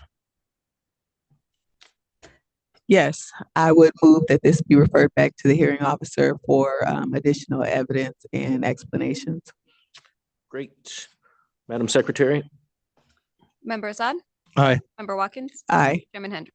Aye, that motion passes, and we'll see if we can get that, depending on the hearing officer's workload, whether that'll be back on our January agenda as well. Bringing us to the third patron dispute. The third and final casino player dispute appeal item is Kathy Steele versus Cactus Jack's Senator Club, case number 23CC00029. The hearing examiner recommends the agent's decision denying payment be affirmed. Thank you, Madam Secretary. I've had the opportunity to review this. I looked at all the findings of fact, the discussion, the appliance of the law and regulations, and I agree with the hearing officer's decision in this matter. So I'd like to hear from the other board members if they have questions or comments regarding the decision put in front of us by the hearing officer. Chair, I have also had the opportunity to review the record in this matter, and I am also in support of the hearing officer's decision and happy to move forward on this. Judge? Thank you, Chairman. I've read the recommendation. I concur with the hearing officer's assessment. Great. Then we would take a motion regarding the recommendation by the hearing officer in Steele versus Cactus Jack's Senator Club. I move to approve the hearing examiner's recommendation that the agent's decision denying payment of $995 be affirmed. Madam Secretary? Member Assad? Aye. Member Watkins? Aye. Chairman Hendrick? Aye. That motion passes, and that'll be the order on that patron dispute. Does that conclude our business other than public comment, Madam Secretary? I believe we did also have on the agenda our division report for technology. Very good point. We had on our agenda today a division report. We've had 5 division reports. This would have been our 6th division report. Chief Barbie is here in the office, here in the audience, has sat through our meeting all day, but I just spoke to Chief Barbie, and in deference to the greater events that are going on in our community today, he's graciously agreed to continue that report until our meeting, probably next month while we're in Carson City, or even the month after. I know you've got some really important updates for the industry. If you need to make those by notice, or there's something you want to do rather than make them live, we will get those out so that we're not slowing down industry notifications. But I appreciate you understanding our time today and some of the greater good. So thank you for that, Chief Barbie. So Madam Secretary, we will postpone that as well. That brings us to our second public comment period. Is that correct? Correct. All right. Why don't you go ahead and read that in? This item is placed on the agenda to give the public an opportunity to comment on gaming-related matters. As stated at the time of the public comment section at the beginning of the meeting, anyone wishing to address the board may do so at this time. Comments by each person are limited to 3 minutes as a reasonable time, place, and manner restriction. If board members ask questions of the speaker, the time needed to address those questions will not count against the speaker's 3-minute time period. If speakers have any handouts or written copies of verbal comments to provide for the record, please hand them to the enforcement agent seated to your left in Las Vegas or behind you in Carson City. Thank you, Madam Secretary. Pursuant to state open meeting law, matters brought to the board's attention during public comment cannot be acted upon during the public comment section. Let's please first go to Carson City. Is there anyone in Carson City wishing to make public comment this afternoon? Seeing none, let's go here to Las Vegas. Is anyone in the audience wishing to make public comment? Seeing none, our board members wishing to make public comment this afternoon. Yes, Chair, I'd like to make a comment, and I'd just like to express my condolences for the families and friends and community impacted by the tragedy at UNLV today. UNLV is part of the heart of our community, and UNLV itself is close to my heart as I spent a better part of a decade studying there. So it was actually difficult for me to focus today as we move through the agenda with that playing out in the background. And it just saddens me, this tragedy, and I continue to have the families and friends of those impacted in my thoughts. Very well said, Member Watkins. Judge Assad, anything you need to say in public comment? Thank you, Chairman Hendricks. I echo Dr. Watkins's remarks. The community is once again going through a terrible tragedy. Hits home very personally for me as well. My wife went there. I spent a lot of time there. I have a lot of friends that go there. It is the heart and soul of our community. And my condolences go out to the family and the friends of the victims. I understand 4 people have perished, 4 more are severely critical.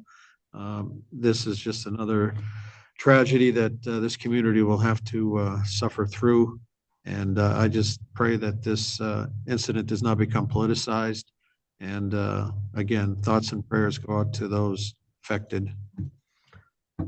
I also want to put on the record that, as Member Watkins stated, this was a tough afternoon for me as well. And I want to thank all of the staff who stayed with us this afternoon, all the licensees and applicants. Tough decision whether or not we continued today with these more important events happening across town. As you saw, though, from the applicants and the licensees, they requested that we continue on with our agenda. As Member Watkins stated, very difficult day trying to focus. I'm a graduate of UNLV, former student body president, a former member of the Alumni Association, and currently have lots of friends and family who either work there or have children going to UNLV. So we'll be very focused on the news this evening as these reports come in on this terribly tragic and horrific event. And hopefully our community will come together as we've done in the past, and we'll stay strong and obviously support everyone affected by this terrible tragedy. Is there anyone else wishing to make public comment this afternoon? Seeing none, Madam Secretary, that will close our public comments section, and that will conclude the Nevada Game Control Board meeting for the month of December 2023. Thank you all for attending, and thank you all for your patience and respect during this very tough day for all of us. We are adjourned.